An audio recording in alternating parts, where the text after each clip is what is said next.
Hello, everyone, and welcome to our one-year anniversary edition, albeit a day later than previously scheduled, with Photo Talk with Jeff Neville and friends. And a special thank you for all the support from everyone that comes on the panel, for everyone that comes on the chat, those that are kind enough to participate and join us. It's very much appreciated. It's been a fun ride for the last year, and let's hope we can keep it going.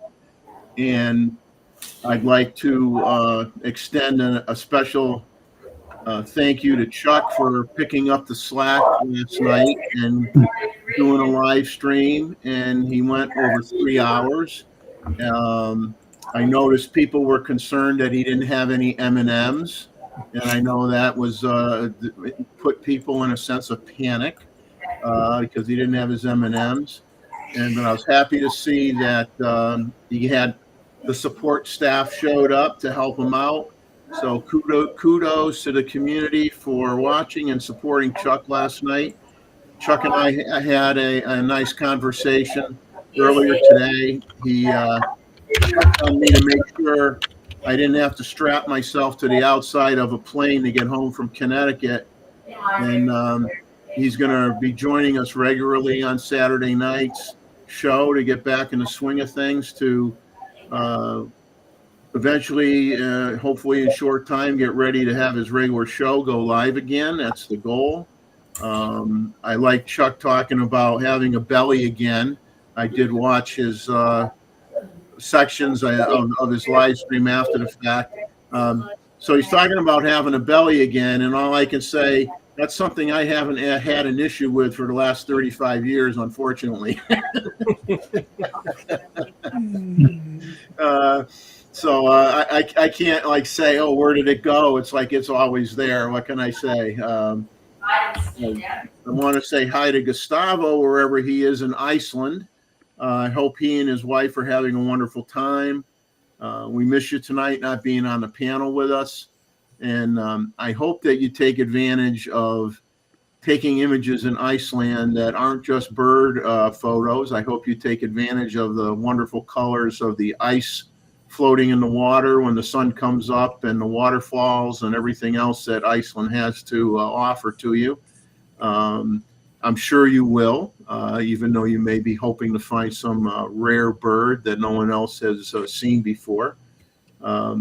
But we hope that you're having a good time. I'm sure you are not on a computer anywhere watching the show at the time. That would be my assumption. So we will, as normal, we say hello to Chuck, who's going to be a big part of the show here from here on out. And we got Mr. Stewart. We got Roy, who's running around chasing after kookaburras, I believe, right now. He just came back. Probably just went out and choked a kookaburra. And we got Randall here, who is looking dapper tonight and not wearing a shirt that says he's a photographer. So he's a mild-mannered reporter. So he's either Peter Parker, a.k.a. Spider-Man, or he's Clark Kent, Superman. We have not figured out which.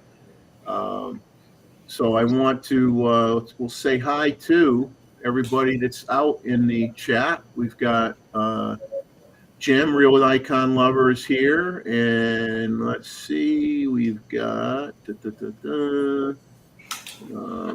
Eva's here. Eva's here. Yeah. The Bob Our Photos is Bob is here. Robert Daniels. And let's see, Art Bear is here. Oh, that's great. Art Bear, it's nice to see you. Haven't heard from you in a while. I got to give you a call one of these days and catch up on things. Tim Mackin is here. And let's see, Z-Way. Great to see you, Z-Way. You're welcome to come in on the chat if you want. I have a link in the comments section, in the chat section here for those that may want to join. Six String Brian is here. And so it's great to have you guys in the chat, and we're up to 19 people. And I'm going to ask the folks on the panel if they're what they've been up to, what they've been working on. And like I said, obviously extremely appreciative of Chuck doing a live stream last night. It was great, the support that he got, and I'm sure everybody felt at home with him coming on and doing the show. So we'll start with Chuck, and we'll go over to David, then Roy and Randall. Let you guys say hello and talk about whatever you want. Oh. Just keep it clean, guys. No R-rated stuff. Got to keep it clean. Not just everybody else out there having a good time. That's what I'm here to do. So that's it. I've been still trying to work it out to get up the stairs. You haven't have you gotten to the second floor yet? Halfway. Halfway. Then I've got stuck. Hey, you know what? You got to get one of those roller coaster rides that take you up the stair that I got my dad. I had to look at them, but and their stairs are too narrow. So I'm getting an elevator put in. Well, Roy, what you'll have to do is practice every day. Try to get up one more step. It's very frustrating. Well, I realize it's really frustrating, whatever, but it's just like everything it's not else. too hard going up. It's coming down that's hard. Well, you're going to have to go the devastation route, and you'll have to put in an elevator. Yeah, that's what I'm planning. Nothing like a little demolition in your home to make you a happy guy. Yeah. Please the wife. And unless you put it outside. Yep. David, have you been where did you go camping recently? Where have you been? Well, it's my favorite spot near Drumheller, Alberta. It's in Starland County. It's a big county. They got a big campground there. It's a quarter section. It's 200 meters to the next nearest camper. So which is nice.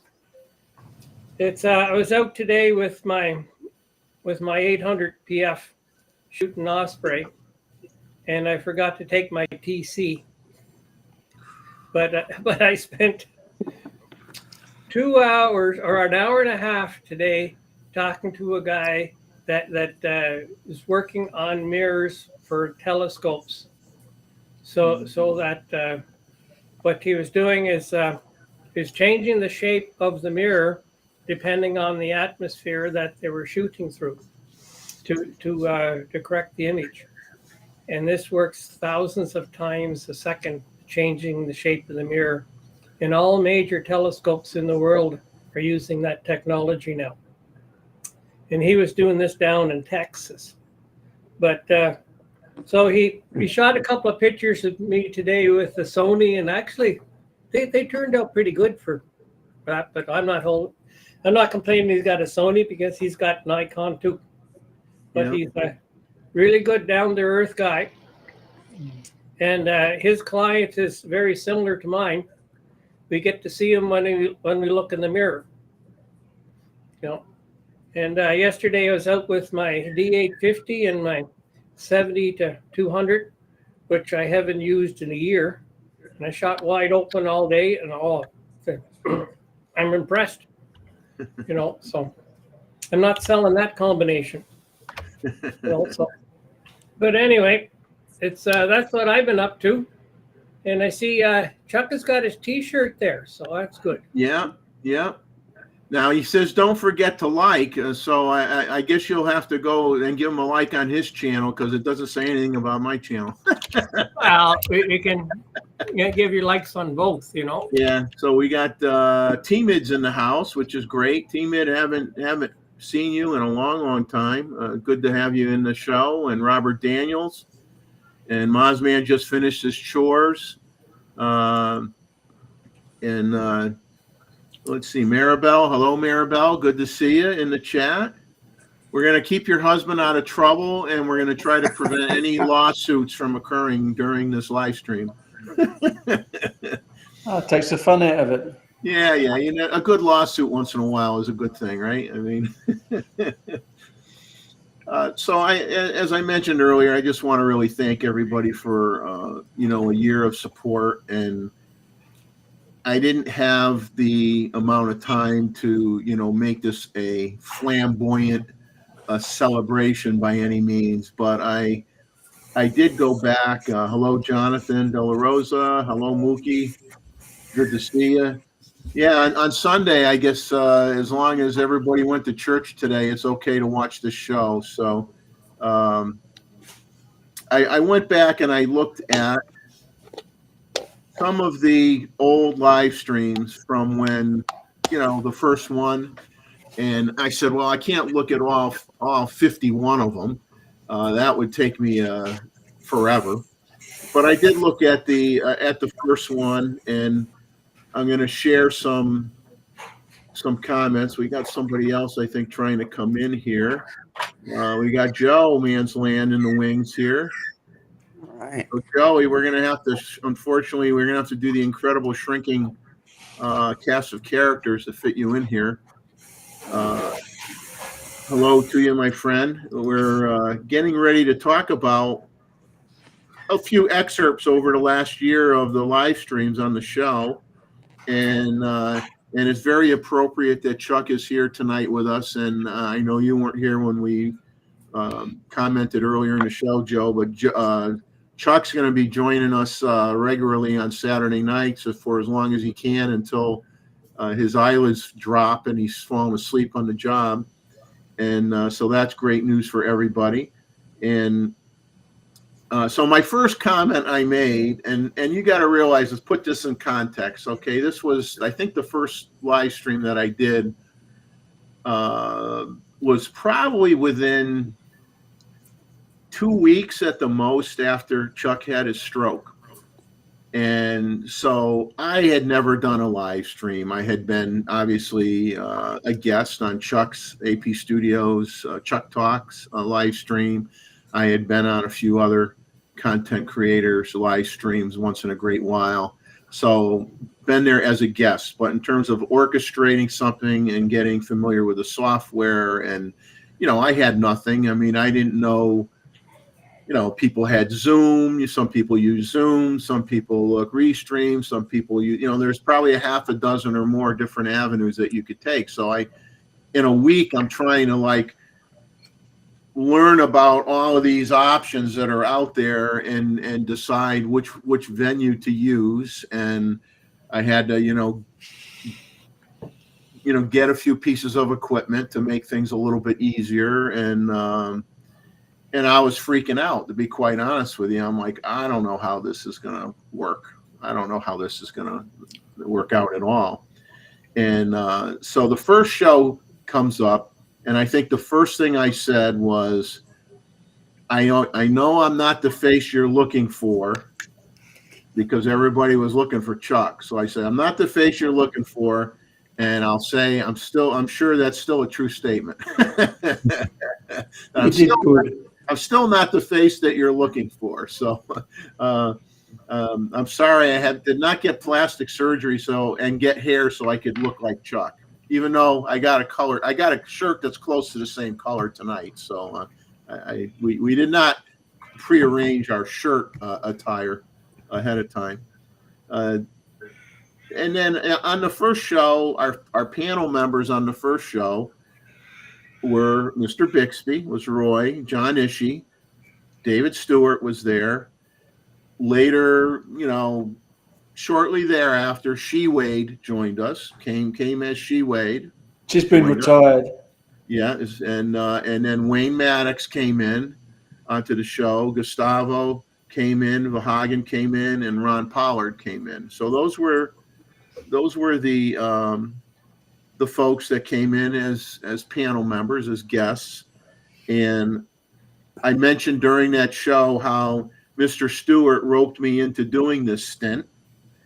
So if you're glad I'm on, you can thank Mr. Stewart for that. Now, if you dislike the show, you can blame Mr. Stewart for that. Because that's how it's going down, man. And that was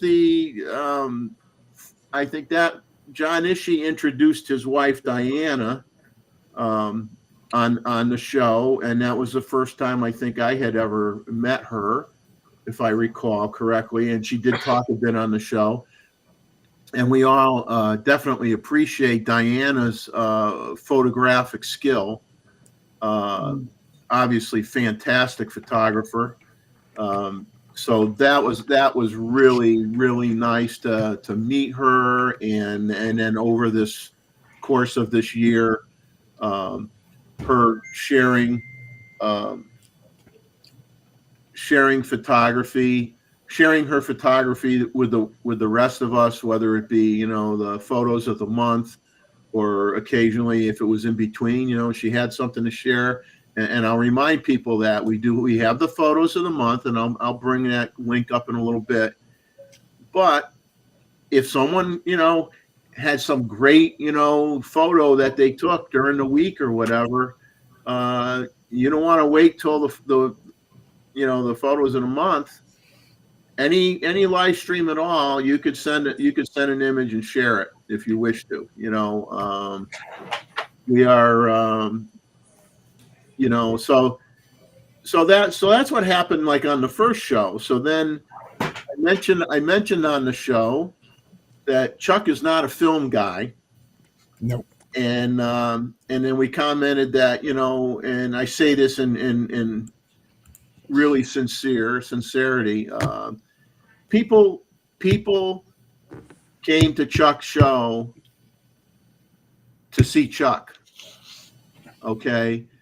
He did something no one else on YouTube has done. Okay. He wanted to make a live stream successful and not deviate from a plan. He had a plan, he had an approach, he had a methodology, how he did his show, and he stuck to it. And he worked on it, and he worked on it, and he worked on it, and he got there. And he has always been active with supporting the little guy. He was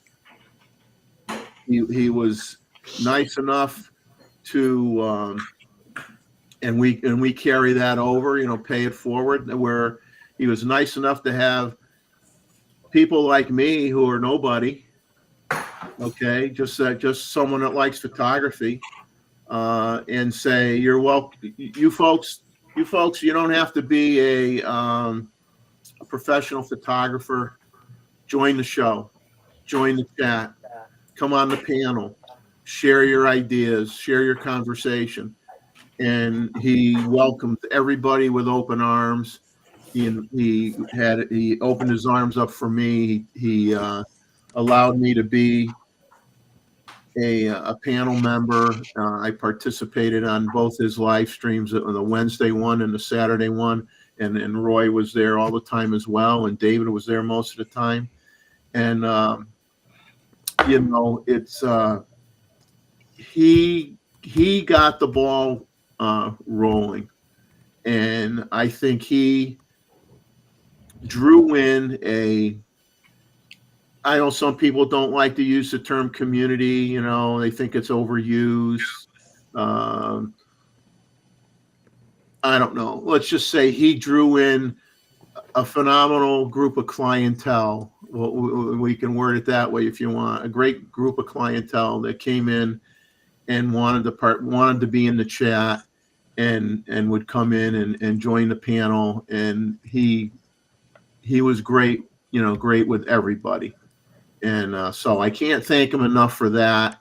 And it's been my privilege to, in the last year, to try to keep a place where all of us who were a part of Chuck's show intact, engaged, have a place to gather, continue to gather on Saturday nights. And I think it's I owe it to you that we've still been able to do that. You know, let's see if I don't think I'm missing anybody that wants to come in. I'm just double checking. So it's just been great, and the man at the top of the screen on the right hand corner is the one that really started it all, and to have a live stream that is based on conversation and topics. And Chuck was always very good at predictions. You know, what's the next camera going to have? What should it have? Let's talk about it. Let's make a list of what should be in there. And so it's just great what he did. And it's an honor to have tried to keep things going for the last year. And we'll keep things going as long as you guys are out here supporting us. And then when Chuck decides to come back, he could decide what schedule he wants to do. And you know, and maybe we both have a show and we co-anchor each other's show and help each other's out. And if someday, like I talked to him today, if he has a desire to do the Saturday night show, then I'll step aside and support him on a Saturday night show. So it's really going to be him and I, you know, continuing to communicate and see what he wants to do and when he wants to do it. And all I got to say is I'll support him in any way I can, and I know everybody on this panel and everybody in the community will support him as best they can. I got a weird, my phone comes up with these text messages, and Yep. and I don't know if there's some issue because we have the stream spread out amongst multiple streaming channels or not, but it is what it is. We got two streams, I guess, going at the same time, but that's fine. As long as you're watching, I don't care where you're getting your information from, as long as it's, you know, within the continental United States or Canada. I'll be nice to the Canadians, or Australia. Okay, I think I covered everybody. John Ishii. John is here. We'll bring John in. I think what the issue is, Jeffrey, is one of the YouTube streams cannot see the comment from the other, but we can see both when we're on Restream. Okay. Okay, so unless you're on both YouTube streams, you don't get to see all the comments. So it may be better for everybody to move to one or the other. Yeah, move to one or the other, because otherwise, you know, I can't see if you're starting to cuss me. That might be a good thing. No, you can, because being on Restream, we get to see both. Oh, I get to see all the cusses no matter where they're coming from. Yeah. Okay. Okay. Now I'm going to apologize ahead of time as I go down memory lane here and say, you know, the first show had 43 people in the chat. We now have 23 people in the chat. So obviously that tells you that the show has gone downhill since I started the first show. It's a different day, so you can't have everything. Now on our second show, we talked about preparing for traveling, like if you were doing a photo-centric trip, and we had those at on the panel who have done photo-centric travel to share their insights on, how they pack, what they bring. And that was a very, very entertaining episode that we had. And I think people got a lot out of it.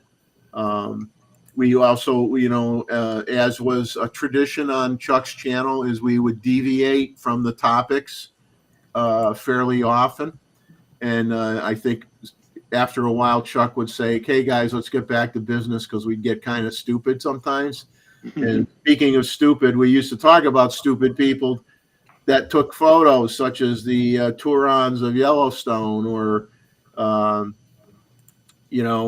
that type of thing, or people that get too close to wildlife when they take pictures, or walk to the edge of the Grand Canyon and try to take a selfie and fall into the Grand Canyon, and that type of thing. We shared setting recommendations for Nikon cameras for different use cases. We all, provided insight as to, here's what I use, and here's what I set, here's why I set it, here's why you might want to set it. We would talk about firmware updates and the changes that were implemented in the cameras, especially when they came out with the major firmware updates on the Z9, which was, as we all, I think, agreed, was like getting another camera for free. Especially after version 2. Yeah, and instead of having to buy another body, it was like Nikon gifted us a new body, and it didn't cost us anything, and that's something that they continue to do, and is greatly appreciated by those of us who don't work for a multi-million-dollar corporation. We shared info on new products, just as Chuck did, Nikon bodies and lenses. And unfortunately for some of you, we talked you into spending money. We would talk about certain products, and I hope you don't hold against me or anybody that's on the panel that we caused you to spend money. But it's your money, right? So don't kill the messengers. Don't kill the messengers. We've talked about camera adapters for lenses. Randall's talked about different types of adapters that he's bought because he has a multitude of different camera brands and bodies and uses a lot of lenses from one brand on another camera. We had Albert, who is the camera lens adapter connoisseur, as one would say. And Albert was on the show last night with Chuck, which was great. And he did a Chuck rant type of thing, from what I could see. He did pretty good. And so it was great to have Albert come on the show and share his knowledge of camera adapters. And we kind of, we did a presentation, and we kind of restricted it a little bit. So it was like, basic conversions to put, Sony glass on Nikon bodies or what have you. It's been great to have the panel members on that have done sharing, whether it be, Gustavo talking about the some of the features on the Z9, for being able to set it up to capture the bird when it flies out of the nest, and get those images, and how to set the camera up, and recommendations, and then have people just sharing. We had Scubarazzi that came on and did a discussion about underwater photography. We've had David Stewart come on and do discussions about the Aurora Borealis.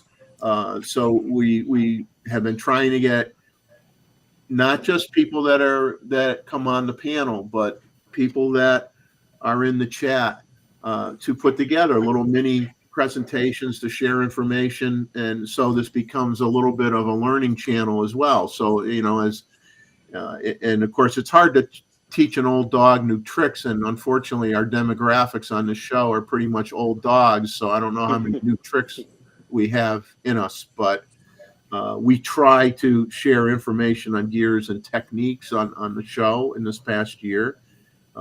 We celebrated Randall's retirement on air. And so we can't say Randall's going postal anymore because he doesn't work for the post office. So we can't use that. We can't say that. The photo review, this is from outside sources now. The photo review is a certified hit. It's got a 99% score on Rotten Tomatoes, from what I hear.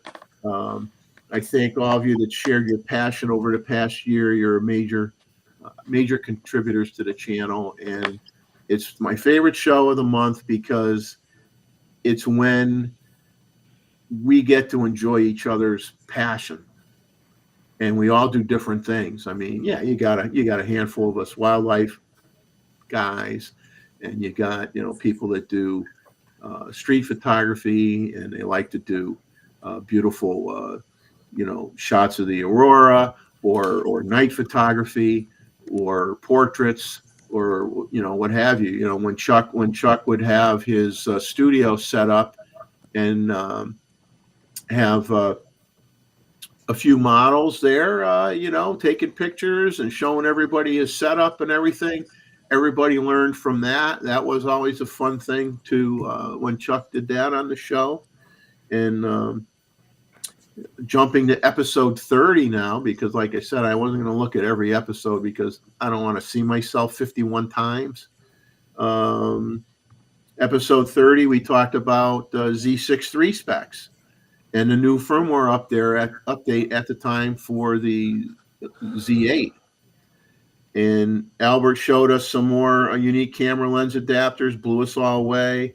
We had a discussion about the advantages of the specs with the Z mount flange distance and the larger mount size, and how that benefits those who own Nikon cameras. And episode 40 was Tim, aka Mozman, dying in my house doing the live stream with me, having an allergy attack from my dog. I didn't know he was allergic to dogs, and he was, if you guys remember, he was hurting big time. And Patches didn't know what was going on, but Tim was like ready to croak, I thought, here, sitting next to me. We talked about the Godax Retro Flash at the time. I believe it might have been the one that David recently bought. We talked about the future potential for Nikon making cinema cameras that work on the red bodies, because that was after the announcement of Nikon buying red. We found out, and I'm going to embarrass two people on the channel here on the panel. We found out that Roy and John were born on the same day, June 21st, 1956. And the rumor that they're twins came out in that show. And I'm trying to figure out who's Arnold Schwarzenegger and who's Danny DeVito. Oh, you will have to show its leadership capabilities. Ah. And then the last thing, episode 50, which was recently, when we first played around with the new version here of Restream, with the countdown, 1 minute countdown before the show, and fooling around with that. And I'm like, woohoo, it's fantastic. Oh yeah, it's great. And that was our last photo review show. So that's I think I do have one more thing just to say, and I know I'm repeating myself, but I apologize. That's an age thing. You tend to repeat yourself a lot. We're blessed to have so many talented people who frequent this channel, and it's both professional photographers such as Roy and John, okay, and it's serious amateurs and newbies with all types of cameras, including film, which, by the way, film cameras are Chuck's favorite. Yeah. By the way, it's a secret. I wasn't supposed to say anything, but I leaked it out. You know how leaks start. loose lips sink ships, as they say. But yeah, don't tell Chuck that I mentioned it, that he loves film photography. Hmm. But you know, it's been fun, guys. And Maz is saying that he's accused. I'm already being accused here of a little misdirection. You know, a little bit of fibbery. You look pretty bad to me, Tim. At the time, I felt bad, and of course he's saying he's allergic to the old cameras that I have behind me. So that could be. I do clean them and get rid of any mold, though, so it's not a mold thing. I do clean them very well. But we have. Let me just go back here and look at. I know Jeff and Leslie are in here, and Greg Corker's in here now, and Kevin is here. Kevin Nordstrom's here, and Manila Martin is here. And I'm just trying to pick up on anybody that I did not mention from my earlier perusal here of the chat. You know, I thank all of you for being so supportive, and you know, Z-Wade, thank you, and Z-Wade, you know, you're welcome on the show anytime, man, because your knowledge of lenses is very, very good, and you've used a lot of gear, and so your insight and commentary is always welcome on the show. You're always welcome to come on. As is anybody that's in the chat. I mean, this is carrying over, and I totally agree with what Chuck used to do, is to let the people of the community have an opportunity and a voice in coming on to a show. No one here is any better than anybody else. But thanks again. And we're up to 29 people, so I don't think we're going to hit the 40s that we did on the first show that I did. So that would be nice if we could hit 40. So I wouldn't feel so bad that I've been sinking the tank here for the last year. Well, but what I see, Hey, Jeffrey, are did you get 15 my people email? on each stream? Did I get your email? Let me see. I Oh, answered on your the camera, on the Yeah. Raleigh. Yes, I did. Thank you very much. Yes, Yeah, yes, I did. Oh, okay.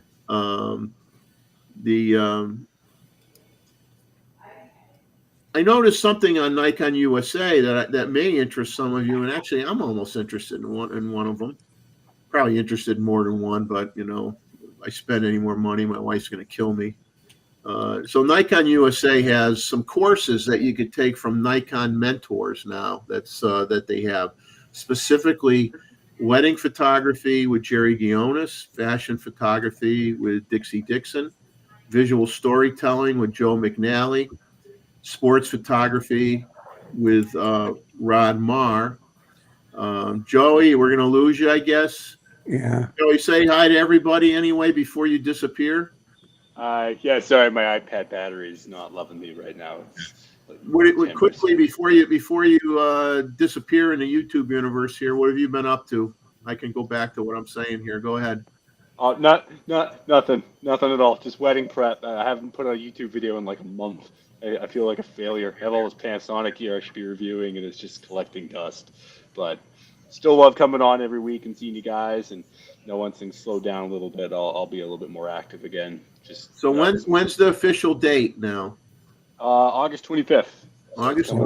25th. Wow. What? Your life is ending pretty soon. Yeah, it is. Yeah, no, wedding's coming up quick. It's going to be good. I'm heading to New York on August 9th just to pick up a couple of things, and then it's going to be like so fast in the wedding. You're getting married. He's getting Yeah, married. You're getting married. Joe. Send us an address so we know where to send the sympathy cards. Oh, I mean, congratulations. I'm excited, guys. I'm very excited. I just hope Yeah. she doesn't change her mind between now and then. No. If you found the right one, you're not going to change your mind. I mean, I'm on. Let's see. This year is, I think, 42 years for me. Yeah. It's beautiful. So I've got no complaints. Yeah, Yeah, ask no way. Rupert Murdoch, Joe. He'd be a good guy to talk to.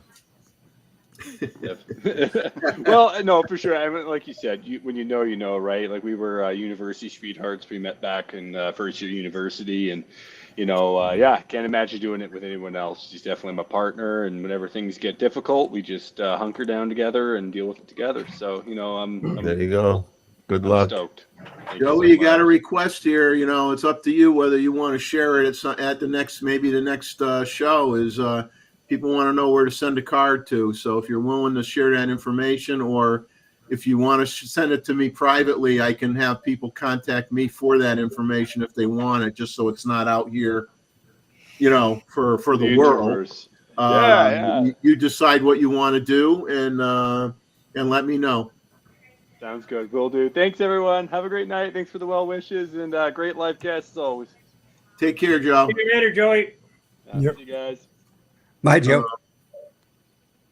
So, as I was saying, they got these courses from Nikon USA. You got visual storytelling with Joe McNally, sports photography with Rod Marr. Each course is rounded up to $280, and it includes a combination of video lessons, instruction, insights and hands-on demos, downloads, and access via your computer, smartphone, or tablet, with the goal of teaching you skills and methods in those areas of instruction to help you move forward with a potential career in those disciplines.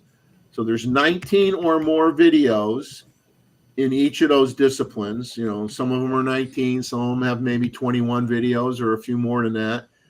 Over 3 hours of instruction for each of the disciplines. So $280 may be worth it for you, especially like I know when we were on Chuck's show and we had I'm trying to think Vahagen was on, we had Touch Life Studios on. There were a lot of people that were always asking about, what can I do to become a wedding photographer? What do I got to do? It was like almost a weekly thing. We'd throw out some suggestions, like, be a second shooter, get involved as a second shooter, work, learn the trade, blah, blah, blah. But now you can take a $280 course from Jerry Guionis, who people aren't going to argue that he's a phenomenal wedding photographer and also now a very good videographer. Hey, $280 is a drop in a bucket if it helps kickstart you into pursuing that career in wedding photography. So you might want to think about it. I mean, I'm thinking about the visual storytelling course from Joe McNally, to be honest with you. So you might want to think about that. What is it, Jeffrey? Is it a one-on-one or is it No, it's a prepared course that you pay for, and I guess you go to the Nikon USA website, and once you pay, you have access to these. You have access to a bunch of videos, how-to videos, already pre-done. Okay.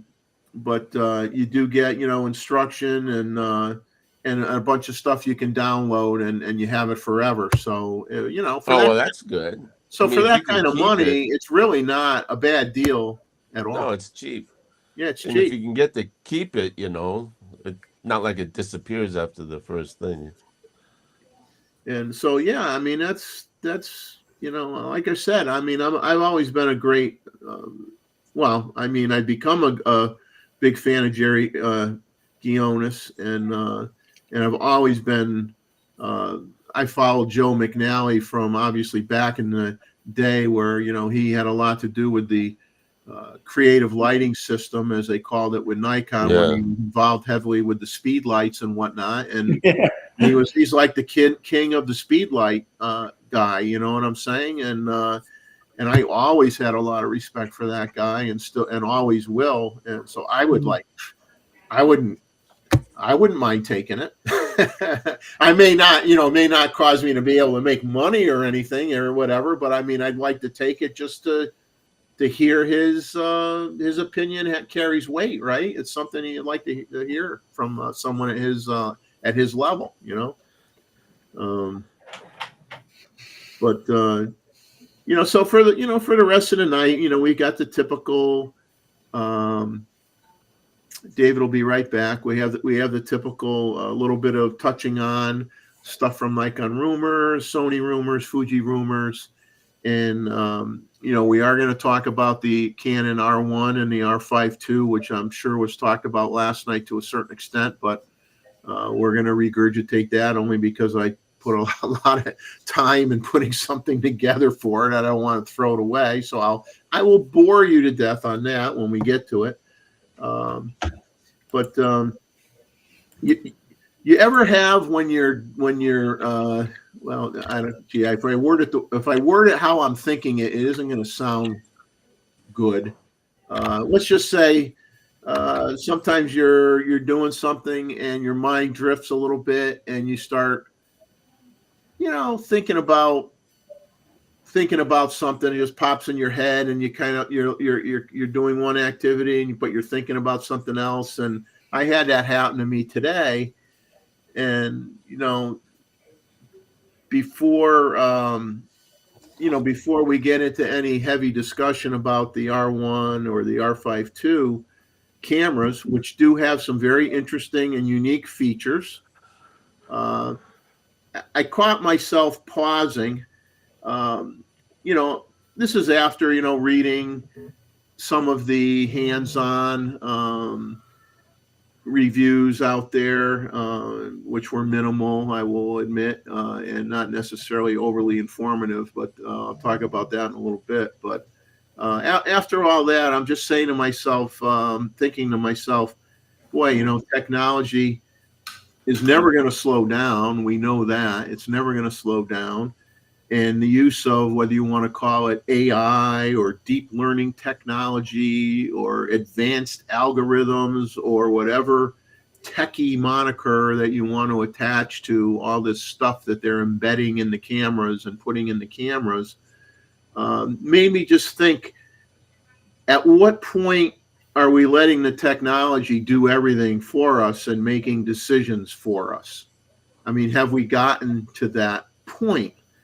And why that popped in my head was because I will make the assumption that many of us feel this way, and you guys can correct me if I'm wrong, but many photographers cringe when we hear about another photo contest winner that never took the image. It was a AI program that generated the image, and they submitted it, and they won a photo contest, and eventually somebody figured out that it wasn't a real image.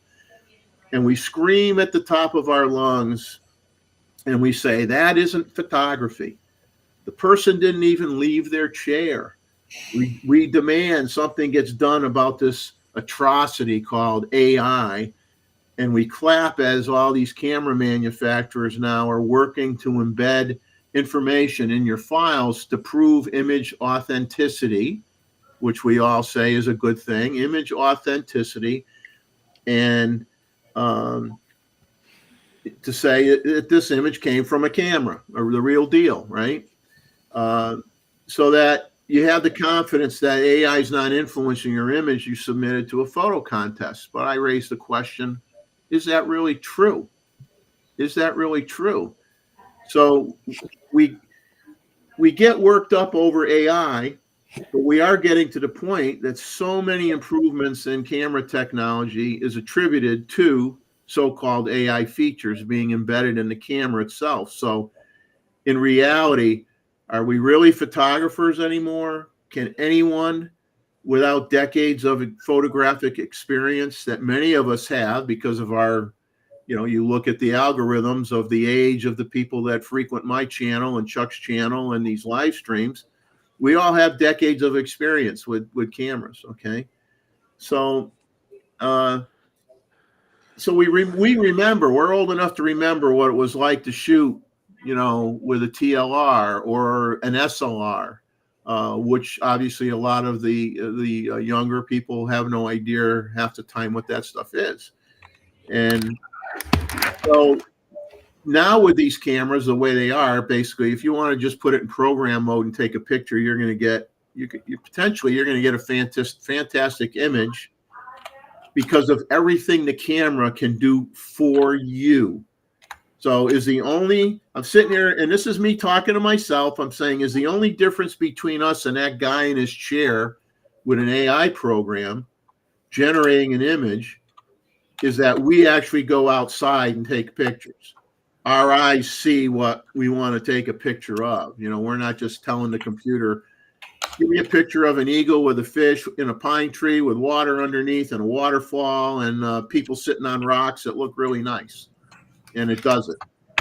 But we use our compositional skills to create an exact replica of what we see in some cases, or we change our settings of our cameras to create a more artistic impression of what our eyes actually see. Okay, that's what we do as photographers.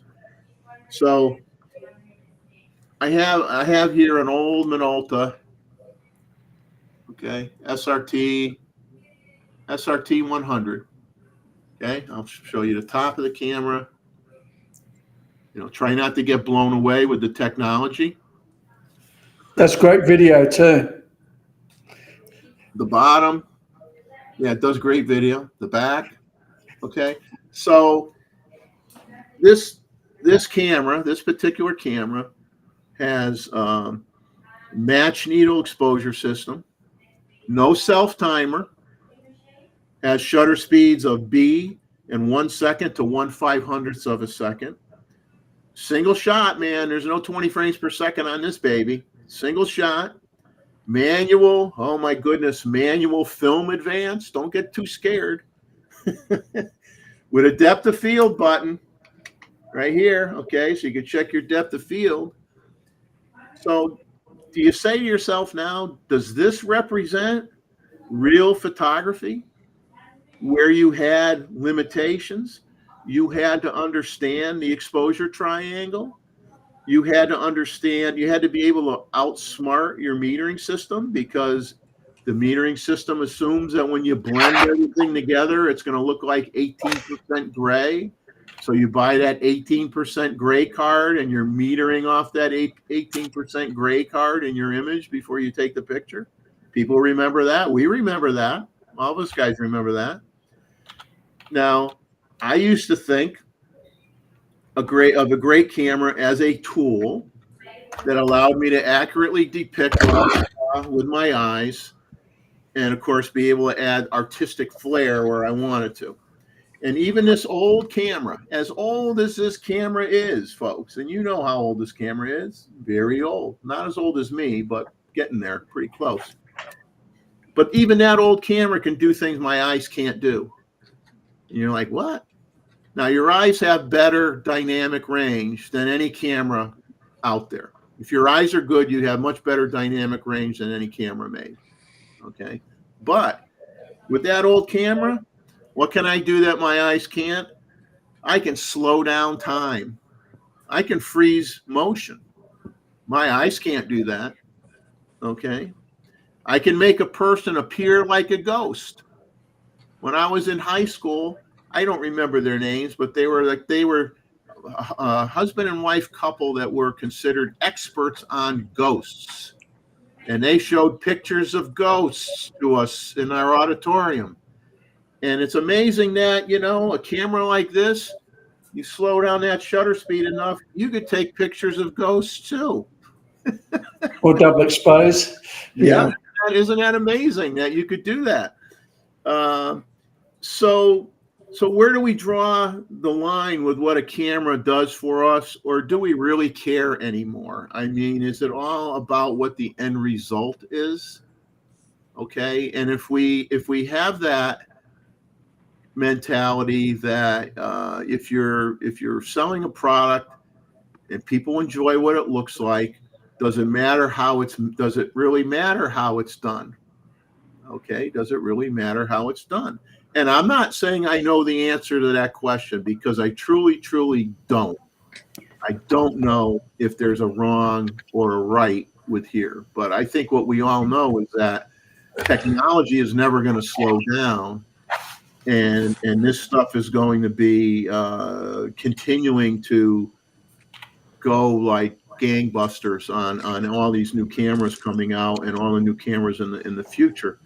But I just had this discussion with myself, and I wanted to share it with my friends on this channel to make you guys think a little bit. To me, the cameras now make it possible for those with limited camera skills or photographic knowledge to get really amazing images. And we used to say, and my mother-in-law used to really tick me off when she said this to me. My mother-in-law would say to me, "Oh, your camera takes fantastic pictures."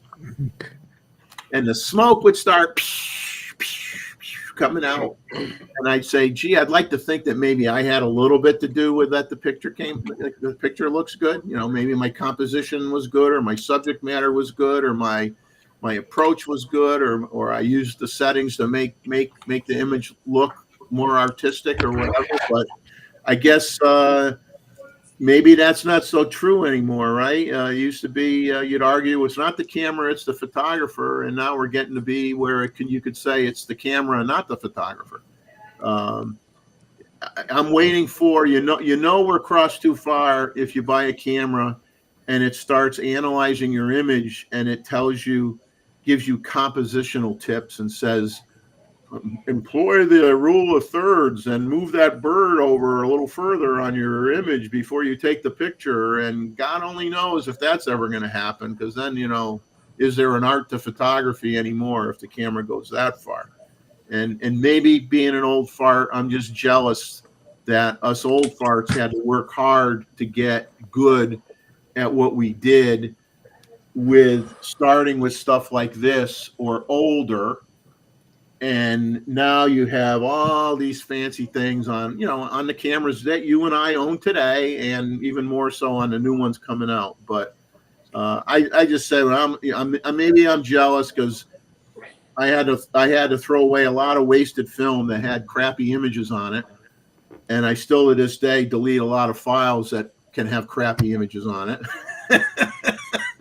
So it was just something I was thinking about, and all I hope is that as these manufacturers come out with all these newfangled things that they throw on these cameras, that I just hope that they're smart enough to allow us to turn some of these features off if we don't want to use them.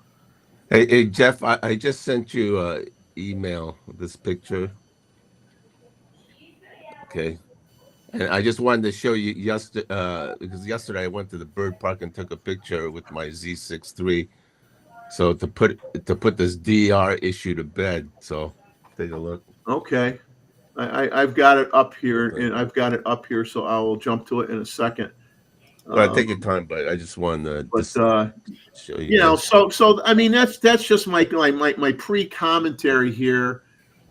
Just like me sharing, me talking to myself in a way, and just questioning where we're going. Is it good? Is it bad? And I'll end it by being a smart blanky blank blank and say, may the AI be with you always. There's one thing that bothers me about my Z cameras is you can have the lens in manual mode.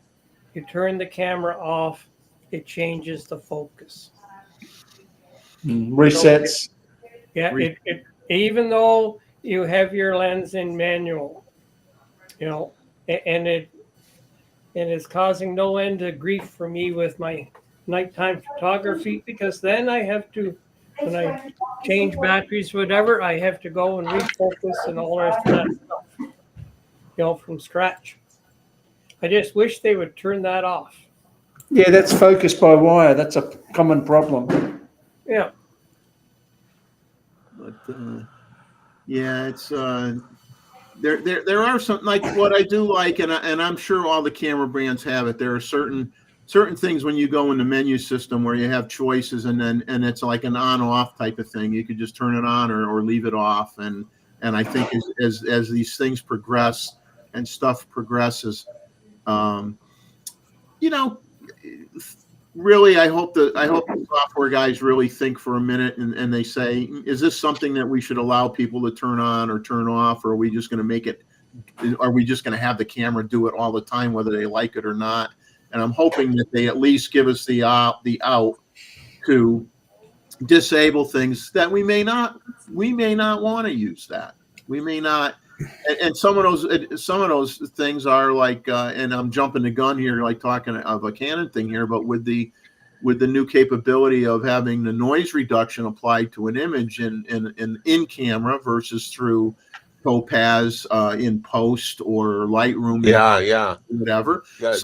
But that is something that you do not have to do. Okay, they have that so it can do it in the playback mode.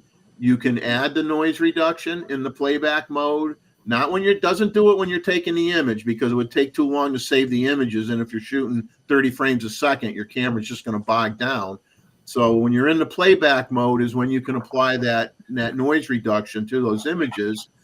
But at least it appears that it's something that you can choose to do or not to do. So is it kind of like when you turn your car on, the lights come on automatically during the day and you can't turn it off? No, I think if you're doing playback, you're going to probably be prompted, or you're going to be able to go, and as you're looking through your images in the playback menu, you can decide whether you want to apply noise reduction to the image or not.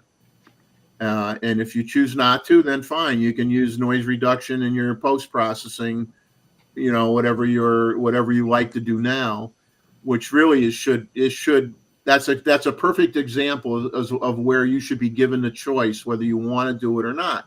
Because until people do serious reviews on the camera, you don't really know what the general consensus is, if that noise reduction capability is as good as Topaz or not as good as Topaz.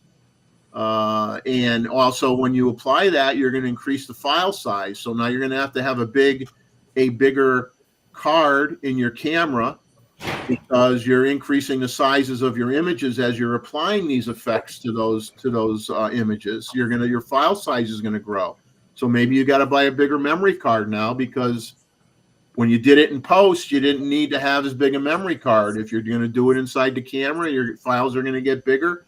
Now you need a bigger memory card. So those are all things you got to think about with all this technology that is coming out there.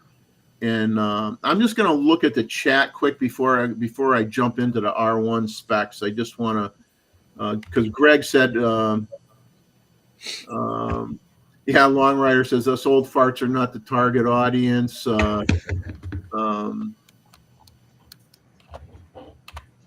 trying to let me hide this message.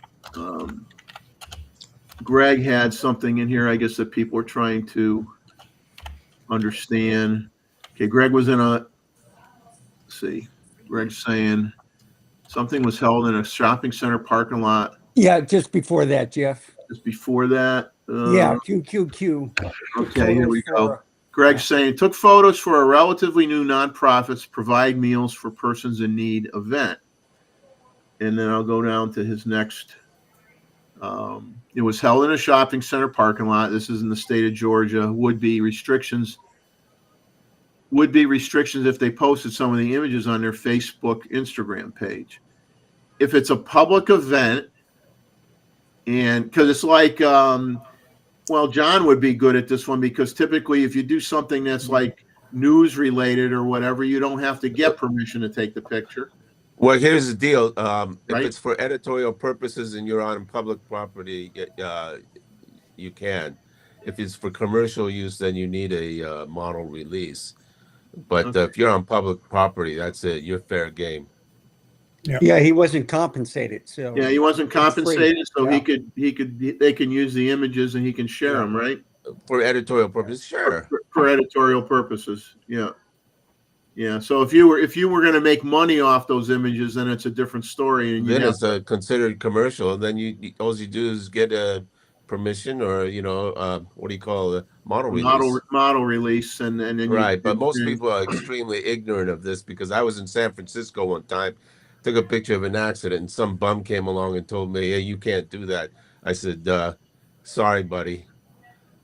That's how the Chronicle takes their pictures, and everybody, all the media takes the pictures. Otherwise, they couldn't do anything, right? You wouldn't see breaking news at all. It'd be unbreaking news." So, once it's on public property, then it's fair game. Yeah, and I'm following the other comments after what I have on the screen here, and based on the information you provided, it falls into that. They're using the images the way they're using it. You're not going to have a problem. It's not something that you're getting paid. You're not being compensated for it, and it was in a public place, and you should be fine.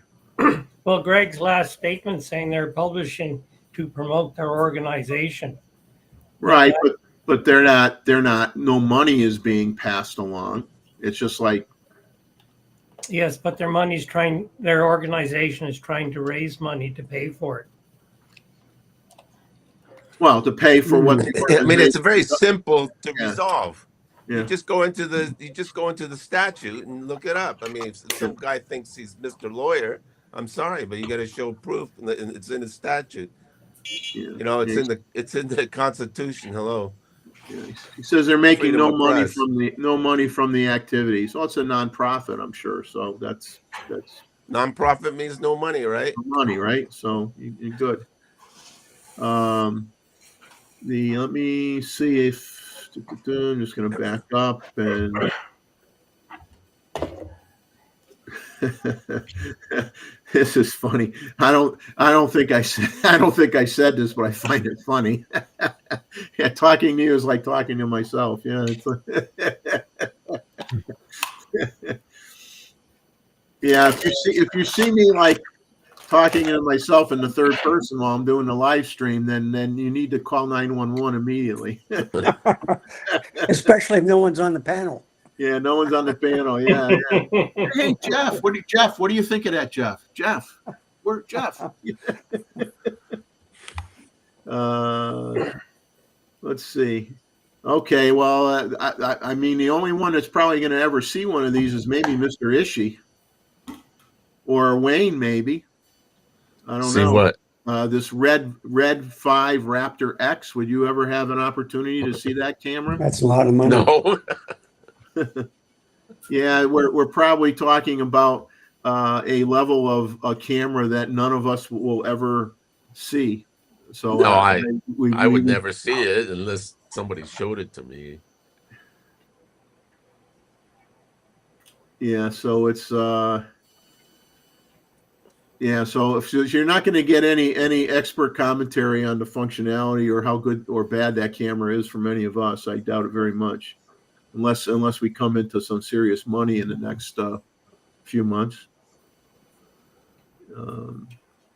Let's see.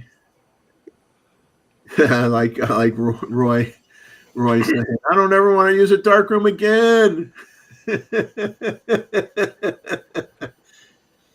Well, you know what's Chuck, of course, like I said, Chuck's really a film fanatic. He doesn't want to admit it, but when I shoot with these old cameras, which isn't as often as I'd like to do, I'll be upfront and honest about that. But when I do, and I want to have the pictures done, and I told my friend Bob, who's probably still in the show watching it, when you're using a vintage camera, it's a different experience. It's a different film feel. You slow down. Obviously you're doing 1 frame a second for the most part, basically. If you're even doing that, you're taking your time, you take the picture, and you're in your mind, if you got a roll of 36 exposure film in your camera, in your mind now, you're thinking, oh my God, those pictures are so expensive. I'm not just going to take pictures of anything. And you're going to be, to kind of a phrase of mine, you're going to be more selective about what you take a picture of, right? And but the you're not enjoying the whole process because you may be able to do the negatives yourself, but I don't know of a company out there that is going to do anything other than take your. If you send it out, they're gonna develop the roll. They're gonna scan the images. They're gonna send you the scans. They're gonna send you the exposed roll of film, and they'll do prints for you if you want prints. But it's all going to be from that digital scan. So you're not really you're not going soup to nuts how you did in the old days where, okay, I develop the roll, I send it out. They're gonna put it through an enlarger. They're gonna make me the print sizes that I want, and it's all an analog process type of thing. I think that is totally gone now, except for those that still hung on to their darkroom equipment. Or maybe have been able to find some darkroom equipment and do it that way. So, for the most of us, it's not an analog process anymore. It's analog, and then eventually it gets converted to digital, and the next thing you know, we're sucking those files into Lightroom and we're editing them in there, and it's not the same thing as it used to be. Chuck's getting ready to cash it in, and he has a date with a nice fluffy pillow. It's too much time yesterday. So I'm ready to head to bed. Head to bed. Yeah, it's great to see you, Chuck. Yeah. 2 nights in a row. 2 nights in a row, man. New record. Yeah. All right. The best so far this year. Yeah, it is, isn't it? All right. Hey, thanks to everybody. Thank you. Thank you, Chuck. Take care. Bye bye. Have a good night. We'll see you next. We'll see you next Saturday. Okay. All right. Okay. Bye-bye. Bye. You ever seen these before? So I'm gonna pull up before I digress further. I'm gonna bring up John's image. Let me get rid of the hide. Let me get rid of the message. Let me find John's image here, and then John, you can talk about it a little bit. And you took this with the Z6 III, you said? Yeah, and the 600. And the 600. Oh, And Yeah. we will. Let's see if I could go full. There we go. So yesterday, Diane and I went to just practice at the bird park, down the street here. And they got a bunch of these birds, flamingos and parrots, etc. So she took her new GFX and then her 500 mm. Then I took my new Z6 III and the 600 PF and just snapped off some photos. And so I just wanted to put to bed this issue of lousy dynamic range on the Z6 Yeah. III. I mean, I think it's all made up because now that the autofocus for Nikon is okay, now they're launching into something else, right? And so I took this picture. I mean, it's ISO 3200. There's plenty of DR. There's no noise. I don't know where these guys come up with this cockamamie ideas, but I just wanted to show this, and Wayne says, "Yeah, why don't you show it to the guys tomorrow?" Yeah, when you're coming down to as they say, the brass tacks, as my dad used to say, where the rubber when the rubber hits the road, the variances that people are talking about are not great enough where you're going to see a difference in your results when you look at your image. It's going to be so insignificant. But it isn't like, and then everyone that has done those tests have slightly different results. So it's not necessarily consistent. And even if you want to play the game and say that those results are accurate or whatever, it's inconsequential, the numbers that they're getting. Not that they're wrong, not that they're right, but assuming they're right, they're still inconsequential. And it's just like we got to stop. it's okay to bring up stuff, but it's another thing when you have something that is really is You irrelevant. make it up. You try to wreck you're trying to wreck a Yeah, brand. you know, enough. You're wrecking a brand. You're wrecking a brand. Enough already with You know, there's enough no need already for with it. the hate, you know. And then they got this other British guy yesterday talking about this flashing light when it's on Oh yeah, I saw video that. mode. So I tried it. Just take the lens You off. saw that? I or mean, the cover off. Yeah, and 'cause that's not the only listening to camera this that guy does is like that. watching, and listening to this guy is like watching paint dry, you know. So enough is enough. Oh, so David Stewart looked up the price of that red camera that somebody wanted us to talk about. It's $40,000. So Yeah. I can guarantee you that none of us will be talking about it. Buy a new car with that. I'll take two. yeah, I'll take two. Yeah, and then your glass and everything else is extra. I'm not even too sure if you get a tripod mount for that. Yeah, it's just unfortunately it's unfortunate that where we're at, and it's, you know, there is no issue, there is no problem when you point out a different. There is none. But I'm going to point out some differences when we talk about the R1 and the R5 too, and talk about some of the things that the Z cameras can do, and say, just, you know, it's kind of like, okay,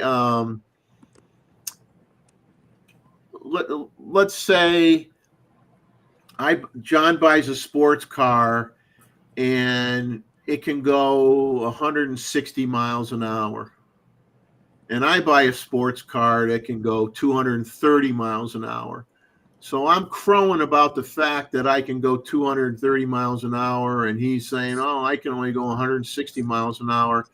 When it doesn't matter for either one of us, because there's a governor on the engine that doesn't allow us to go more than 120 miles an hour anyway. Okay, so Right. so you know, just because the specs can be more impressive doesn't mean that the end result is any different significantly. So, But it's in the heart. You see, it's in the heart. Yeah. So Right? it's just, but you know, it's kind of like the movie critics. Okay, how is there a movie critic anymore? That how rare is it that a movie critic says nothing bad about a movie and gives it five stars? It's not very often. It's almost like when you put the name critic on anything, people feel like you're not doing your job if you don't find something to call out. If you say, yeah, I'm reviewing, you know, product X, Y, or Z, it doesn't matter what it is, TV, you know, washer and dryer, camera, it doesn't matter. And you say, oh, I love it. It's great. 5 stars. Go buy it. It's fantastic. People are going to discount you as being a good reviewer because you didn't find anything wrong with it. It's like it's just that we're in a society where everybody expects somebody to find something wrong with something. And we're not happy if we don't find something wrong with something.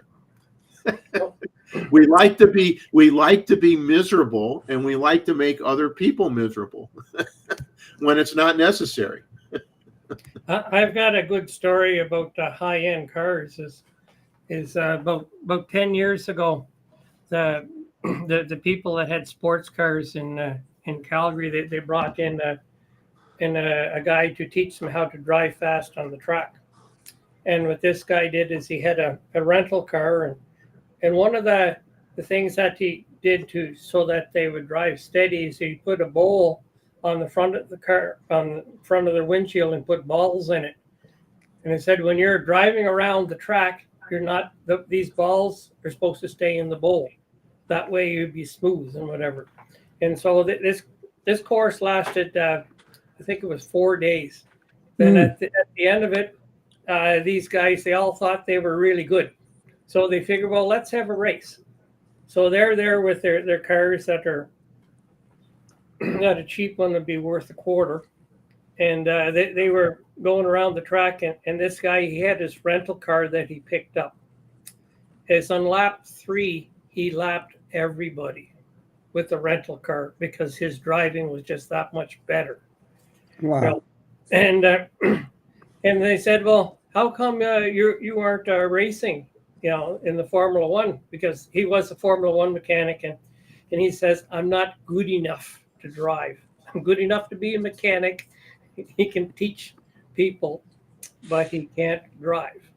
You know, but his driving skill is just so much better than everybody else.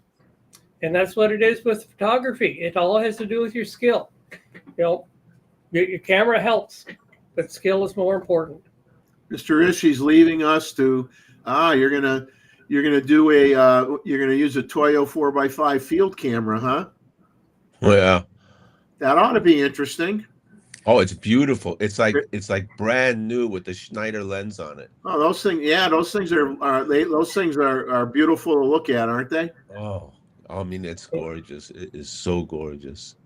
So I'm gonna go do that and see if I can't post it. And then one of the guys has another camera.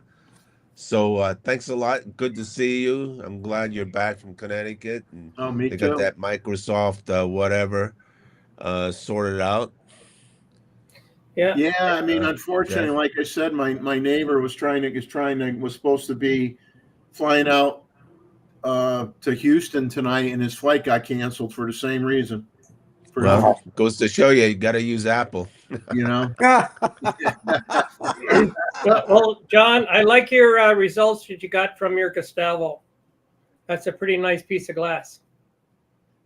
Oh, the what? 600. The 600, yeah. Oh, yeah. The 600. Your Gustavo lens. Your Gustavo lens. Yeah. The Gustavo 2.0. Yeah, it's really light. You know, I was quite amazed. All right, fellas, I don't have a thanks lot. Gustavo, and I'm going to stay away from him. Yeah, where is that guy? He's in Iceland. Freezing, that's right. Freezing is behind off right now, that's probably. Right. Oh, you think he made it before all this mess up with? Of course, PCs? yeah. He made it. Yeah. He made it. Okay. Now the key thing is though, is he going to be able to get home? Yeah, he'll get it. No problem. All right, guys, have fun. Okay, see you. Right. See you, John. Have a good time. I'll wait for that video. Okay, bye. Now we'll get into some of the. We'll start with the R1 specs, and I'm not going to elaborate forever on these things. And I'm going to start off by this is just my observation on either one of these cameras is that. You know, we all have probably watched some commentary that Canon had a major shakeup in their organization, and they laid off some significant levels of talent in their company, which I find weird because they're still, you know, obviously they sell more camera equipment than any other company. They got like a 41% market share, and I'll get into some market share numbers later, but. For some reason, you know, they felt that they weren't going in the right direction. They got rid of someone who was very well known in the Canon business environment that taught people how to use the cameras, did videos on cameras, talked about new products that they came out with, so on and so forth. And the reason I bring this up is because when Nikon was coming out with a new product, whether it be a Z9 or a Z8 or whatever, you know, yes, you did have a slurry of YouTube videos that came out from different content creators and different sources. And there were situations where those people might have only had the camera for, like Steve Perry one time was given a camera and he said, well, I was able to use it 3 hours today and 2 hours tomorrow.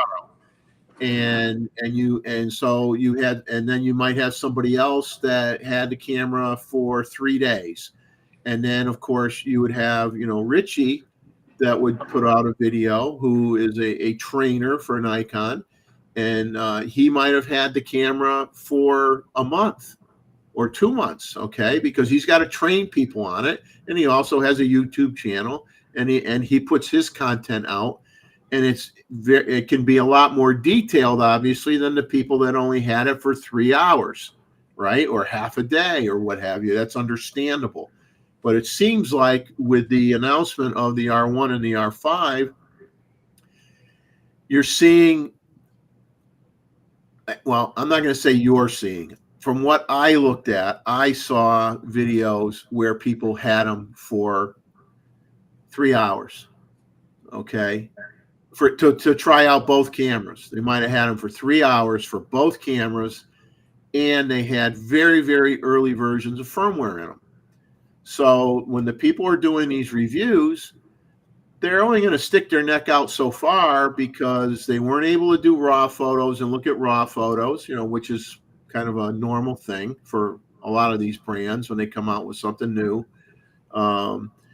They didn't have them long enough they tried out some of the major features, maybe had, some insight on what they did have a chance to try out. But, to me, I don't care how long you've been a photographer. You're not going to pick up a camera brand and in 3 hours be able to have a consequential opinion in my viewpoint of how good a camera is or isn't in that period of time. You could just say first impressions, right? You call it a first impressions video. And what's weird is that normally once you get that group of videos out, you will eventually get to that guy who had it for a week or had it for 2 weeks or had it for 3 weeks.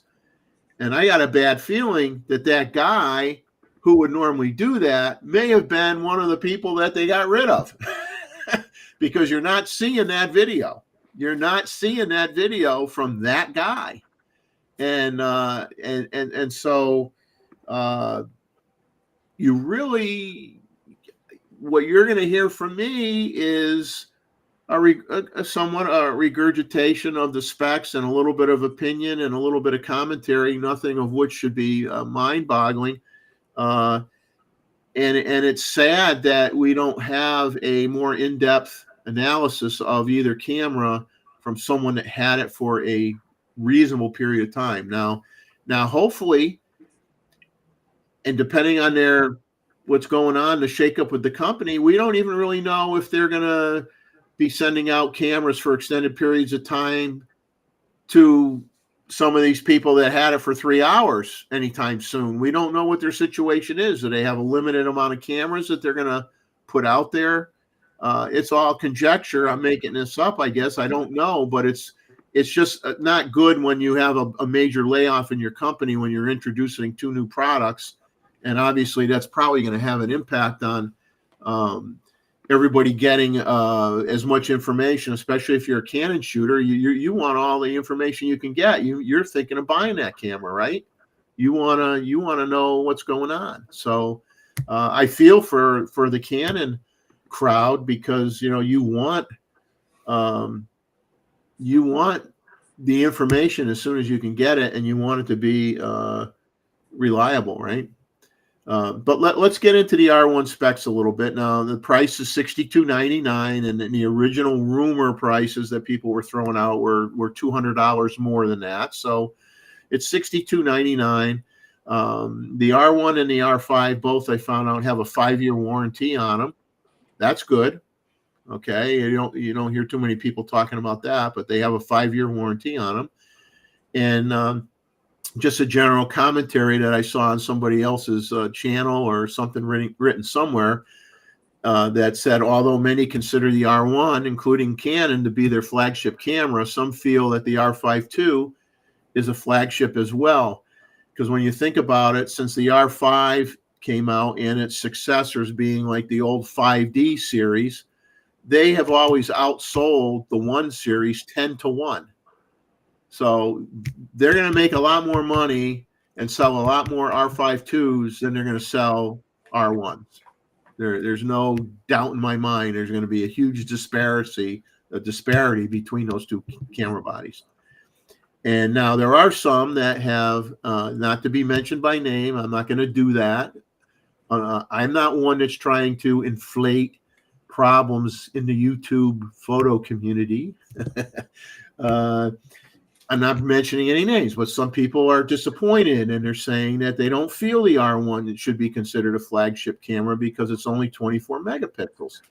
And Roy will vouch for me on this, and I'll let Roy comment on it.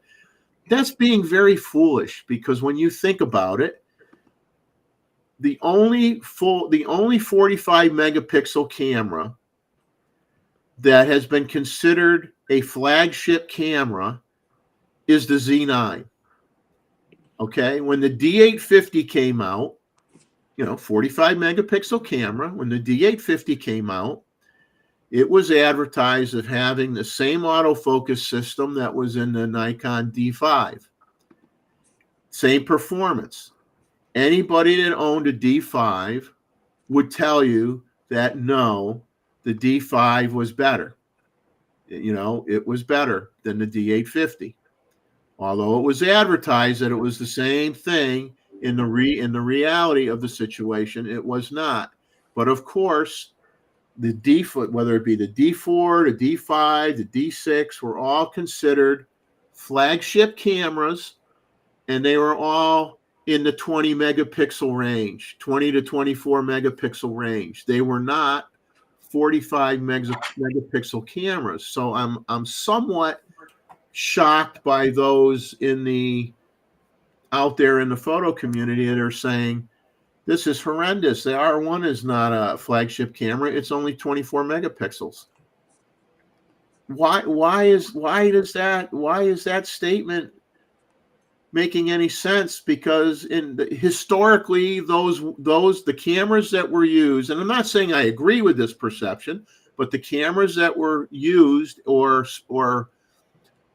presented as cameras that were going to be used for professional sports photographers and maybe wildlife photographers and photojournalists, where you wanted to have that Ethernet connection, you wanted to be able to transfer files quickly. Transferring files quickly happens a lot faster when it's a 20 megapixel camera than a 45 megapixel camera. And right, wrong, or indifferent, that camera style for those genres of photographer have traditionally always been considered the flagship cameras. Roy, do you disagree? I don't hear you, Roy. I think you're muted. Must be a lot of noise going on. You're muted, Roy. We don't hear you. Well, yeah, but he gave a thumbs up. He gave a thumbs up? Okay. Yeah.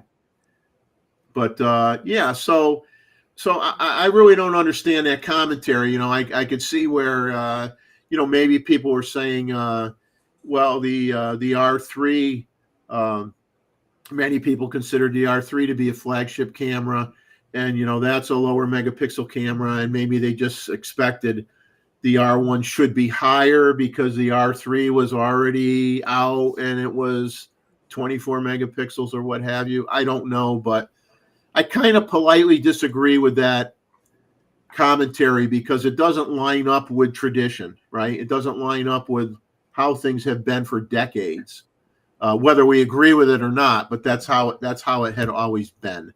And the R1 has a 24 megapixel CMOS full frame BSI sensor. It's very fast.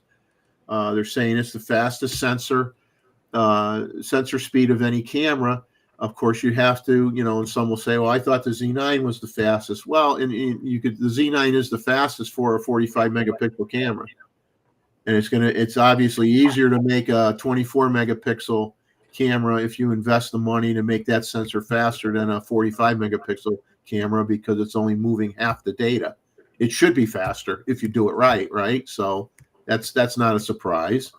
Now they have a Digic accelerator with their Digic X processing, and so they're using that accelerator chip to basically do a lot of the heavy lifting when it comes to autofocus and tracking capabilities. Okay, so that's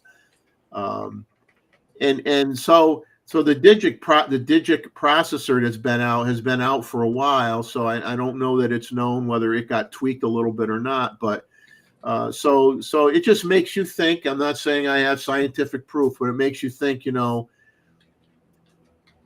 maybe they, instead of creating a new processor chip, okay, that could have handled everything, they decided that it might be quicker to get the stuff to market if they did an accelerator chip and put it in there That's what. so that it could take some of the pressure off the processor and give you the results you want without having to develop a whole new processor chip. You know what I'm saying? But the results is all that matters realistically, but I'm just throwing that out there. Now, one thing that I'm glad they did that is a good thing, although it may not necessarily, the Nikons don't have this feature. I mean, it was in some of their DSLRs, and Roy will know this too, is they now have cross-type dual pixel intelligent autofocus. And cross-type autofocus was something that Nikons had usually in the center area of their screen for their digital SLRs.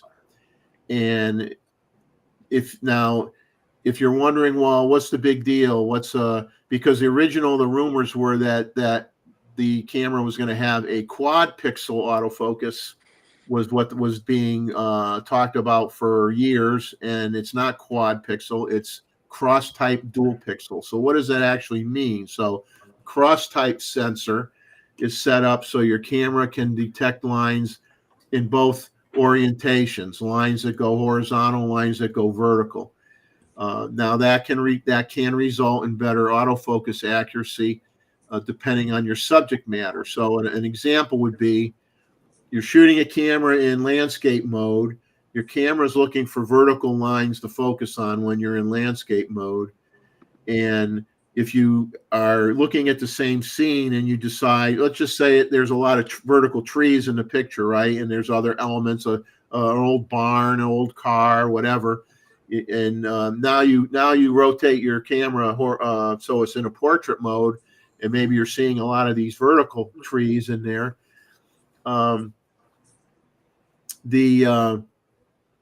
You rotate the camera, and it might have more difficulty focusing because your non-cross type sensor is ideal for shooting landscape orientation, but it isn't necessarily ideal in acquiring focus as quick when you rotate it to portrait mode. And with the cross type sensor, it eliminates that problem. And like I said, some digital SLRs, not every brand had them, but some brands had a limited amount of cross type sensors on them in the digital SLR era. Let's put it that way. So that's a very good feature, and I'm surprised that it's taken so long. Excuse me, for someone to come out with that, and I'm sure that's going to be. I would be shocked if any new sensor coming from any other manufacturer down the road won't try to do the same thing. Now it does 12 frames per second with a mechanical shutter. It does 40 frames per second electronic. Now here is kind of the only gig, the only nitpick, and if you want to even call it that, is the buffer on the R1. The spec sheet on the R1 does not tell you what the buffer is. A content creator who talked to some people who got to use this camera claimed to him that the camera had a 200 frame buffer, and they call it a fixed buffer, meaning that on the Nikon cameras, and I can't speak for the other brands, but on the Nikon cameras, you get X amount of shots, okay, in the buffer, but it doesn't say hit 500 shots and then it just stops and you got to wait for the buffer to clear.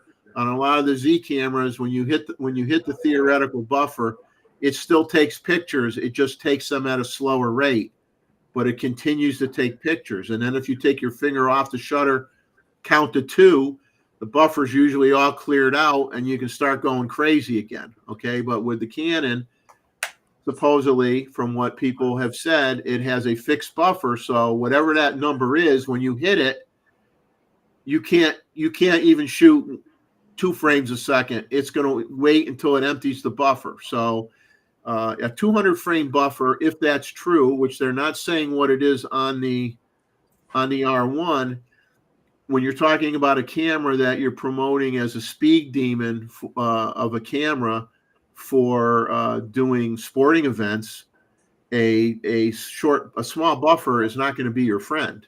Okay.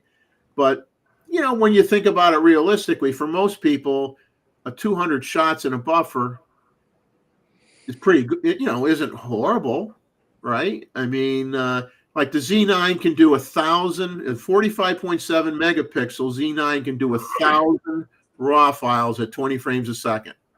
That's the buffer for a Z9. Twice the sensor size, 1,000 images at 20 frames a second. So, okay, so every company can have a bragging point, but in reality, who in the heck is going to shoot 1,000 images on a Z9? Anybody going to really do that?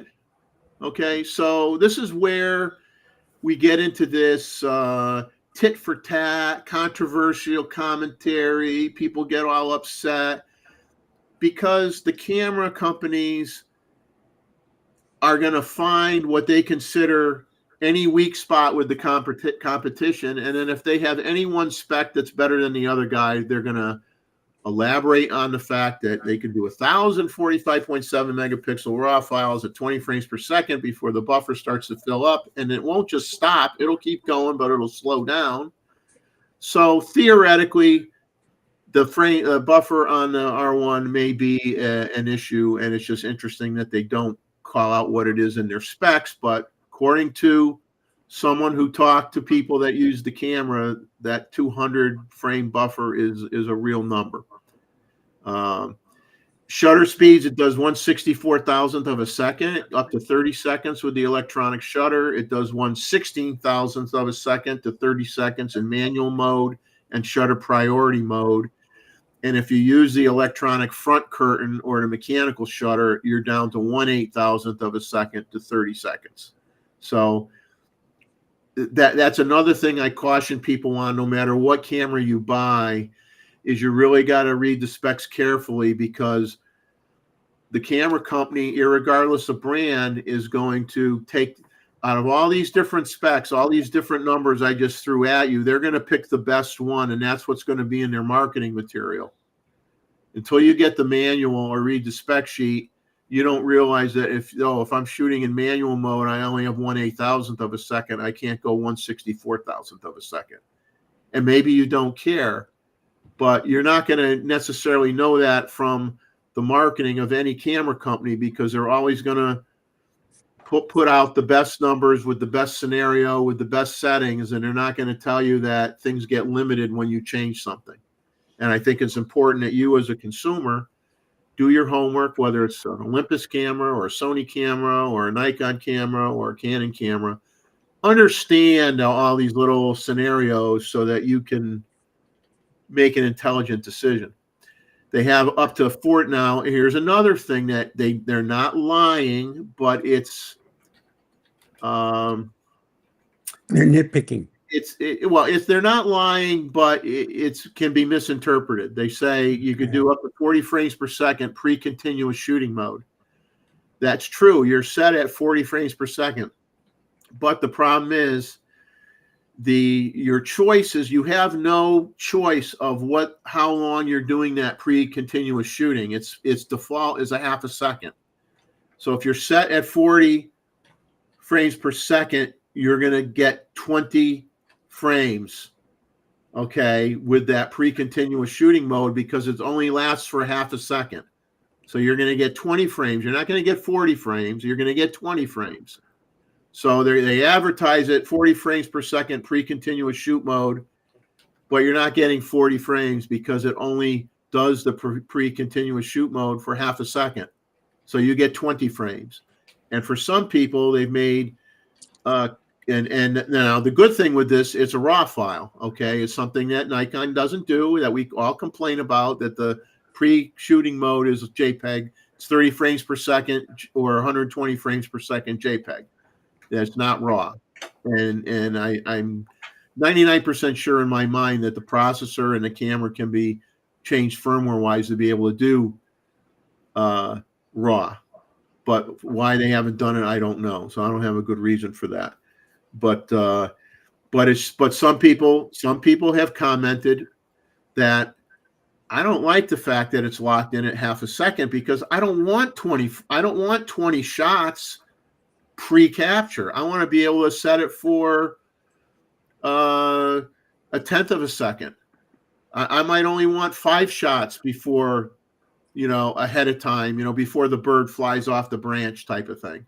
I don't want to have 20 pictures, but it is what it is, and on the Nikons, like I said, it's not the same comparison because it doesn't do RAW, but you do have like a incremental amount of time that you can pick up to 1 second.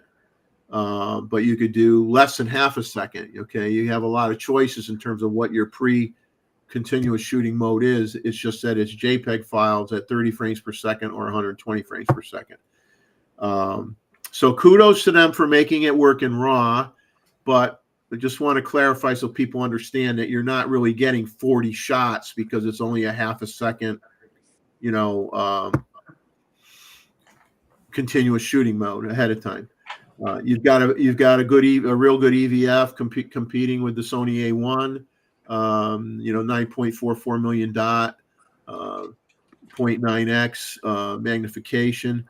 It has something called OVF Simulation View Assist, which I'm not exactly sure what that does. They don't really describe it much, but it's 3 times brighter than the R3, so that's a positive thing, right? If you own an R3, it's got a 3.2-inch touchscreen LCD with a vari-angle design, 2.1 million dots. Now, some content creators have criticized Canon for this because the R5 that's out now has a 4.15 million dot 3.2-inch touchscreen on the back of it, and they're saying, well, if the R1 is a flagship camera, why did you dumb down the touchscreen to 2.1 million dots? Why didn't you use the 4.15 million dot touchscreen? I don't know. Ask Canon, don't ask me. That's what they did, right? And obviously they did the same thing. They put the 2.1 million dot one on the R5 II, which is even more confusing because the touchscreen on the R5 is now better than the touchscreen on the R5 II. So I don't know. That's what happened. Autofocus sensitivity -7.5 to 21 EV. Flash sync on the R1 is maximum of 1/320th of a second.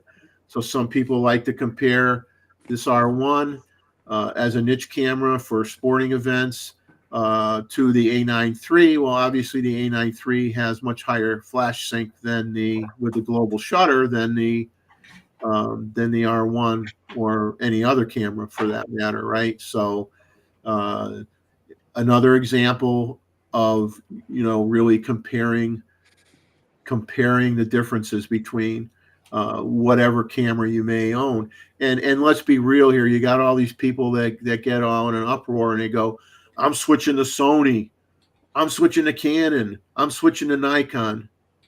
Most people don't have the resources to be able to do that if they've invested in a fair amount of lenses in their system. So, even if quote unquote a new camera from your manufacturer of choice comes out and it disappoints you a little bit, usually it's not enough to make you sell everything you own and go buy the other guy's stuff.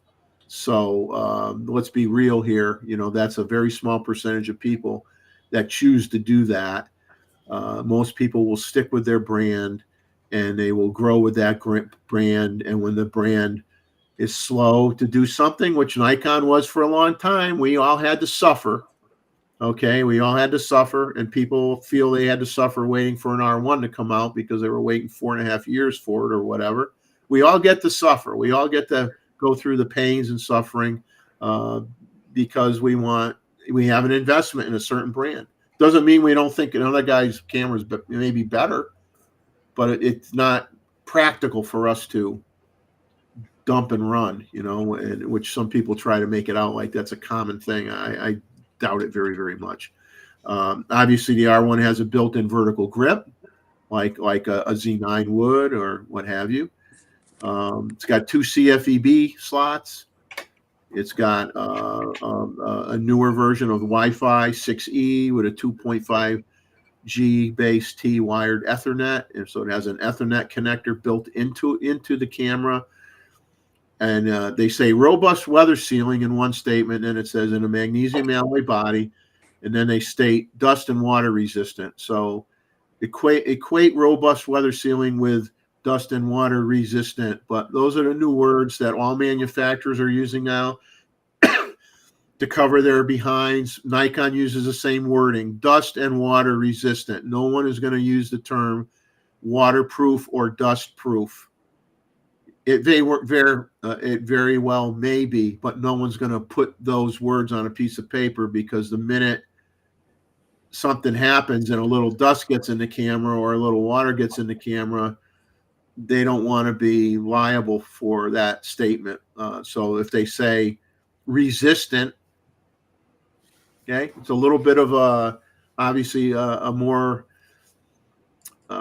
subdued spec requirement to meet, correct? When you use the term resistant versus weatherproof and dustproof. I like the 2 function buttons that they have. I got the 2 buttons on the horizontal axis on the front of the camera, and they got 2 going vertically. So if you're doing portrait shots, you have access to 2 function buttons. If you're shooting landscape, you got 2 function buttons.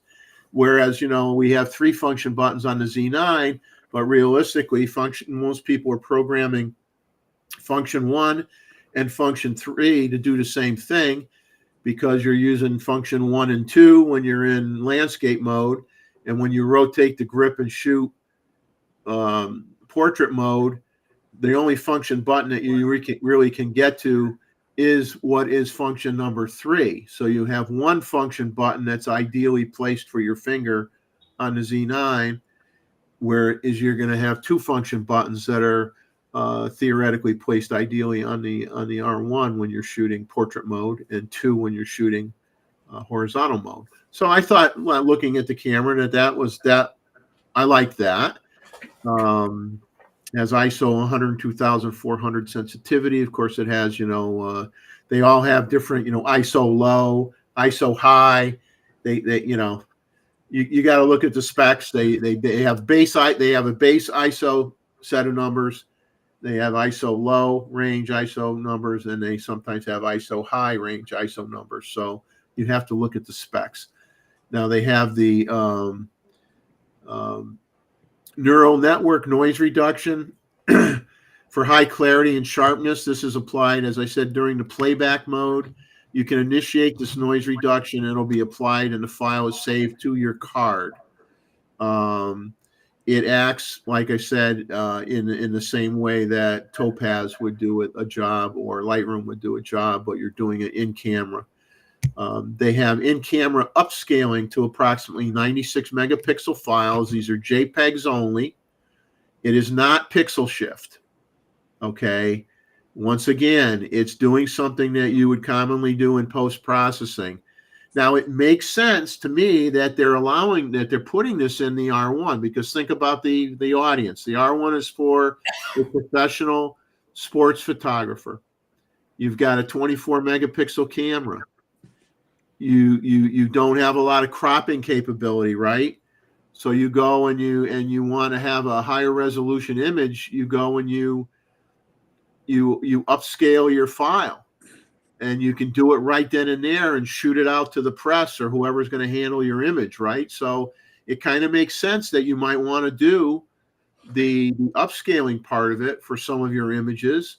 The noise reduction, maybe not, because that might take a little bit too much time to do and slows you down. And I don't know about that part, but the upscaling might be very, very handy for you, but it's not pixel shift. It's like using Topaz Gigapixel or your enhanced mode in Lightroom. And it just bumps up the resolution. They say they have auto exposure, auto white balance modes using deep learning. Okay, deep learning, AI, whatever you want to call it. Coordinated image stabilization pairs the IBIS with if you have a lens that has image stabilization in the lens and you put it on your IBIS body, you can get up to 8.5 stops. They say it supports anti-flicker and high frequency anti-flicker shooting, but they don't really get into detail on that. I know on the I'll mention this on the R5 too, but I believe on the R5 2 they say they optimize the sensor to reduce flicker.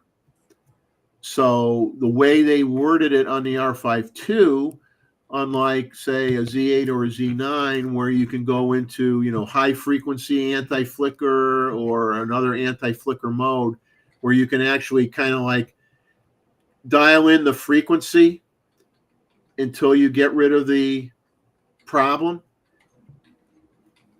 You definitely can't do that on the R5 2 because they're saying that the anti-flicker is built into the sensor, so you don't know really how can it cover all the variations of LED panels or whatever that's out there in the baseball field.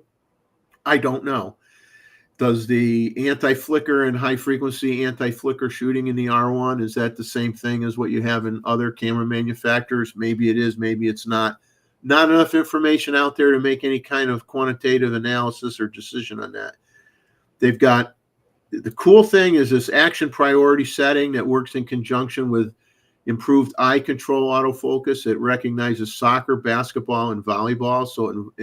So what's neat about that is it basically, if you got a basketball player dribbling the ball, the camera locks onto that person with the ball.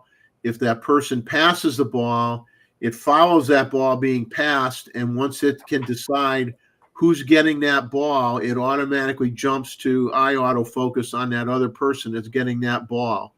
So preliminary results of people using those features for those types of sporting events seems to be very, very positive. And I think that's neat. That's like that is the next evolution. And in some ways, that's getting to where the camera is doing a lot of things for you, right? Are people happy about that? The end result is you may get an image that you couldn't get before, right? Your camera, because while it's following that person with the ball, if somebody cuts in front of that person dribbling the ball, the autofocus doesn't jump to that other person. It stays on that person that has the ball. So that's a good technology, and you can decide whether that's going too far or not. But in terms of if you're results orientated, which a sports photographer would be, that is a big deal. That could be a very big deal to you. So the processor now analyzes the ball, the joint, the torso, the action, and the head information for tracking. Then they came out with something that somebody might think is a bit gimmicky, and it kind of sort of is, but this pre-registered person priority to detect and track specific people. You can store 10 faces, like think of it as creating a database within the camera. Is you say you're doing, I could see it for like you're doing a wedding, right? You take a picture of the bride, you take a picture of the groom. You want to, and you've decided that, okay, father of the bride dance or whatever, but it's really important that bride is like tack sharp. If the dad is a little blurry, he's not the important one in the picture, right? It's the bride. So you can use that pre-registered person priority, and your camera will follow that person and not jump over to another person. It will follow that person. Now, its effectiveness for a sporting event would be limited, especially if it was like a pro NBA game, unless you're allowed to take a portrait of a player on the team before the game starts. You're going to be using that other feature with the action priority settings, because it's not likely that you're going to be able to pre-register a professional basketball player on your screen before they go out and start the game. But in terms of taking pictures of your grandchild's birthday party. Has 20 friends over. They're all running around in the yard like crazy people, right? They're all having a good time running and screaming. You only care about, you want to make sure your granddaughter or your grandson is the one that comes out sharp all the time, right? So there's another situation. Do that pre-registered person priority on your grandchild. Let the camera chase your grandchild all over the place, and everybody else don't matter, right? So, but as is everything, at least you're able to turn it off or not use it if you don't want to use it, right? Mentioned the cross type autofocus. Now it does 6K 60p raw internal recording using the full sensor width, 4K 60, normal LGOP recording for approximately 120 minutes. So that's a standard. That's kind of like similar to a Z9 does 205 minutes. So that's, or no, 100, yeah, 2 hours and 5 minutes, which is 125 minutes. This is doing approximately 120 minutes. 4K 120 and full HD 240 high speed options are on this camera. RAW does RAW, HEVC, AVC-S formats, full size HDMI, which is new. Okay, not the mini or whatever. USB-C, RJ45 built in, 3.5 millimeter connections for your headphones and your microphones. 4-channel audio, LPC M24-bit 4-channel audio. I think the Z9 has LPC M24-bit, but it's only 2-channel audio, not 4. It's 2. You have tally light, which is something that a lot of people like. You have a light that if you're recording a video, a person can look at your camera and see that this light is on and they know you're recording a video. So if you're recording a person, they'll know when they're actually being recorded because they're going to see this little tally light lit up, which nobody else has done that I'm aware of. So that's a neat thing. They have zebras, they have false color, they have focus peaking, but they do not have waveform capabilities, which they do have on the R5 II, but they did not put it on the R1. So that's basically the R1 in a nutshell. And it is a niche camera for, I'd say, predominantly sports shooters.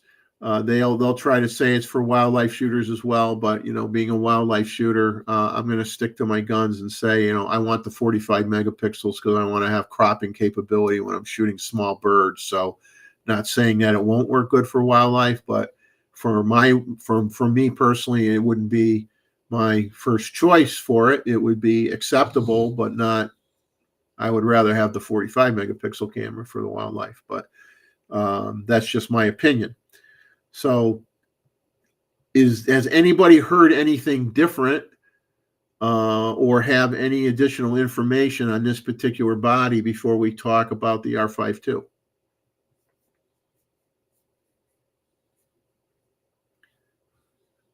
Yeah, I'm not hearing anybody. You guys must all be muted or something. I'm not hearing anybody's voices. Okay. It's just a bigger body than the R3. It has faster autofocus. And I haven't heard anything about overheating or anything. And that's what Canon just shows as their flagship. Yeah. So the R1 is basically for sports and news. Yeah. And the R5 II will be for photographers or, wildlife. Yeah, I think the R5 II is like a Z8 or Z9 for generally good at everything type of camera, not a niche camera per se. Right. And I think it's going to far outsell the R1 and it's just like the A9 III. I haven't seen any sale figures for an A9 III, but I would reckon that many people that are more generalists and shoot a lot of different subject matter would say I'd rather shoot with an A1 than an A9 III. Okay, that's just my. Roy, are you like, yeah, no, So but as we say, it's like we could bust everybody's butt on certain things, but it depends who you are and what you shoot. For what you do, the R1 may be the best choice for you. The A9 III may be the best choice for you. The Z9 might be the best choice for you. So it's just you compare differences, but I don't think there's anything that's so different that somebody else's camera turns into a piece of crap and you don't want to buy it.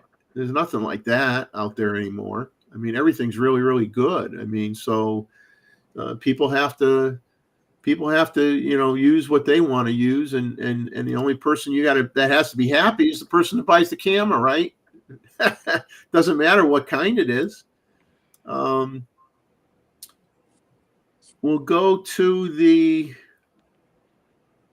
more discussion here because there's more spec information on the R5 too than there is the R1. Yeah. The R1 is kind of skimpy when it comes to some of the specs. Now the R5, we'll talk about this, and let me catch my breath. I need oxygen on some of these shows, The R5 II costs $42.99. It was rumored at $39.99, so it's a little bit more expensive than people thought that the experts thought it was going to be. It's got a brand new 45 megapixel BSI stack sensor and an upgraded Digic accelerator chip, which is the same chip that's in the R1. It says the accelerator chip levels up the R5 Mark II autofocus performance to be nearly on par with the flagship R1. That's the commentary on that. It has persistent tracking even when similar subjects cross. Action priority instantly recognizes soccer, basketball, and volleyball activities, which we've already discussed about the R1, so we don't need to dive into that. It's the same thing. Same deal with the pre-continuous shoot mode, up to 30 frames per second, but it's limited to that half a second default, half a second pre-shoot time frame. So if you're set at 30 frames per second, you're going to get 15 images. And so what basically happens when you're doing the pre-shoot, you're holding your pre-shoot is active as long as you have your shutter button pressed halfway down. Okay, so you got it pressed halfway down, and then you say, okay, I'm going to push the shutter all the way down now. I'm ready to take the picture. You're going to have 15 shots pre-shot, and then when you push the button all the way down, you're going to be shooting at 30 frames a second. So you got 15 images, and you got 30 frames per second afterwards. Now, once again, it's RAW. So you have the advantages of it being raw. Now here's the kicker. This is from a reliable source. I can use that phrase once in a while. This is from a reliable source that the pre-continuous shoot mode will only work with the latest batteries. So if you think you're going to put an older battery in the camera, which you may be able to do, supposedly there are some functions that will not work unless you have the newer battery, which is a higher capacity battery. And the commentary was that are some functions with an S that will not work without the new battery, but the only function I could confirm where that's true is this pre-continuous shoot mode. So if you want to use the pre-continuous shoot mode, you are going to have to buy the new battery to put in the camera. And like I said, the Z9, you could do pre-capture up to 1 second, but you're not doing RAW. You're doing 30 frames per second or 120 frames per second JPEG, which for a sports photographer, the file size on that JPEG file, I think it's on the Z9, it's 11 megapixels or something when you're using this mode, is still probably more than adequate for most publications anyway. But I think most of us will be honest here and say we would prefer to have the raw pre-capture as well. So I'm not going to gloss over that fact. So that is an advantage. Has a mechanical electronic shutter, 12 frame per second mechanical, 30 frame per second electronic, 14-bit RAW. Now this is in writing out of the R5 II spec sheet. Continuous shooting, electronic shutter at 30 frames per second, 45 megapixel, up to 200 frames in JPEG, only 93 frames in RAW. Like I said, the Z9 will do 1,000 frames RAW at 45.7 megapixels. So if you're really like going to spaz out on buffer, go ahead and do that. But I really don't think for most people it's going to be a problem, unless we want to hype it up and turn it into a problem, But if you're shooting with the mechanical shutter which is 12 frames per second at 45 megapixels, you can get 760 frames JPEG until the buffer fills up, and 230 frames in RAW. And like they're claiming that's a fixed buffer as well, where it doesn't get to 230 frames and then keep on shooting but slows down. It's 230 frames and it stops, and you got to wait for the buffer to clear before you can take more pictures. Shutter speed on this camera is 1/8,000th of a second to 30 seconds with electronic front curtain or mechanical shutter mode with 1/3 to 1/2 step increments. If you're shooting with the electronic shutter, you're at 1/32,000th of a second for 30 seconds. You have 1/250th of a second flash sync. You have a multifunction hot shoe with ETTL balancing, ambience priority, standard mode, flash priority, flash exposure compensation, plus or minus 3 stops in 1/3 or 1/2 stop increments. You can do HDR. There was no comment whether you could do HDR on an R1, so I can't answer that question. It wasn't in the spec sheet. Exposure compensation is plus or minus 3 EV in 1/3 or 1/2 EV steps. Other cameras, such as, just because I am Nikon, I can talk Nikon, right? A Z9 does plus or minus 5 EV. Deal breaker? No, not really. There's differences, and people got to understand all these cameras have differences.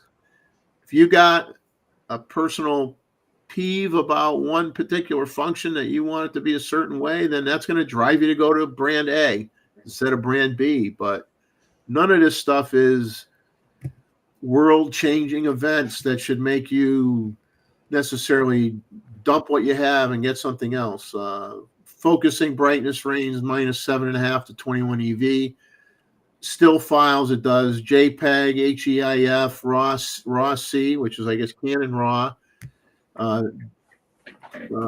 JPEG, 8 bits, HEIF is 10 bits, RAW is 14 bits. Aspect ratio is 3:2. A lot of cameras only do 3:2 aspect ratio. I can't say that it's all of them. I think some of the Nikon cameras do 3:2, 1:1, and 16:9, if I remember right. But a lot of cameras only do 3:2 aspect ratio. This one, same thing, a 3.2-inch vari-angle touchscreen LCD, 2.1 million dots, whereas the older version of this camera has the 4.1 million dot. So you kind of wonder why did they not carry over the same touchscreen? It's got a 5.7 million dot, 0.76 times. The R1 had a 0.9 times magnification. This one has a 0.76 times magnification EVF with the OVF simulation view assist function. It can do in-camera upscaling to 179 megapixels, which is JPEG. Has the same Wi-Fi support as the R1. And here's where you get into what people are going to nitpick on and complain about, and it may or may not be justified. You got this new passive cooling design. You got 2 vents on the side of the camera. So you have 3 grip options, which is mind-boggling. You have a conventional battery grip that has vertical controls on it and takes 2 batteries, which costs $349. You have a battery grip if you need Ethernet functionality. The Ethernet is not built into the camera body. You have to buy the battery grip that has the Ethernet connection on it and vertical controls, and that's $499. If you want to get, this will be in notes later on, but if you want to shoot more than 4K 60 for, I believe, 2 hours, if you need to extend that recording time, or you're going to shoot 4K 120, or you're going to shoot 8K, you are then required to use the way they word it is a battery grip. They don't tell you which one. They say, if you got to shoot more than 4K 60, longer than 120 minutes, or shoot 4K 120, or shoot 8K, you have to have a battery grip.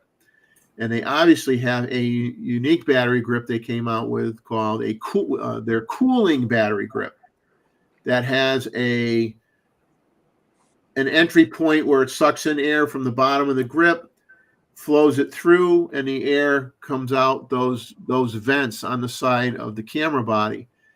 And that grip has no vertical control capability on it at all. So if you want to get the longest shooting time, which they don't say what that is, but if you want to get the longest shooting time and you want to shoot 8K, I'm sure if you want to shoot 8K, you're going to need the cooling grip. So potentially a person's buying a camera for what I say it was $42.99, and potentially if you're a hardcore video shooter, but you also like to have a vertical grip with buttons on it, you may have to buy 2 grips. You may have to buy the standard grip because you may not need the Ethernet, and then you may have to buy the cooling grip if you're doing hardcore video. Let's see. So this is right off the excerpt from their Canon's webpage. A true hybrid camera, the R5 Mark II, excels as a video camera and leverages its high-resolution sensor to produce up to 8K 60 raw video, along with a new 4K SRAW recording mode for easier file handling. Recording times up to 120 minutes are possible at 4K 60 settings and below, or if paired with an optional grip, not stating which one, if paired with an optional grip, larger recording formats, which would be 4K 120 or 8K 60, or longer recording times are possible. So I'm making an assumption that they're referring to the cooling grip. And then if you use the cooling grip, you don't have vertical buttons on it. So if you want a grip with vertical buttons, you're going to have to buy 2 grips.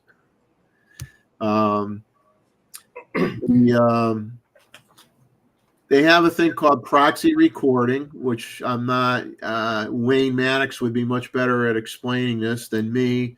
Proxy recording is possible with split saving it to separate memory cards and a host of picture profiles, including Canon log 2, 3, PQ, and HLG.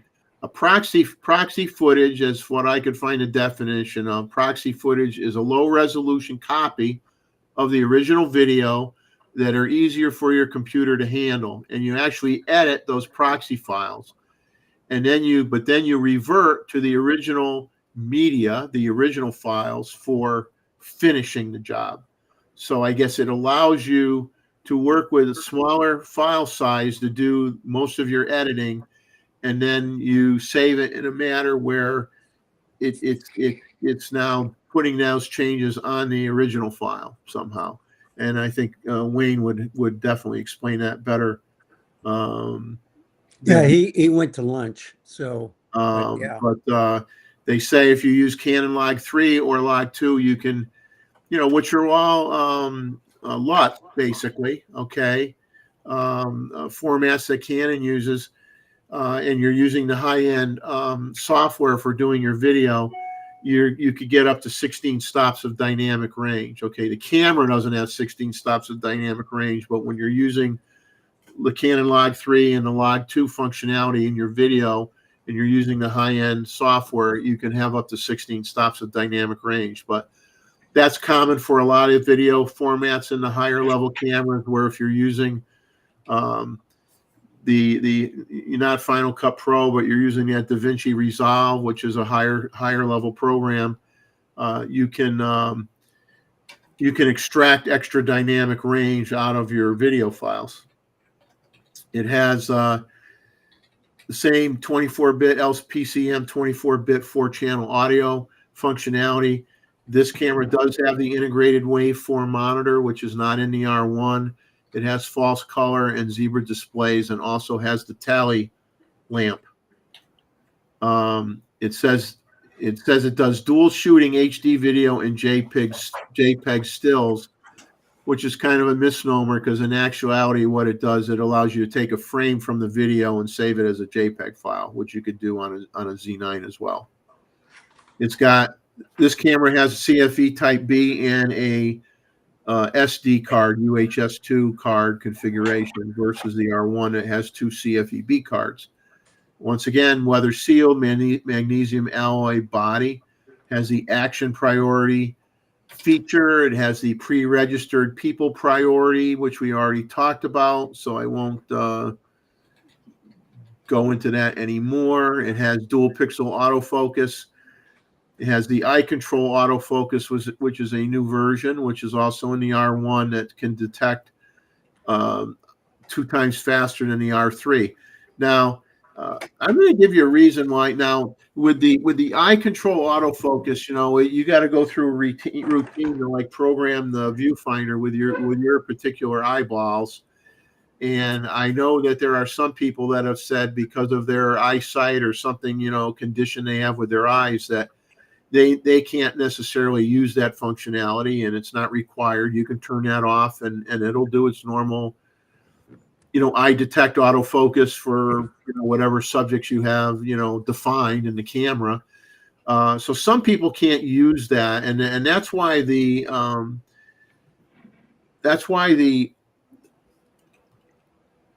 EVF is so large on those cameras, because it's large so that it makes it more accurate for the eye detect autofocus. So, me personally, I don't know if it would work for people that wear eyeglasses. I'm really not sure. I don't know. And I've never heard anybody talk about it that way. I don't know if it works for a person using eyeglasses or not. Now, and be honest with you, for me, I wouldn't want to use it. And I'll tell you why. I wouldn't want to use it. I wouldn't want to use my eyes as a method of deciding where the autofocus point is, because I'd rather just let the camera use the eye autofocus tracking capability in the camera, because I want to be concentrating on the composition of my image as well before I take the shot. And if I have to concentrate on, if I have to use my eyes to tell the camera where I want it to focus, I can't worry about my composition and make the camera focus where my eyes are looking at the same time. That's just my opinion. It's either I'm doing one or the other, right? It may be different if you're on a tripod. Obviously, you can get your composition all determined, and then use your eyes to tell it where you want to focus. But if you're shooting handheld, I personally would rather have the camera do the eye autofocus for me, and not having to use my eyeballs to tell it where to focus. But that's just my opinion. It has a neural network noise reduction, as we talked about before. In this case, it has what I said earlier. This particular sensor, it says, has been tuned to suppress flicker for photographing under fluorescence and LEDs. So apparently it doesn't have a dialing in of a specific frequency, as some cameras have. It has the auto exposure, auto white balance using deep learning, 8.5 stops. the stop rating when you put a image stabilized lens on the body. They're saying it's 8.5 stops in the center of the image and 7.7 stops at the periphery. Okay, are we really going to worry about that? No. Flash sync 1/250th of a second. USB-C port, full-size HDMI, 3.5 millimeter ports for your microphone and your headphones, same as the R1. I found something that said the rolling shutter has been reduced by 40% versus the R5. And that's basically all I got on that camera. But the R5 II looks like a very, very interesting camera. We need to have a more in-depth review. I think the only thing to consider is if you're a heavy video shooter and you need the cooling grip, but you also want to, you also want to have vertical controls. You may end up buying 2 grips, and if you end up buying 2 grips, you're going to have $42.99, and you're probably going to end up with over $5,000 you're spending to buy the 2 grips. So you have to consider that. Whereas maybe you want to have a camera that has a grip built in that maybe you get good enough video results and you don't need to use a cooling fan, and you have your vertical buttons. So that's a personal preference. And I mean, this is something that it's going to need a lot more thorough review by someone who gets the camera in their hand for an extended period of time. But I think the R5 II is a really cool camera. I think the cross-type autofocus is a big deal. I mean, I've never really had a problem with autofocusing with a non-cross-type camera, but I know for a fact, due to technology, that a cross-type is a more accurate method for certain photo situations. And kudos, good for them. Kudos with the basketball, volleyball, soccer, active tracking formulation that they came up with. And I'm sure they're going to come up with more. And so I give Canon credit where credit is due, and you know what, everyone would expect this, because these are new generation cameras. They should have things that the older cameras don't have, and that's to be expected, and that should be embraced. And because it will push the other camera companies to then try to obviously do the old leapfrog trick and jump over these cameras, because that's how the game is played. But personally, if I think if you own an Olympus or a Nikon or a Canon or a Fuji and it's working for you, I don't think you're going to sell your stuff to buy either of these cameras. If you're a Canon user, more definitely, especially if Canon does something smart and does a nice trade-in allowance, if you can trade in a body towards the purchase of one of the new ones, which they may do down the road, then that may be very enticing to make you want to go and do a body switch, a camera body switch. So it's definitely good what they put out.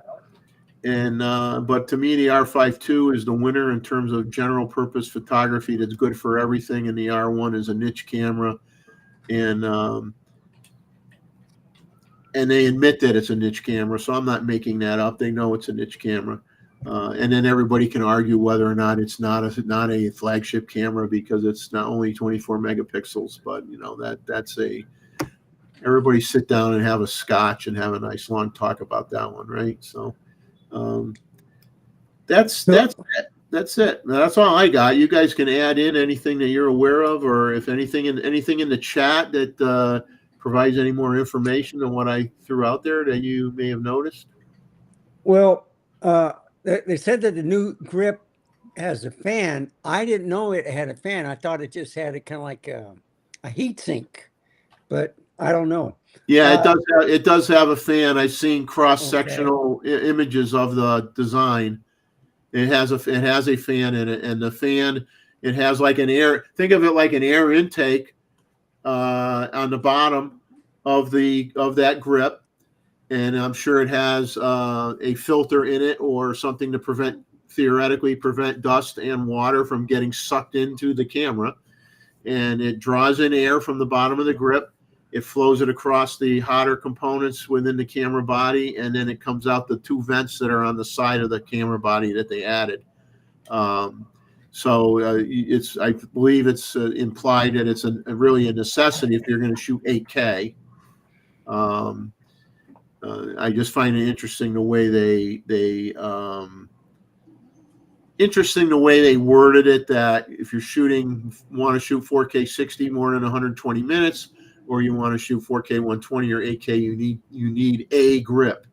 I would have thought they would have specified you need the cooling grip, and I'm 99.9% sure that you're going to have the cooling grip if you're going to shoot 8K, because that is going to generate a lot of heat. Maybe you can get away with one of the other grips if you're just shooting 4K 120.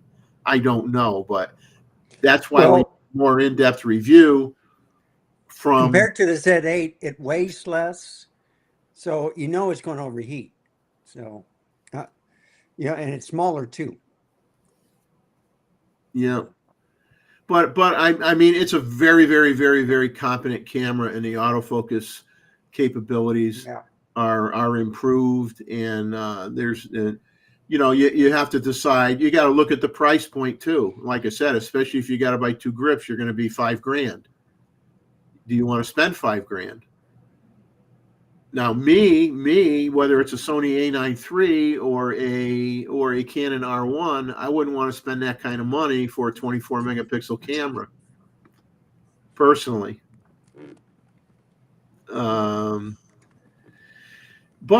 I would make the assumption that I would change my mind if I was a professional sports photographer shooting at the Olympics, and then I may say, well, you know what, 24 or not, that's the way to go. And that's the way it was with Sports Illustrated for decades and decades and decades with Canon DSLRs and Nikon DSLRs. It was always the low megapixel, fast autofocus, high buffer cameras that were flagships. So anyway, what do we got in the chat? Anything? Well, they have different points of view of fans, without fans, about water or dust getting inside the camera.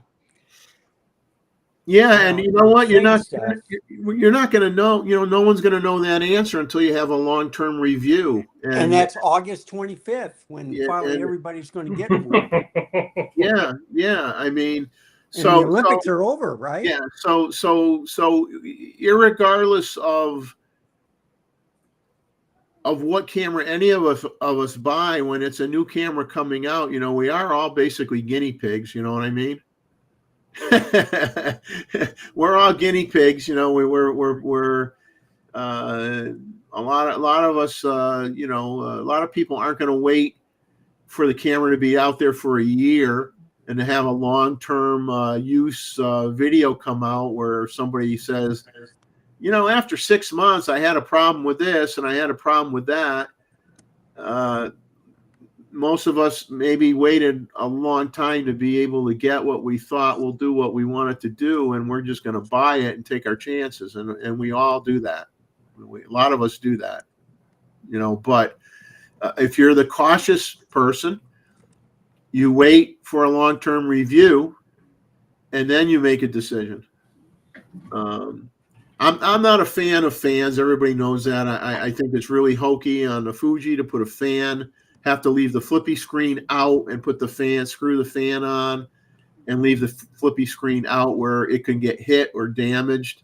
I'm not a fan of fans. I think that, for crying out loud, stop trying to make these hybrid cameras into full-blown cinema movie cameras. I mean, that's a different market. That's most of the cameras that don't have fans shoot video long enough for 95% of the people that are going to buy the camera. For the other 5%, spend the extra money and buy a red. See,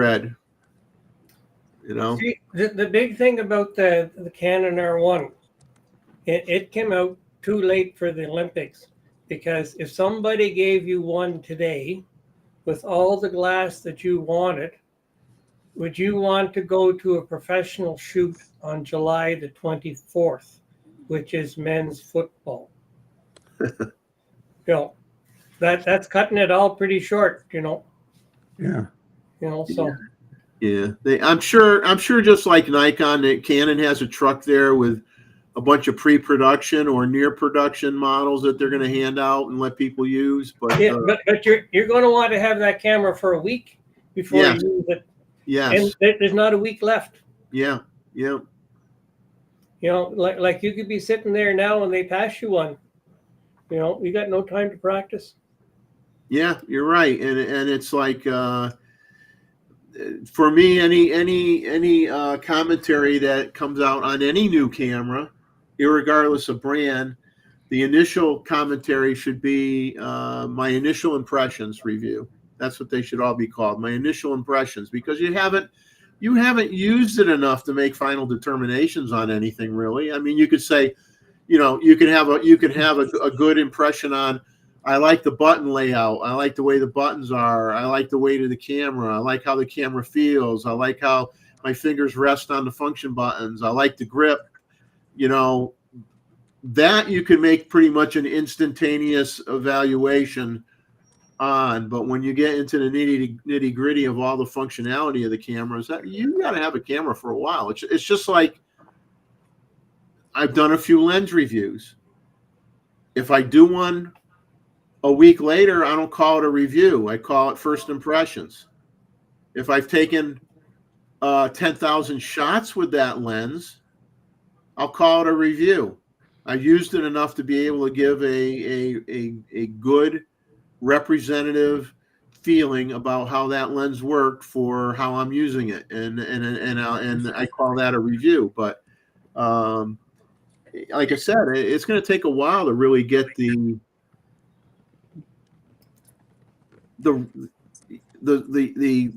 what I would consider an opinion that you're going to feel comfortable with, because the guy had it for a month. Guy went out and shot 30,000 images, different conditions. Used it in a high humidity area. Shot it out in the desert, shot it out in Svalbard or whatever.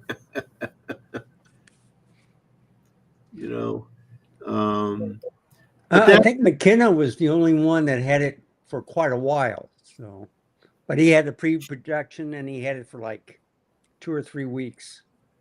Yeah, I mean if you can dedicate every day for 2 or 3 weeks, you'd have a pretty good feel for it. But obviously, if you can like put away everything else that's on your table to work on, and you just do that for 3 weeks, you'd probably get a pretty good feel for it. But most of these people only had it for, here we got a simulated basketball game and a simulated volleyball game and a simulated soccer game. You got 3 hours. You got both cameras. You got 3 hours. Good luck. Yeah, that's difficult. That's difficult. I saw Jared Poland's video where he snuck off to a golf course. I was trying to look at, but he did pretty good. I watched McKenna. I watched another guy. Didn't the guy from Art of Photography, didn't he have a little thing on that too? Well, John on the R5 too.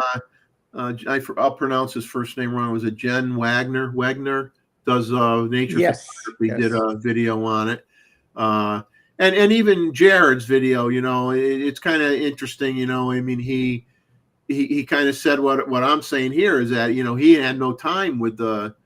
He had Manny Ortiz that was invited to the same event, and they shot pictures, and they only had hours to use it. And he said that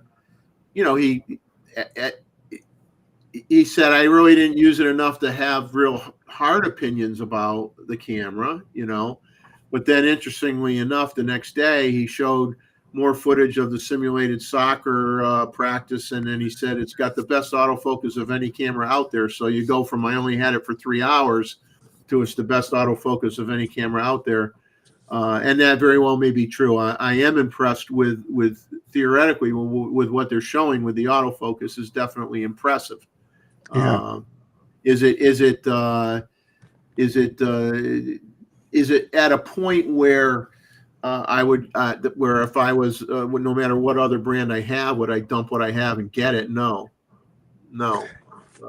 I'm in the Nikon ecosystem. Yeah, so, and the thing is yeah. too, what's interesting is, as we both know, Nikon rumors a few weeks ago said that they had a rumor that Nikon was going to come out with improved autofocus features for the Z9.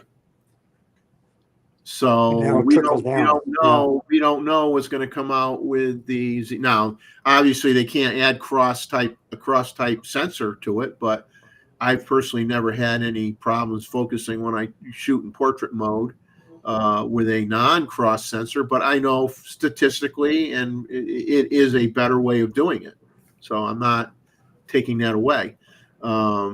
It just hasn't. I don't have a noticeable effect in not having that on my current camera. I still get sharp images when I shoot portrait mode. I don't go, oh my God, the camera can't focus. I'm having a problem. I haven't had that problem. Yeah. And they have software now that if your shot is out of focus, they'll focus it for you. So. Well, yeah. This is where, Yeah. like I said, me being an old fart, which somebody did mention up there, old fart in one of the comments. Well, I'm an old fart. I admit it. I'm not the oldest fart around, but I am. Some people's farts are worse than mine. But it's definitely the cameras are getting so automated that you definitely don't. A person doesn't have to have a broad knowledge of photography to get a good picture. I think the benefit of someone that's shot, which a lot of people in the chat have shot, like I said, for decades, is it's you're still going to get shots that you hand this great camera to somebody, they're going to get great images, but they're still not going to be necessarily like immediately as good as anybody here that's shot for a long time, only because depending on your genre of photography, you've been shooting long enough to know how your subjects react and how your subjects behave and where the best places are to go, what the best lighting, all the other things that help you create a great image that are separate from the camera itself. So, but like I said, it is getting to where the camera is. The pros will buy a new camera if the camera does something they can't do at all, or does something a lot quicker than they can do it now, or they can justify spending the money for the new camera. And so the tech is still going to keep going. But I had to do that initial long discussion because we criticize AI, people that do AI, and sell pictures of somebody that weren't done with a camera, and everybody gets as wowed by them, and they're great, and they're making money doing it. And hey, you got a right to make money as long as it's legal. You make money any way you can. But we can be all in an uproar about that, but then we're basically using cameras that have what they want to call AI in them, and we don't complain about that much. We're okay with that. So we're kind of playing a double standard in a way, right? We're mad at one group, but we're okay because it's in our camera. That's okay. It was one of those things just to make everybody think a little bit. Is Roy coming back, or did he say he was? Oh, I know his wife was having problems, so he may okay. come back, he may not. All right. Yeah. What else? I'll kind of talk a little bit. I just, before I get into like the rumors that are out there, I'm trying to hide the message here again on the screen. I know that drives Chuck nuts when I don't delete it right away. Chuck, I'm sorry, Chuck, if you come and watch. Well, that's only if it's over a picture. But yeah, I'm sorry. yeah.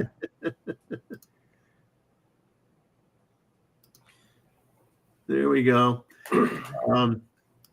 Before I get into any of the rumor stuff, because we still have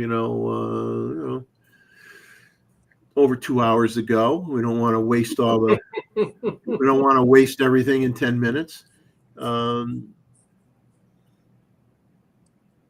David's comment. I got to put David's comment up here. I'm glad I'm not the only smart arse up here. Canon grip cool my condo. Then for the last 10 days have been 30 plus. Forecast the same for the next 10. Yeah, you have to daisy chain like 5 cooling grips together, and then you can use it replaces your air conditioning unit. We don't have air up here. Yeah.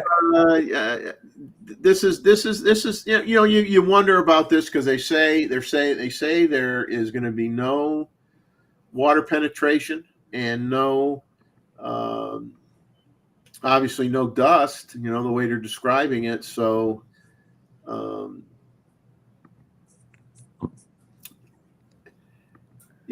don't know. It could be a water repellent. It could be a water repellent material where the water beads up and rolls off and doesn't penetrate the material, so the water doesn't get in the camera, but still allows air to go through the filter. I don't know. I mean, they're not, these engineers. They're not stupid guys. I mean, I'm sure they came up with a way to eradicate that potential situation. But you know what? The only thing where time will tell is when you have a long term use, and we all know that anxious buyers are not going to wait for long-term reviews on anything. Well, just give it to Scubarazzi and see what he can do in a day. Yeah. I went diving with it, and all of a sudden it just flooded.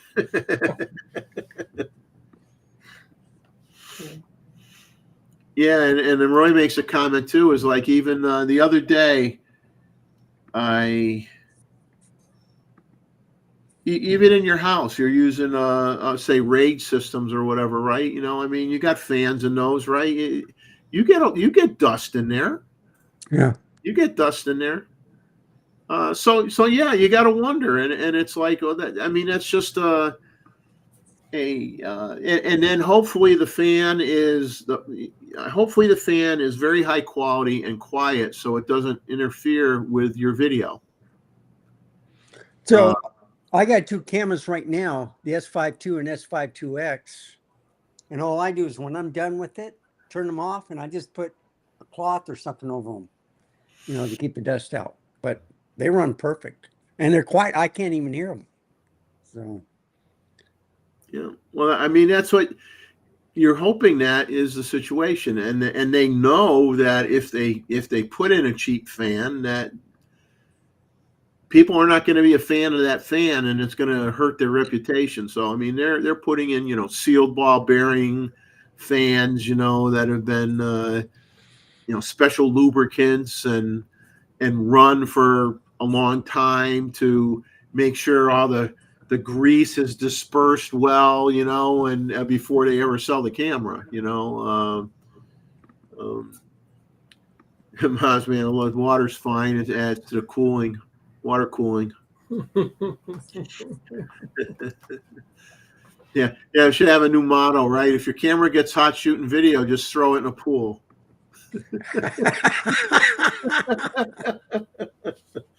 No, is what you do is you get a sprinkler and you cool it down.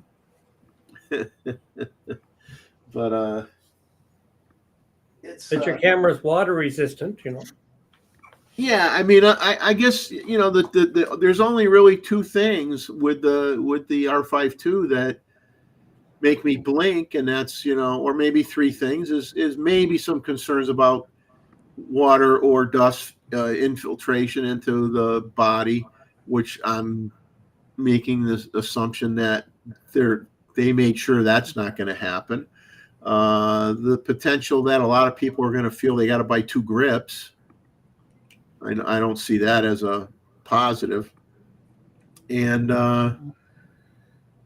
Does it come with a battery charger? and the buffer buffer for some people, for the buffer. But I'm not foolish to say that, oh, if I have a Z6 III and I'm shooting 24 megapixel files, I can hold the shutter down for more than 2 minutes before I fill the buffer, which we already know that's the case, based on testing that's been done. Yeah, you could crow about that, but give me a break. Who's going to do that? Who is going to do that? So, we're a lot of the people that review this stuff, and they beat up on a camera because, oh, well, mine could do 2,000 shots before the buffer's full. Well, I can shoot for 2 minutes before my buffer's full.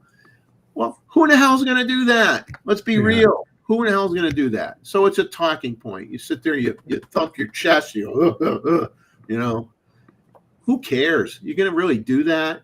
And that's what causes all the fighting, that everybody, that some people want to talk about, that, everybody hates each other, everybody's fighting with each other and blah, blah, blah. It's like, just get real, buy what you want to buy. And I just always say, I've always said on this channel, I will call out differences. I don't beat the crap out of brands. Right. I own a lot of brands behind me. David Stewart owns a lot of brands. Randall Brander owns a lot of brands. Roy Bixby owns a lot of brands. Okay? We're not brand bashers. We're photographers.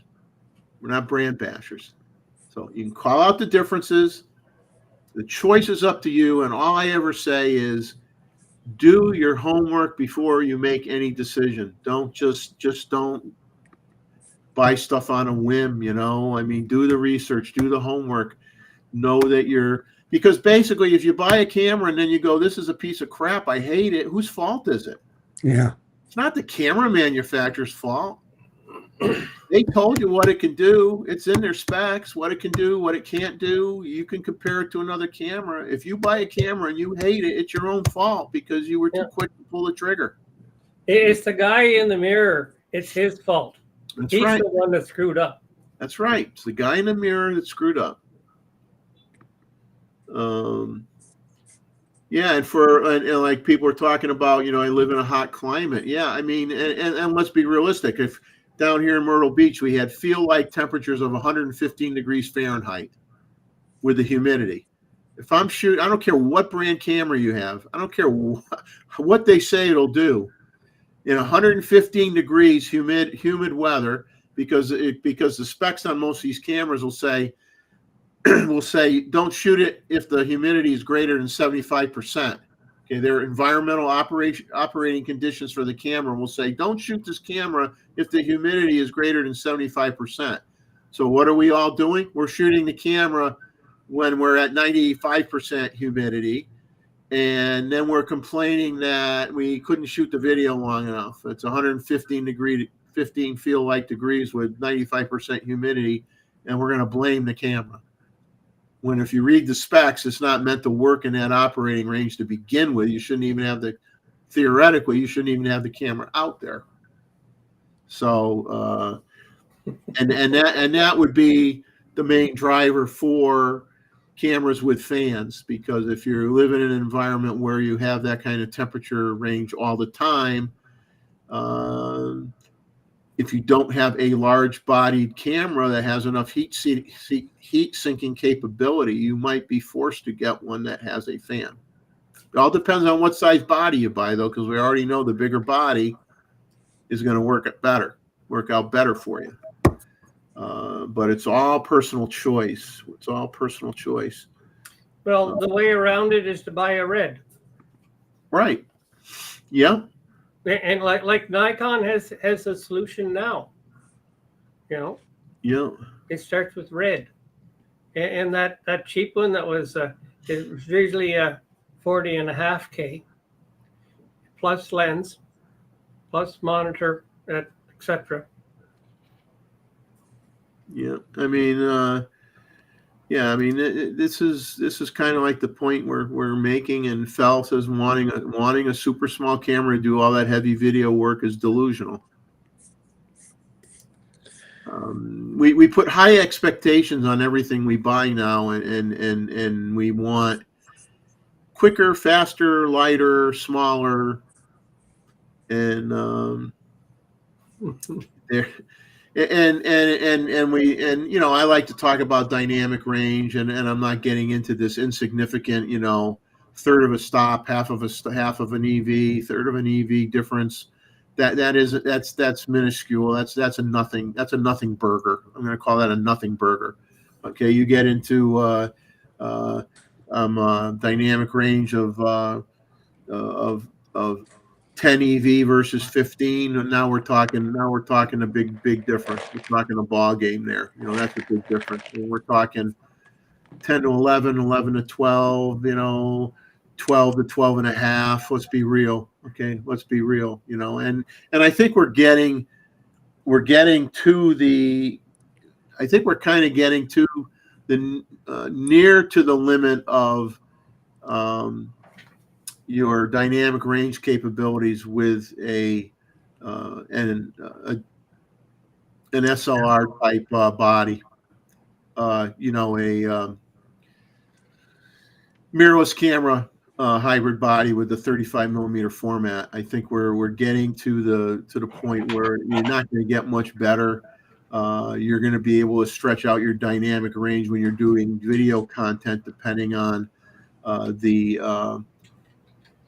your options for video recording, where you know you can do a lot of that stuff in post with the video software to make the dynamic range better. But in terms of, you know, your dynamic range for stills, the reality is if you want the best dynamic range, you have to sacrifice other things, because you got to go into medium format. You got to be willing to go into medium format.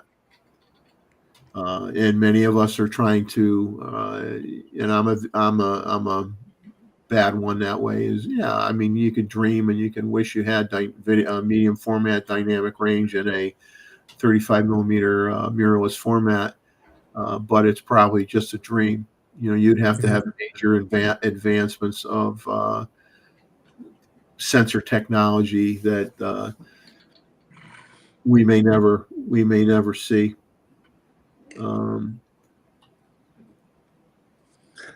We did talk a little bit last night about 2 more cameras registered by Nikon.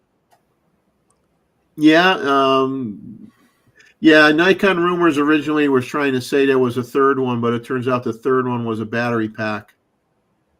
I don't know if you saw his update on his site that there was he thought the third number was for another camera, but it's actually for a battery pack. Yeah, for the Z6 III, right? I don't remember what camera Or battery grip, for, or yeah. but I think I have it in my notes, you know, that I'll go back to when we do the rumor stuff. You know, it's you know, everything out there is so stinking amazing. Let's be realistic, right? It's all amazing, and you know, my biggest complaint is that I'm not fortunate enough. My biggest complaint is I can't hold any of these things before I buy them. You know, I mean, that's my biggest complaint. My biggest complaint is the camera industry has fallen on hard times when the phones started doing pictures. That a lot of dealers went upside down. A lot of the small guys disappeared, and unless you live next to a major, you're in a major metropolitan area where you have a large camera store that has, you know, pretty much everything in it, you're you know what, out of luck, as they say. You know, you're going in Walmart. You know, is a Walmart going to have a Z9 in it? And even if you go in Best Buy, their shelves are empty. Their shelves are empty. You know, they have almost every Best Buy I've gone in. I went into getting off track a little bit. Went into the Best Buy in my home in near where I lived in Connecticut. One of the places I lived in Connecticut while I was there. And I'm looking at the camera stuff. They hardly had any cameras at all. They had no Nikon lenses in inventory, none. They had no Nikon lenses on the shelf. They had maybe 3 Canon lenses on the shelf, and they had maybe 7 Sony lenses on the shelf. The Best Buy tends to be predominantly, in terms of inventory, Sony. You know, I was talking to the young fellow that worked there. We talked for a while, and but you know, you don't have any bodies on display to even pick up and put in your hand. So it's like, man, that's frustrating. That is so frustrating. I feel bad for a lot of people out there that, you know, it's like buying a car and you don't test drive it. You buy it out of the catalog, and you're buying a car and you don't know if it fits you until you get it, and then they say no refunds, can't give it back. You know, and that's why so many people say, well, rent some cameras and see how they feel. And you feel like, why should I have to pay the money to rent a camera? I want a camera store near me that has a camera that I can put in my hand. I don't want to have to rent a camera, but it's true. And in some ways, you know, you have to rent something to try it out and see how it feels in your hand. So at my camera store, they finally got a Z9 because it was always back ordered. And the way I got it, it was a year afterwards, but then it was $1,000 off because it was used. And the guy used it a little bit, you know, like a couple of months, and then brought it in. He said, it's just too big for me. And finally we started getting Z8s. And if I would have had my hands on the Z8 before the ZF, I would probably just forget the ZF and just have the Z8 or even the Z9. But I had the Z9 first, and then I got Z8. But yeah, I mean, having both cameras now, I many times will bring both with me, and I'll equip the Z8 with the telephoto lens, zoom lens, and I'll equip the Z9 with either the 600 PF or the 800, depending on what I want to use that day. And because I am religiously, due to all my experience with sensor cleaning, which I'm an expert at by now, is I don't want to change lenses in the field. that's right. Yep. I'll go if I can go in my car and change a lens, I'll do that. But I don't want, if you know, down here where it's always windy, you're near the ocean, right? So you always got crap blowing around in the air. I don't want to. I don't care whether I hold the thing down and I'm doing everything right. You know, the wind is whipping all around you. There's stuff that's going to get on it. I would rather carry 2 cameras with 2 different lenses and leave them on and not take them off until I'm indoors in my house, because it's just not worth the risk. Just not worth the risk. But let's see what else. Let me back up I'm going to back up in the chat a little bit. Oh, Randall, I don't know if you saw this. I do the same thing with you. You and Gusto. Yeah. So it's And Three Blind Men. Man, he always gets his stuff, and then he puts such a good spin on it. Oh man, that sounds good. yeah. I mean, I'm not going to sit here and like I said, there's only a couple observations on the Canon cameras, and I don't think it's hard to say if not knowing about the buffer and how people are going to use it, especially not knowing the buffer specs on an R1, to me would be disconcerting if I was thinking of buying one to go to the Olympics with or something like that, because you want to know that, because you are going to be holding that shutter button down quite a bit, you know, more than the average person for that type of stuff. You kind of want to know that information. Okay, someone, Mookie made this comment, you're not use the camera in the rain, comment. For those of you want to, I am going to back up to some notes I took here. Give me a second. If you're a nature guy, Steve Perry has a video out about shooting in bad weather, rain and snow. It's a really, really interesting video to watch. It's not really, really long, but it's very well done. He's talking about it from inside of his camper, which David could appreciate. And he shows you some very nice images of subject matter, nature related, of course, in the pouring rain or in light snow, heavy, medium snow. He says the best thing if you're going to do rain photography or snow is that medium level rainstorm, not a torrential, hurricane type of thing. Medium level rain, medium level of snowfall. Because if you go out there and you're shooting in a drizzle, you don't get enough streaking. You can't. You look at your picture and you see like a little line in a few spots. Not raining heavy enough to get a really good dramatic effect in taking the image. If you're trying to get a different looking image from the rainfall, you got to have enough rainfall to make it worthwhile. So, and you could buy one of those cheap two pack rain sleeves that are just plastic. Like, think of them as plastic bags for your camera.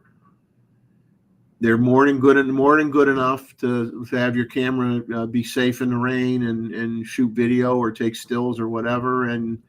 Or maybe you're lucky where, in my case, I can go to a state park and it has some overhead areas that you could shoot pictures in, and you're not in the rain. You could shoot things that are in the rain, but you're not going to get your camera wet. So that's an option as well if you have that kind of situation. But definitely a video worth checking out. If you want to have some more dramatic images, it's by all means it would be it's a neat thing to do. I had a great time getting caught in the rain less than a month ago, and I shared it in one of the videos I did of pouring rain and taking videos of the birds in the pouring rain and some still images of them in the pouring rain. I loved it. It was a blast. And I was fortunate enough to be under the cover of enough trees that prevented me from getting wet, but I could shoot in between the trees and had clear shots of the birds getting soaked. And I loved it. I had a great time. It was a lot of fun. Don't get to do that too often, but it was fun.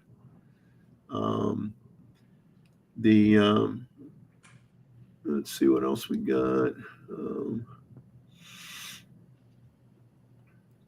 Okay.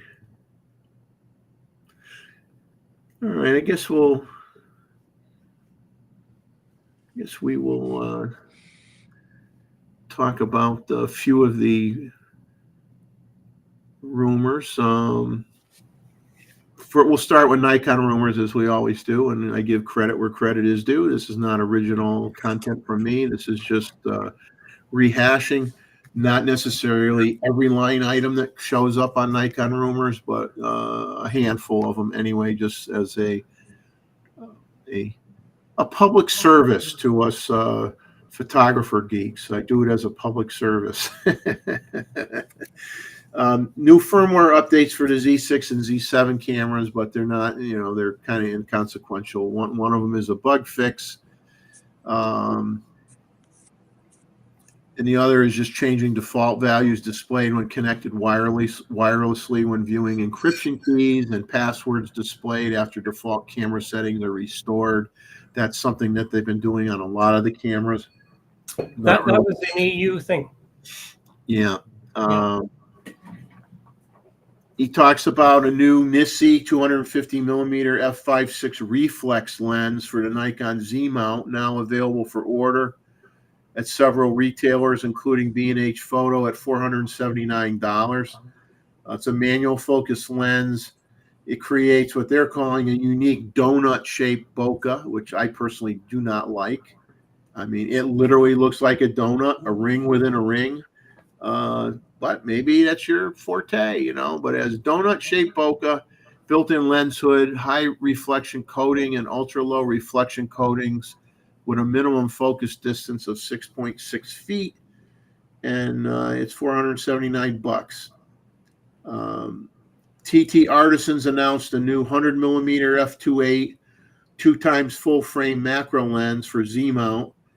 That's based on the existing tilt shift version. I have the tilt shift version, which I did, I think, a video on my channel quite a while ago, and I used it and I liked it. But when I got it, I think what I had to do is, it was for sale at B&H and Adorama and different major retailers, and for whatever reason, I don't know the reason why, all of a sudden you couldn't get that lens. It was like showing up as discontinued, and it was a brand new lens. It just came out, and it was like unavailable. And it's the only lens I ever bought from Amazon, because they were the only ones that had it when I bought it. So I didn't have a choice. So I bought it, and I like it. And I'm not going to lie, I haven't used it a lot. I mean, I shoot macro, but I'm not shooting macro every day. I'm not shooting macro. I'm not shooting 30,000 macro images a year. But I do shoot macro. And I tried it out, and I fooled around with the tilt mode and the shift mode, and it was kind of neat. And I had in my mind some things that I thought I was going to be able to do using the tilt and the shift feature, and but you have to have the right subject. Like what I wanted to do, and where I went, you didn't have, like, I'm picturing in my mind using the feature. So let's say I was in Holland, and I'm surrounded by tulips. Millions and millions of tulips. Well, it would be cool to fool around with a tilt shift lens and have it where you have a diagonal line of flowers that are sharp and everything else is blurry. To be able to have an effect like that or do things like that. But I don't have anywhere down here where I have fields of thousands of flowers to do something like that with. So I used it where I could see the effect of making those adjustments, but I wanted to do something where I would see a dramatic effect with using those adjustments, and I just didn't have the right subject matter to be able to do that.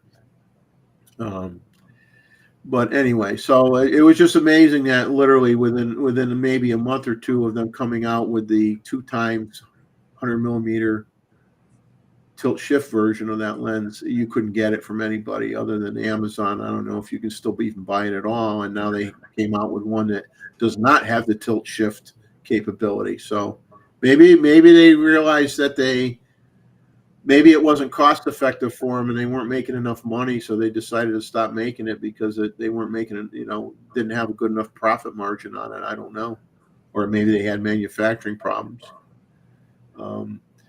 They have a new Mikey autofocus 33 millimeter. That's a strange focal length. 33 millimeter f1.4 APS-C lens for the Nikon. Which is a 52. Yeah. Announced in China. I couldn't find out what it was selling for. I tried to find the price. I couldn't. They had the price, but it was in. I couldn't do an exchange thing with I don't know what it costs. I'm just saying I couldn't figure out easily what it was going to cost, but it's only announced in China at this time.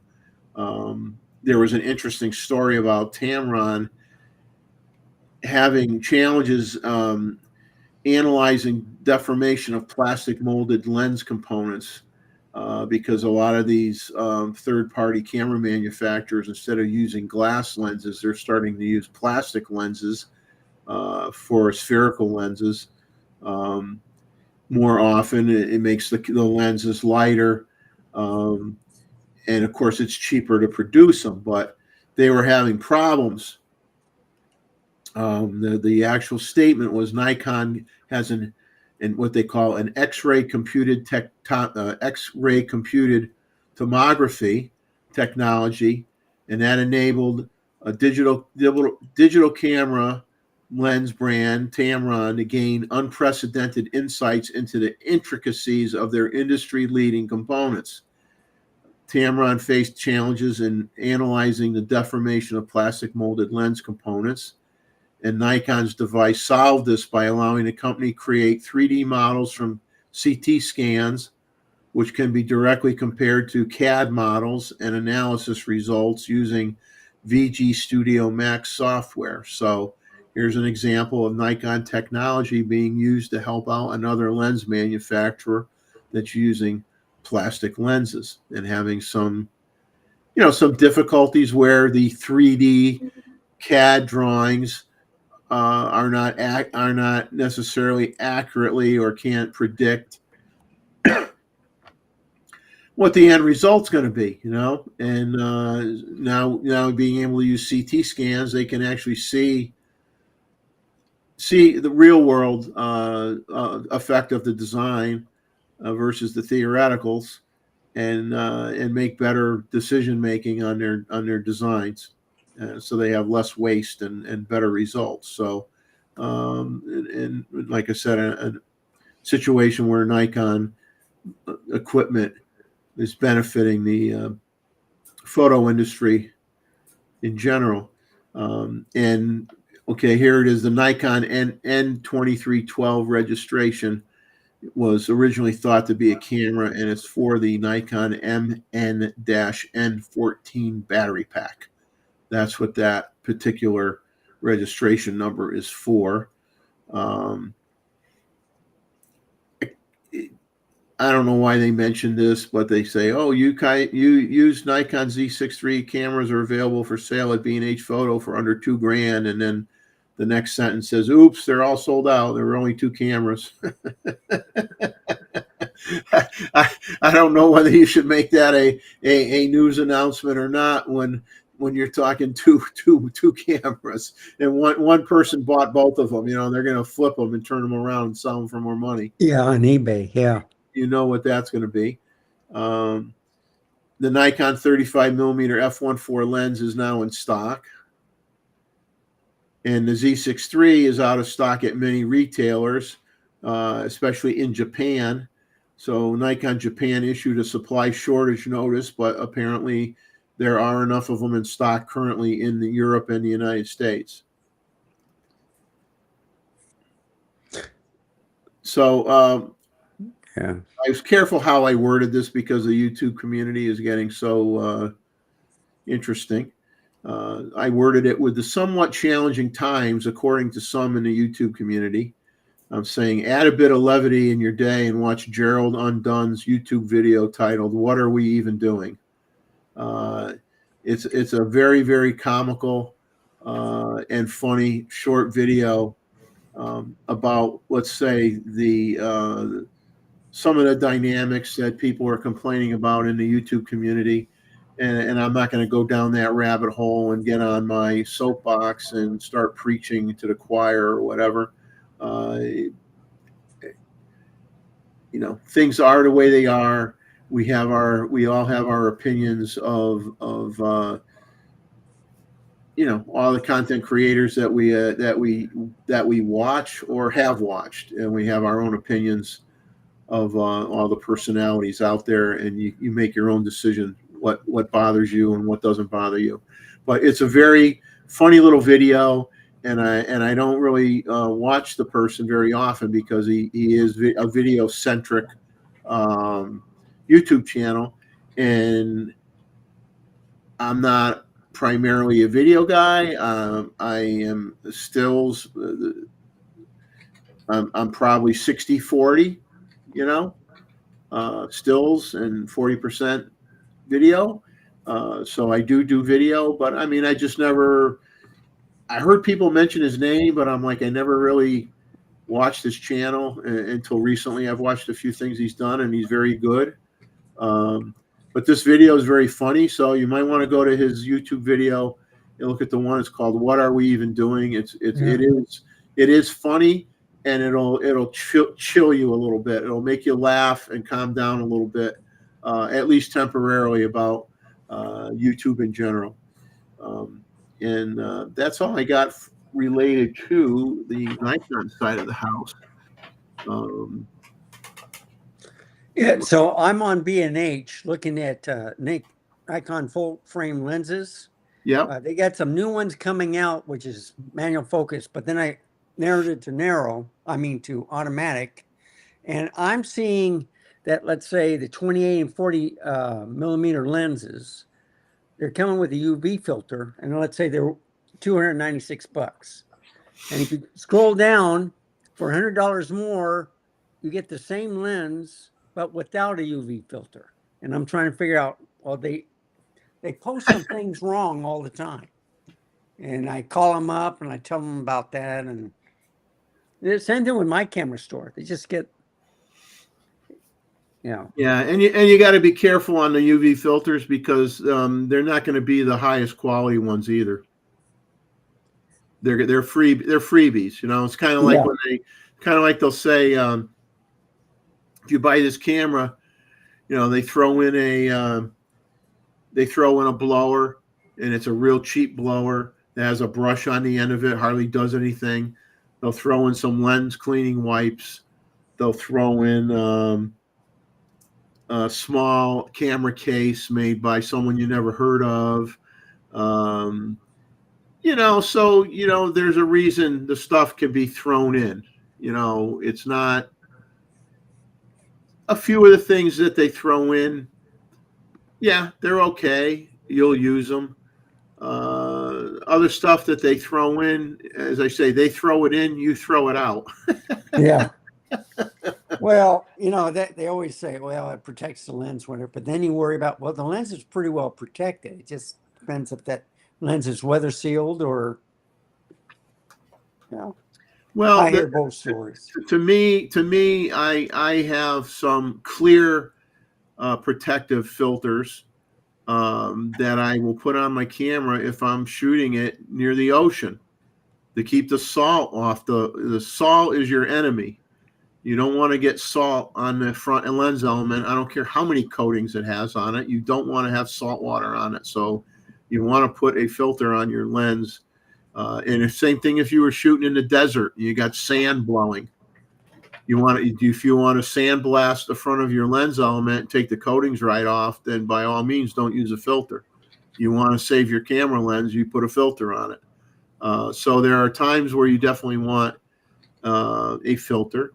And then if you choose to use a filter, I'm not saying every filter has to be a $400 filter, but there is a difference between the $39.99 filter and the $129 filter. So, you know, buy something that's a little bit better. It may be certain materials that are used on lens filters. Some hold up very well in terms of threading on your camera very easily, and others will bind and get stuck.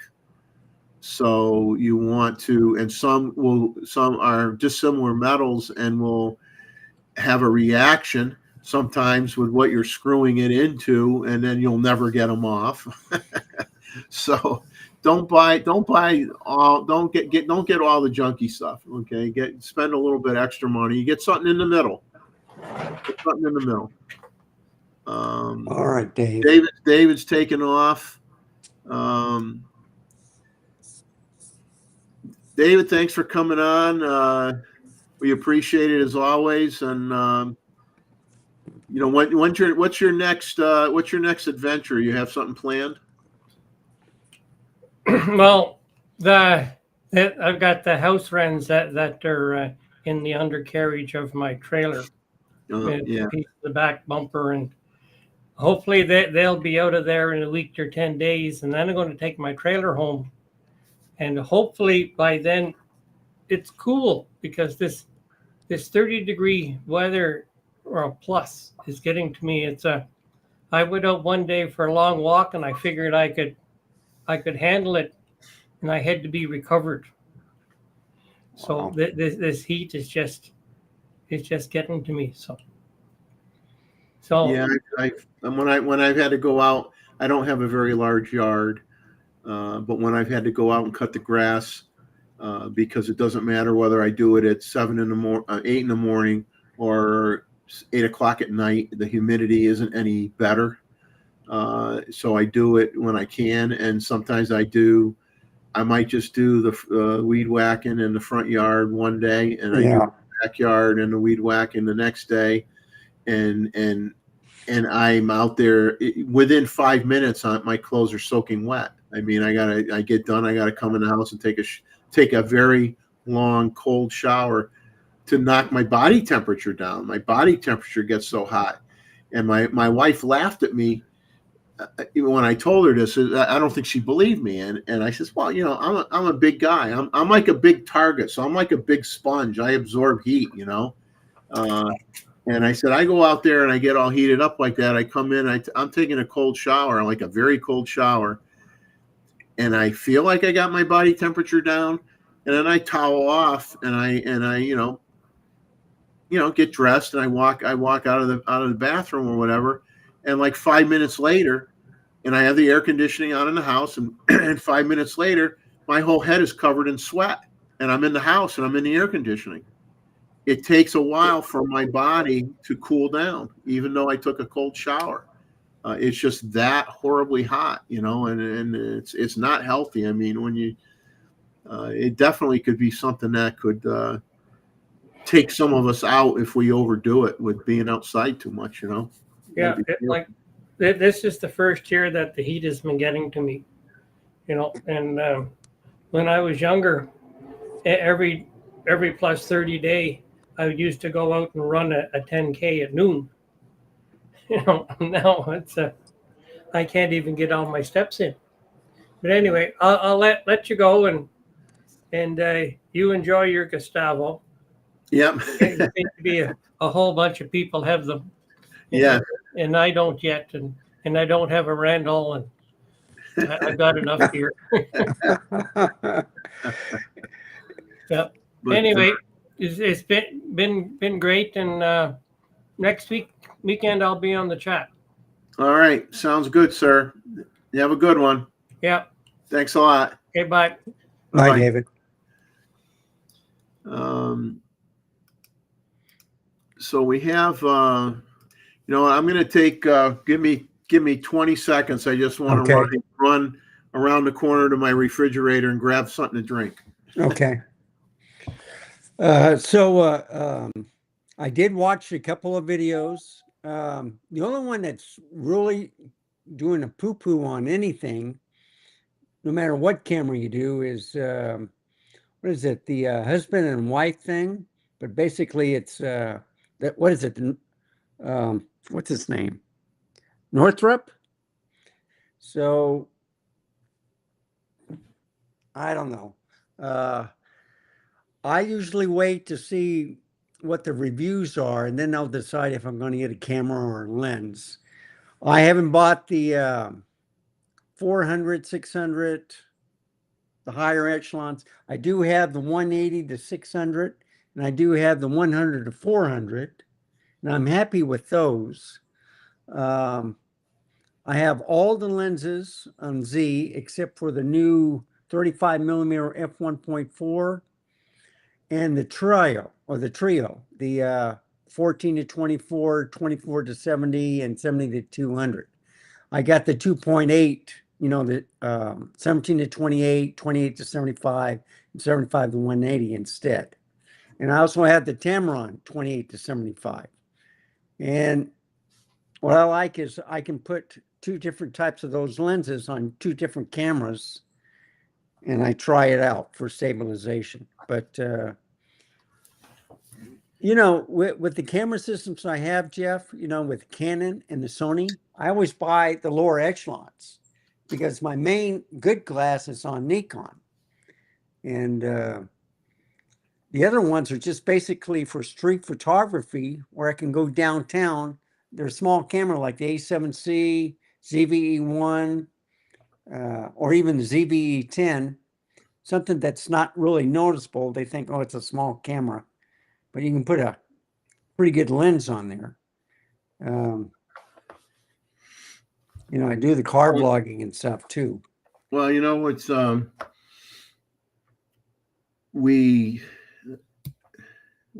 I should be careful when I say we, because then I'm implying everybody. I know some people that, you know, have Olympus Micro Four Thirds cameras and absolutely love them to death. They've got, you know, a high crop factor.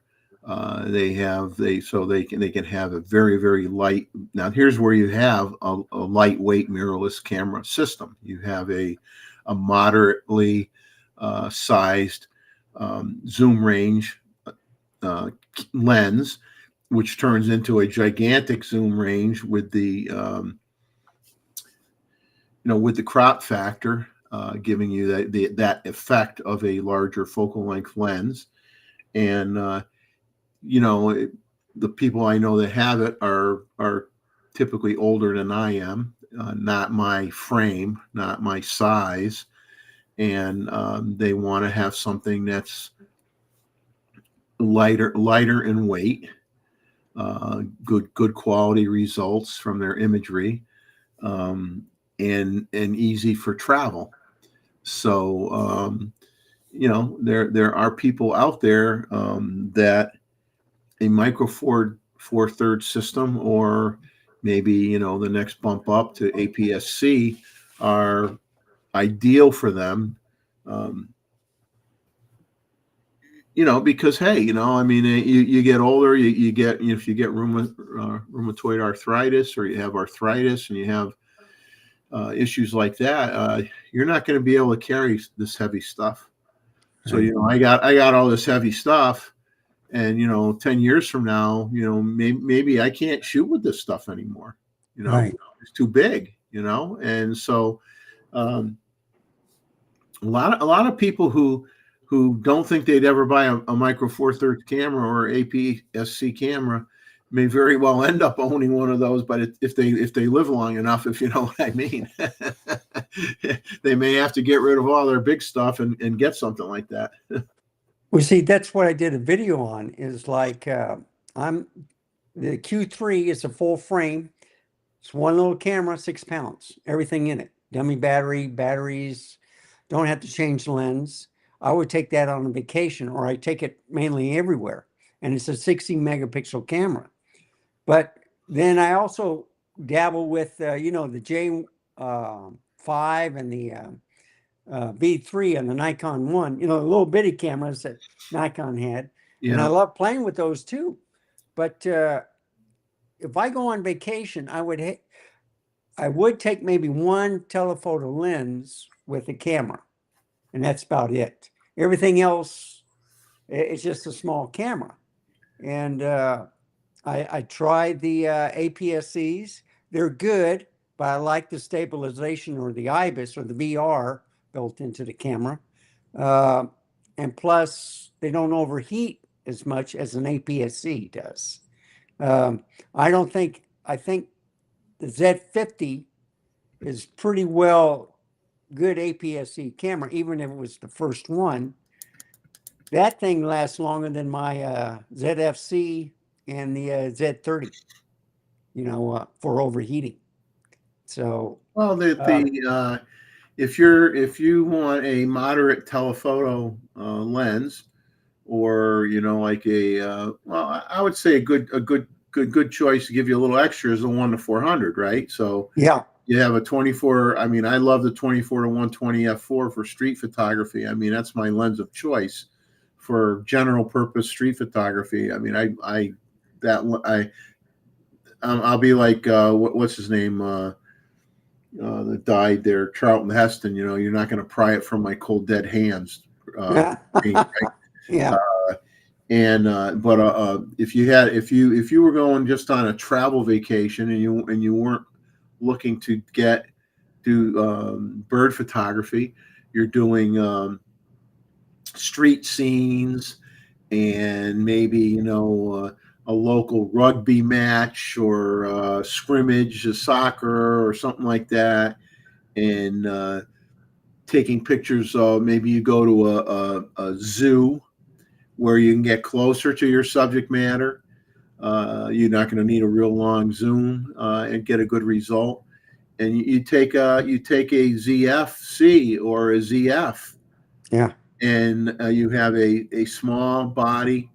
It has good autofocus capabilities. It has more than enough feature set for that kind of photography. And you bring a 24 to 120. Maybe you bring a pancake lens with you if you want, and you bring a 100 to 400 zoom, and that's probably all you need. And you can throw it in a very small bag and go on your vacation and be perfectly happy. I mean, the only time you'd be looking for the big guns is if you were doing a nature birding specific photo trip, and you're bringing two camera bodies, and you're saying, I'm going to put the 1 to 4 on one, or the 70 to 200 on one, and I'm going to put the 600 or the 800 on the other camera body.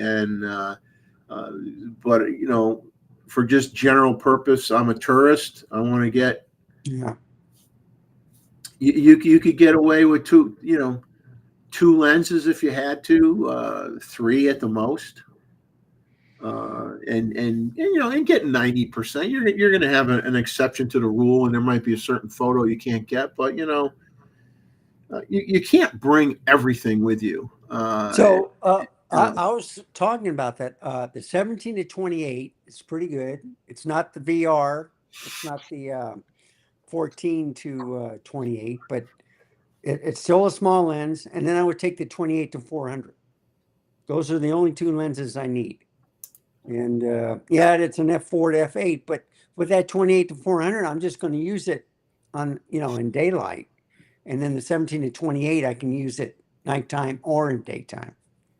So, it's and with airline restrictions nowadays, and I hate to say it, we do have to bring clothes with us. Yeah.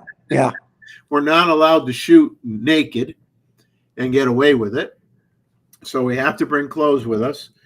And with what the airlines charge for baggage fees, if you could get away with packing with 1 suitcase, that's what you want to do. 1 suitcase and a carry-on bag, and that's the way you want to go. I mean, you start getting into the 2 suitcase deal, you're spending a ton of money on luggage fees. And then if you go to a place where you're doing an international flight and you get on a smaller plane, and their luggage dimensional requirements are smaller than what you have in the U.S., you could get yourself in trouble and be stuck not even be able to bring one of the bags on the plane at all. So when you do international travel, you really got to do a lot of homework, because, okay, the first leg of your journey going from, let's say, the U.S. to England, you go, oh, everything went well, I'm fine. And then you go on a plane going from England to Africa or something, and then it's a different kind of plane, and it's like, oh no, you can't put that on the plane, it's too big. Then what do? Cancel your trip? So you got to be careful. So here's I'm probably catching this discussion. What, between John Young and this is probably the end of the discussion, I guess. Yeah. So is this what John did, or is this what somebody else did that he? Well, he was talking with a couple of people, but Val was discussing with John Young about let's see, what was it? I was talking about the Fro video, and he said such nice things about the Z6 III. I did a double take, and then while you were gone, I mentioned that the Northrop, the guy, has been lambasting different camera companies lately, 2 or 3 of them, in the reviews. And I says, well, I'm tired watching him. Yeah, I saw the titles. I just saw the titles of his content on the new Canon cameras that came out, and I'm like, I choose not to watch that person's content.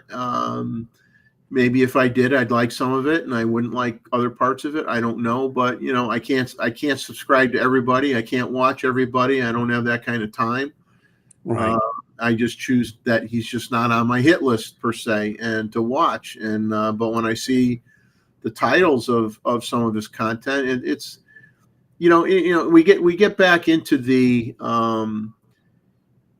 and I could say from experience, okay, having had a YouTube channel for 2 years plus, and having had and doing a live stream for now a year, I can say, based on the how well or not so well my channel's doing, and I'm not a big pusher of doing self-advertising per se, and I have a Facebook account, but I only used it for that one time when I was having my battle with the park, and I wanted to have my viewpoint regarding the news media's presentation of my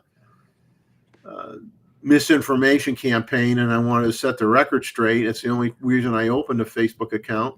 So I don't advertise anything on Facebook. I don't have 20 million. I got people who want to friend me, but I don't want to get into that routine. Right. So I don't do a lot of self promotion. But what I do was never about self promotion. Yeah. It was about just sharing information, and hopefully somebody would like the content and feel they want to sign up and watch. It was never about monetization, as we all know. It's never been about that.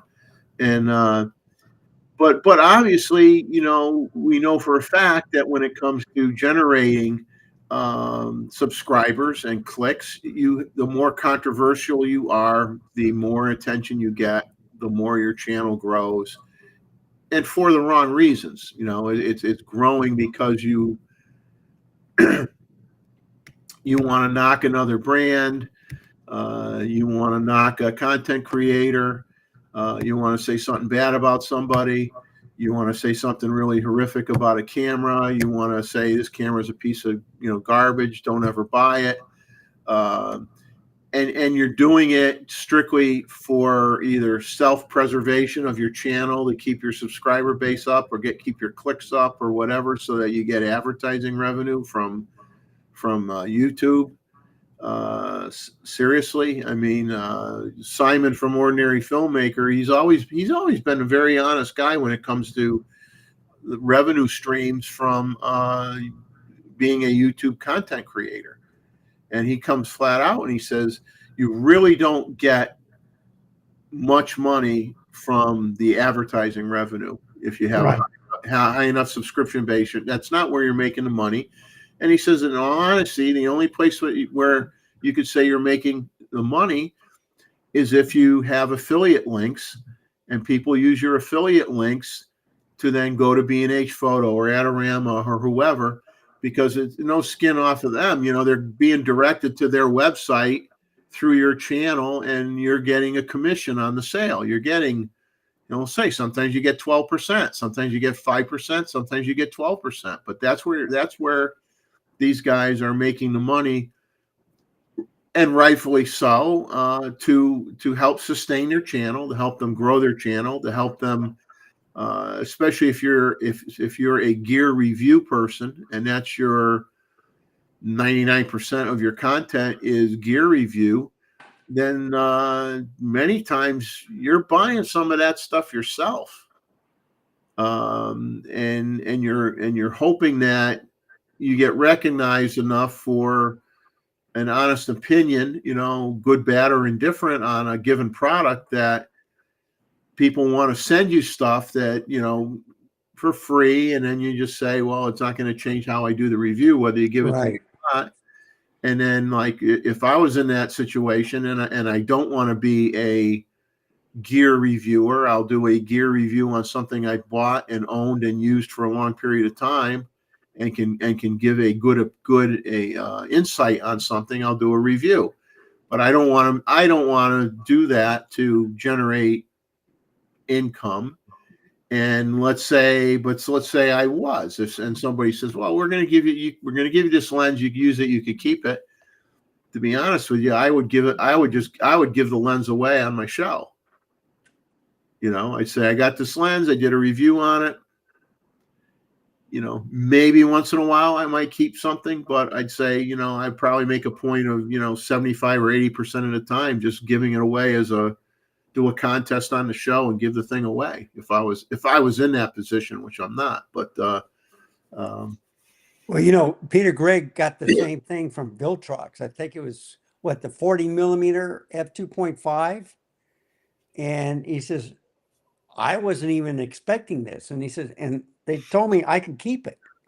And so he tried it a couple of times.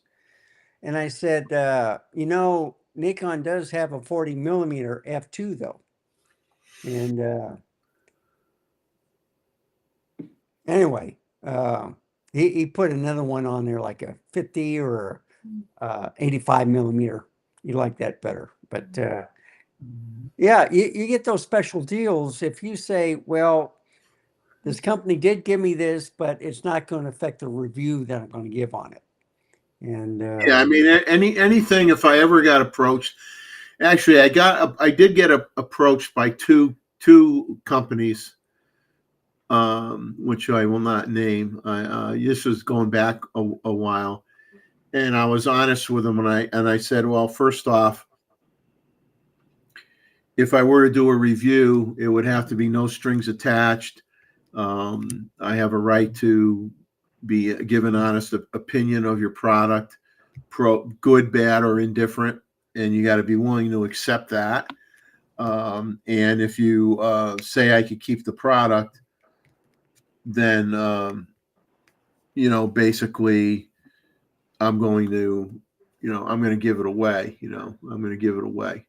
What was that company that was asking people not to say that they were conversing? Was it DJI or something? Where some YouTuber says, I'm not going to get their products anymore.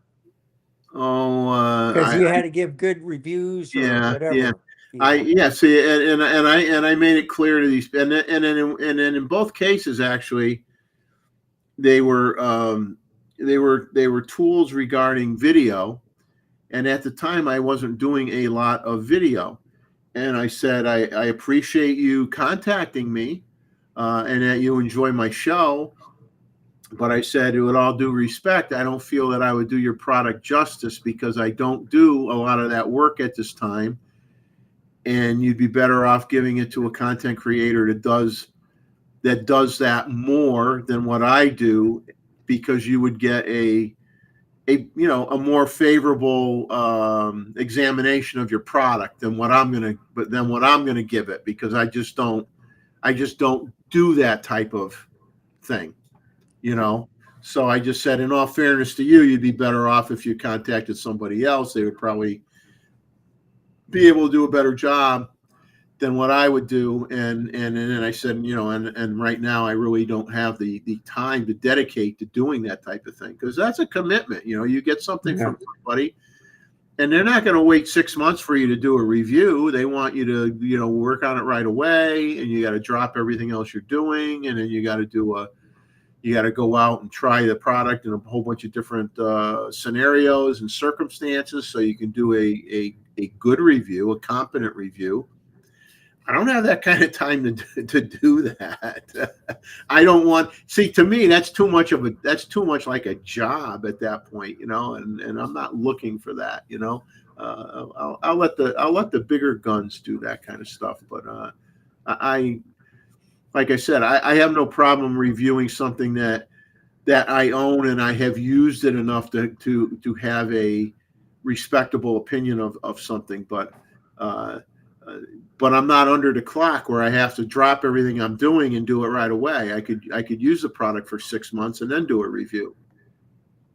I could buy a lens and shoot 10,000 images with it before I do a review, instead of like taking 500 images and thinking I should do the review. I mean, to me, you should be taking thousands of images with a lens before you do a review.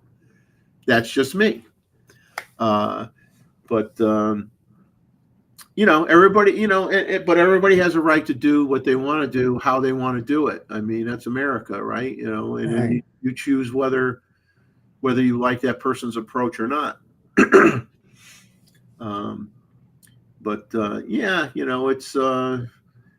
was interesting, and I felt, made me feel good that somebody appreciated what I did and had an interest in me, doing something like that. But I declined in both cases, so I'm glad I did, because, like I said, it's a commitment of time, and to do it right, you want to use the product in all sorts of different conditions, weather conditions, and really put it through its paces so that you could do a decent job. And that's just me. That's just how I am. So, See, when I look at a product, I'll put it like through the daytime, nighttime, car vlogging, walking, I'll put it through the ringer. I'll put it for overheating. I'll put it for a couple other things, but I really go through the product. But if I like it, I keep it and I use it all the time. Sometimes in my studio, I'm always changing the lenses out, and it gives me a different look. So right now I'm at the dining room table instead of the closet, like you've seen me a couple of times with the clothes. All Yeah. right. It got warm in there.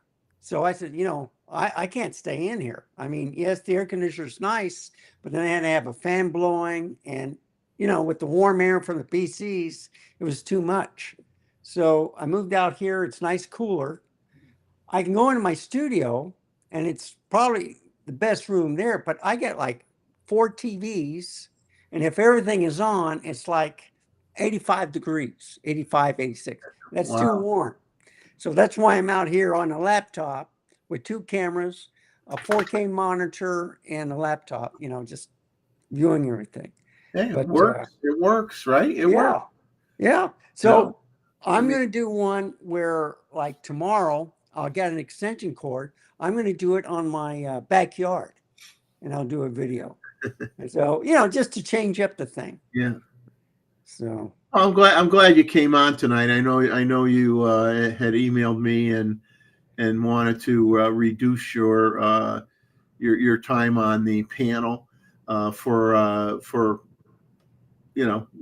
specific reasons, and like I said to you, you're a member of the team, and you're always welcome to be on the panel whenever you want. So if you're in the chat and you want to come on even for a half an hour, you want to come on just to talk about something that you bought, and then go back off again, that's up to you. No issues whatsoever.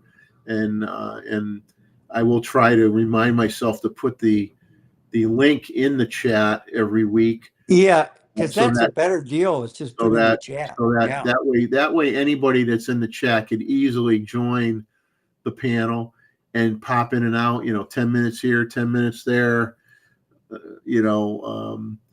Don't be shy. We don't bite. We don't hurt anybody. This is a friendly channel. So who's, let's see. Okay, Phil is Somebody's leaving. leaving. Yeah. And Is Fel leaving? yeah. Yeah. Fel, have a good Good one. night, guys. Yeah. Thanks for joining us tonight on the show and in the chat. We appreciate it. We really do. I'll bring up some Sony rumors here since we got about another hour, but if we quit a half hour earlier, so it won't be the end of the world. We'll see how it goes. I still haven't caught up on my sleep from my little Connecticut escapade that I did. So Sony rumors had talking about available for pre-order the new 7 Artisans at 85 millimeter f1.8 autofocus lens for a full frame E-mount at $299. They have a review of the 7 Artisans autofocus lens 85 millimeter f1.8 STM E-mount lens. So they have a review on their website that you might want to check out. Hi, Patchy. Got my dog here wanting attention. Yeah. They have a YouTube video clip on Sony Alpha Rumors. It's titled, the title is Sony FE 24 to 50 millimeter f2.8G plus the Sony A7C II. Is this the greatest combo for doing street photography? Question mark. So there's a whole video on there. You got to go out? Do you? You got to go out? What's the matter? I got to take the dog out. Okay. So Randall, why don't you pick up on, I don't know if you've used the Sony A7C II. Yeah. Lens. Well, Maybe right, you could talk about whether you agree with that general that general comment that is it the greatest combo for doing street photography. But for those who want to hear this person's opinion, go on Sony Alpha Rumors and look it up and click on it. It's a YouTube video. You can watch it. So I'll be right back. Give me like 3 minutes. I should be back. all right. So I do have the A7C. I do have the ZVE1 on full frame. I do have the ZVE10 and the Z30, but they don't have any rangefinders or EVF. They're just LCD screens. And if I do any street photography, I need an EVF or a rangefinder for that. But what I like about the Sony is it's small, it's compact. The A7C has one less, it doesn't have a front dial. A7C II did. But I was looking at a 60 megapixel camera to buy, and I was looking at the A7CR, and they talked me out of it because I'm more into video. So then I was looking at the A7C II, but then they were talking about overheating issues like with the A7CR and stuff. And so I ended up buying the ZVE1, and then about the overheating on that. But now they got the little Ulanzi fans that you can put on them to cool them off. I like this other one. I think it's called a Tilta, where it attaches to the bottom on the back of the camera. And if you want to close the LCD screen, the fan will come out, bend down. You can close the LCD screen, and then you put it up and it'll close in on it. The battery lasts longer. The first version of the Ulanzi fans, you had to put a little film on it on the back for the suction cups to stick or stay on the back. Now they have something where it presses against the back part where it shouldn't come off.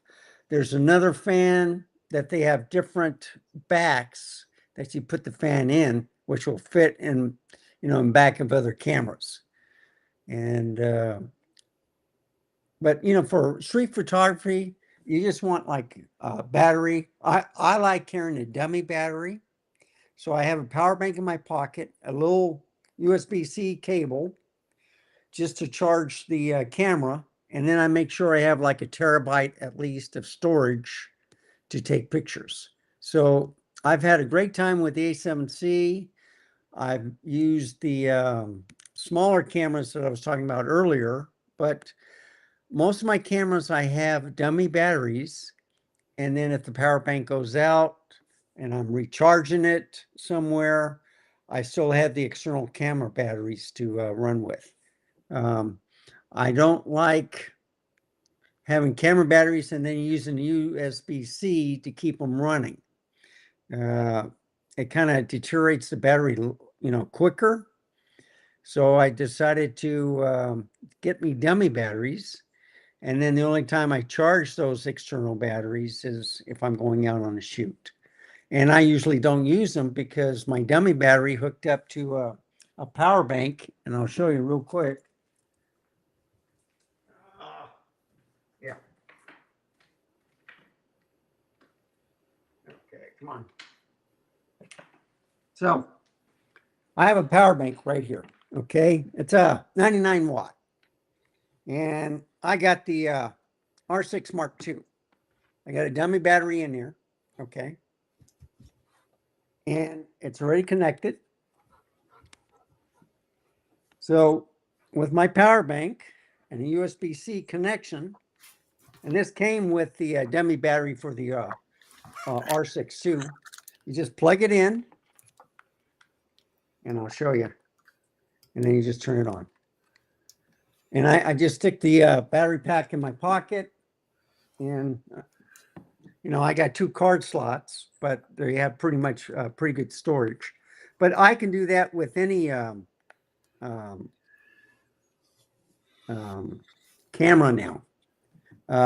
Nikon does have a little difficulty with this, but basically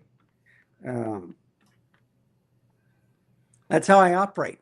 I enjoy doing stuff. I got a question for you, Randall. Yeah. The dummy batteries, the cable that comes out of it, do you have to put a notch in the camera? No. Okay. So Nikon, you can leave the door open, but with Sony, you can leave the door open. Canon is the only one that has to have the door closed, and most of them do have a little notch where the wire comes out of. Okay, they already thought of that, and that's good, because I remember in the old days when I had basically a lead acid battery for a power bank. Think of it as a power bank for a flash. Okay, doing weddings, where I would have extremely fast recycle times because I had a dummy battery pack that went into a Nikon flash, but I had to cut the groove out of the battery cover to facilitate the wire. That's why I'm asking. Yeah. So I was worried about the ZF and the Z6 III because they don't have it. But then I've noticed that when I had the dummy batteries for my studio, the doors were open. So with the Canon, you can, they have the grips and stuff. So some grips, with the that'll hold 2 batteries, whatever. Like on the R8, I used the billow grip instead of the Canon one because it was cheaper, but it did something to the battery well. So you have to watch out for third-party stuff. Same thing with dummy batteries and stuff. There's only I could use third-party ones for any other Nikon Z mirrorless camera, but some only work with the Z8 and ZF. The older ones worked with the Z6 all the way up to the Z7 II. On the so these dummy batteries are available from the camera brand? Yes. So Nikon, the E5B and the E5DH or something, so I got one for my Z6 III here, and then I got another one on order. They sold out at BH and Photo, but it's coming through Amazon. I should get it either Wednesday or Thursday this week. So with both of my Z6 IIIs, I have one dummy battery and then the other one will come in. So the only problem with Nikon is they got a square connection and it's not round. I mean, on some of them, I do have a round, but they're not big enough to fit in here. So you have to be, you have to get the one where if it's USB-C, you got to make sure it fits the connection so it can plug in here. That's the only thing. It's just, it's a hit and miss. So when I sold the Z7 II, in order to get one of the Z6 IIIs, I gave him the dummy battery because it didn't work with the Z6 III. And that was the plus. The camera store says, well, I said, I'm not going to get me another Z7 II. I'm going to stick with the Z6 III and Z6 II and whatever. So that camera sold just like that. They couldn't believe they got a dummy battery. I had an extra battery to go with it, so I had 2 batteries. One in the camera was fully charged. They didn't want my SD cards or the CF Express card, so they gave that back to me. And they didn't want a lens. They just want the camera cap. That's all they wanted. They didn't want the original box or the registration or anything, which I thought, if you put everything in a box, I'll just unregistered mine and then they could, but they didn't want to do that. So that's my camera store, but that's the way they do it. Well, it was funny when I traded in my 500 PF towards the purchase of the, trying to think whether I traded it in for the, I think was it, the 180 to 600? I traded it in towards the purchase of the Z8. Oh, okay. What I did. And I sent them I had the original case in hardly ever used, the original case for the 500 PF, all the body caps, lens cap, everything, original box, all the manuals. And they had given me, an estimated price based on my description and how I categorized it, whether it was, very good or excellent or what have you. And then they said, okay, we'll evaluate the product and we'll let you know if we're going to adjust the offer that we made you. So I thought, I had no doubt in my mind, because I'd had the camera, that lens serviced through Nikon USA, through Nikon. Had new motors put in it, a while back. Had them go through the whole thing like doing a big refurb on it that I paid for. I says, I don't see where they're not going to give me what they said. And then I thought they might give me a little bit more because I gave them the case and they had all that other stuff, but they gave me what they said they were going to give me, not a penny more. But Right. I was hoping that maybe they'd give me an extra $100 or something, but it didn't happen. So what I'm seeing is when I got the Z9 and a couple other cameras, they took $1,000 off. And then when I sold my camera, what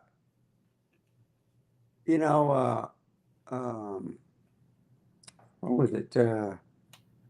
They're still making a profit, but they're going to give you bottom mount to it, and you just take it or leave it. And you can sell it on yourself or by yourself and get more money, but it's less hassle that way. I got a check immediately, and I was happy with it. They said the cameras were in excellent condition. Usually they get beat up, but I take such good care of it and I dealt with them. They know it's in pretty good shape. Yeah, I've been disappointed with. I mean, at one time I didn't feel this way, but I've been disappointed with some of the. I don't want to mention their name because I'm not looking to slam anybody, but let's just say I'm disappointed with some of the places that will buy the used gear and their let's just say their their price points have dropped so much that it's not really worth you even selling your old stuff anymore.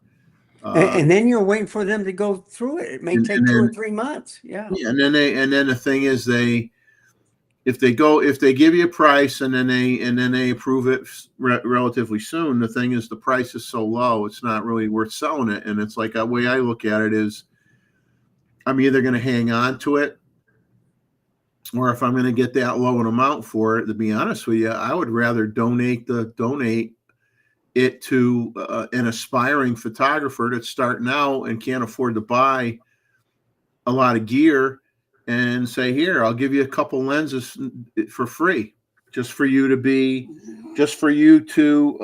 get involved with the hobby.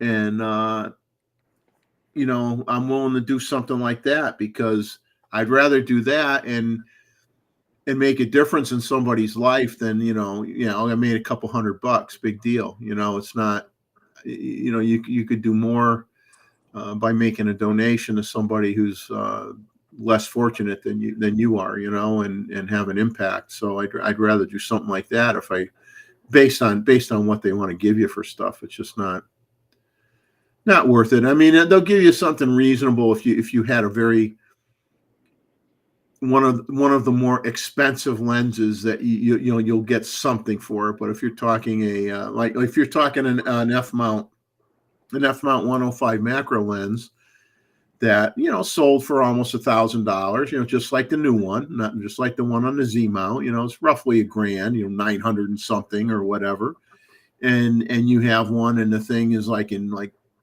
EX plus condition, and you go to get rid of it, and they say, oh, we'll give you $200 for it or something, or do you really want to sell a lens that you spent almost $1,000 and sell it for $200? I'd rather give it to somebody.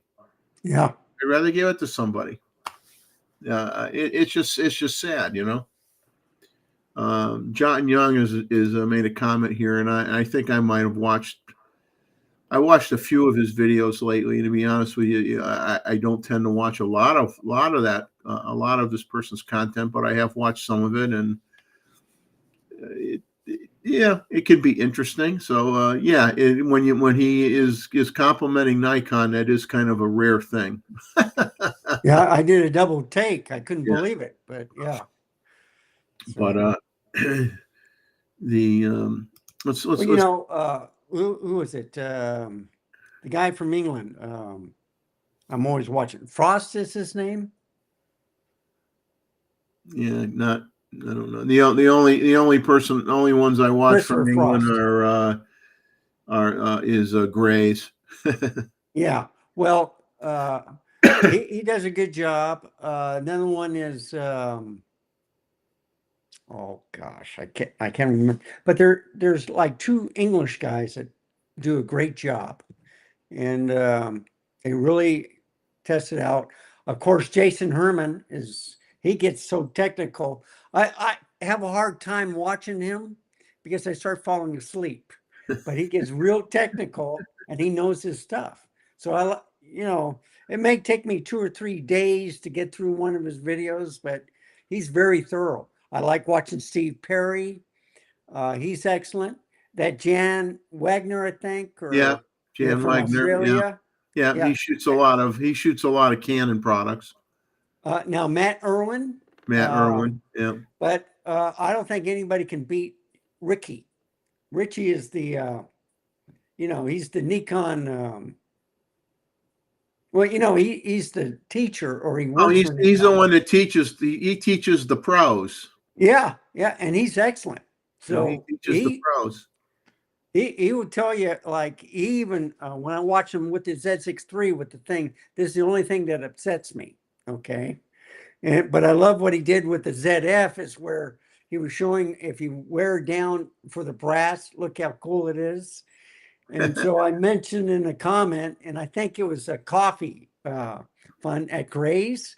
I says, Richie, did you get in trouble for Brett? And he said, I don't want to talk about it. Yeah. Well, you know what I commented on is Nikon should should have an upcharge for an option if you want the knobs to be brass and lacquer coated or something like that, you know. Yeah, I would and, pay for that. Yeah. and people may choose to go that route, and you know, it really isn't going to cost them any more money because they just skip part of the process. Yeah, So you don't they're- have to paint it. Just leave right? it black. I mean, they need to put like a clear coat or something on it so it doesn't so that Yeah, it doesn't stain. the ink markings don't Yeah. wear off.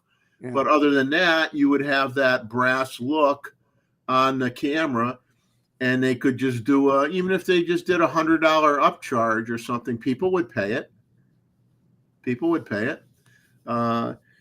So you know, that kind of thing is you know, kind of a lost opportunity, but you know, I don't know. It does upset the manufacturing line because it's you know, it's like a special order, so you're going to have an upcharge, but you know, maybe they feel they'd have to upcharge too much and people wouldn't want to spend the money. But you know, I don't know. I don't work there, so but yeah, it does interrupt the flow because then you got to say you know, but you know, you could always say, you know, that you offer it and you say that your ship time may be affected by a month or something. And then what they do at their end is during that month is they wait till they have enough orders, and then they interrupt the line and they go, okay, the next 500 you're going to make are going to all have brass on them. Yeah. Yeah. You know, whatever, you know, so it doesn't interrupt the flow too much, you know, wait till they have enough orders in there.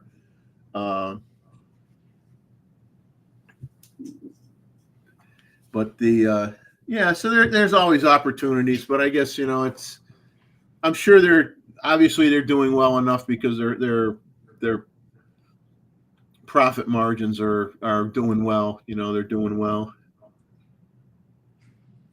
So John's saying that he did what Fro was saying, and they said that he wasn't telling the truth, but he bought the camera and he was right. And I was sorry that I bought it.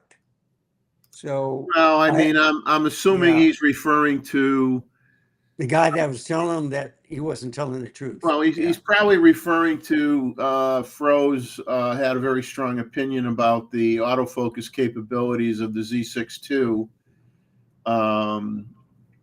You know, he wasn't very keen on the camera compared to the competition. So it sounds Oh, like okay. he bought the camera anyway, and then he felt that Fro was right, and he didn't listen to him. Is what he Yeah. said. Okay. But there are many people that have Z6 IIs that will see. Once again, it depends on your use case, how you're going to use the camera.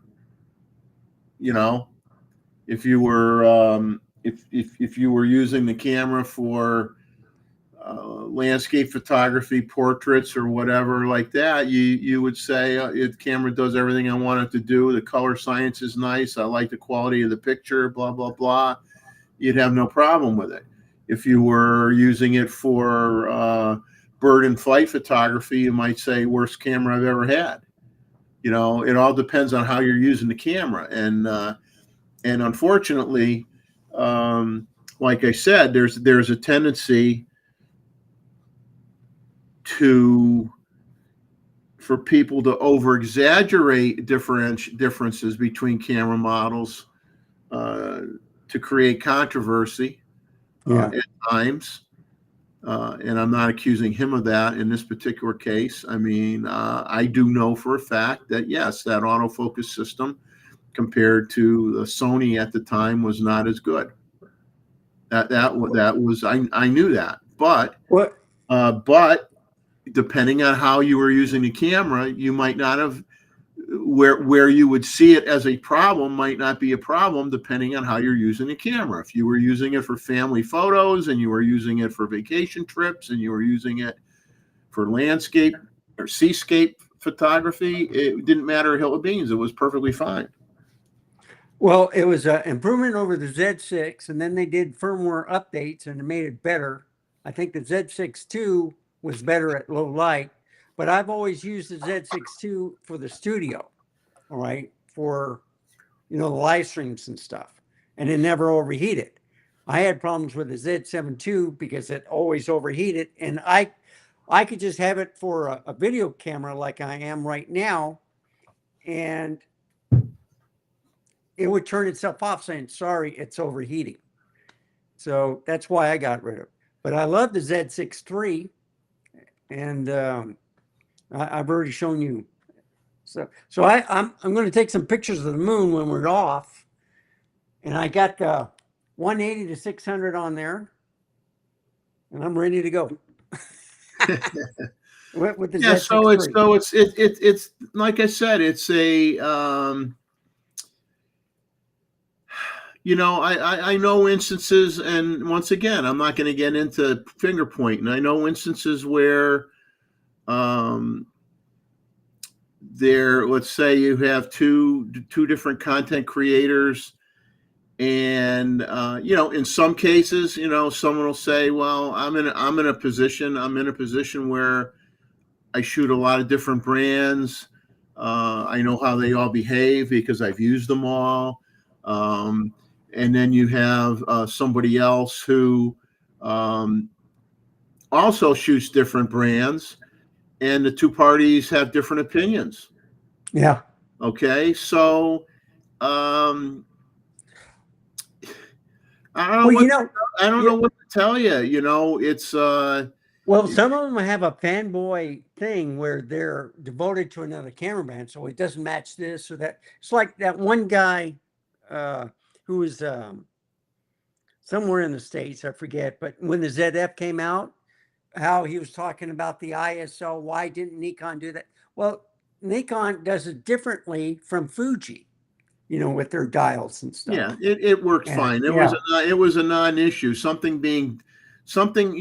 You having to do something different to get the same result with a different camera body from a different manufacturer doesn't make it bad. It makes it different. Right. It doesn't make it bad.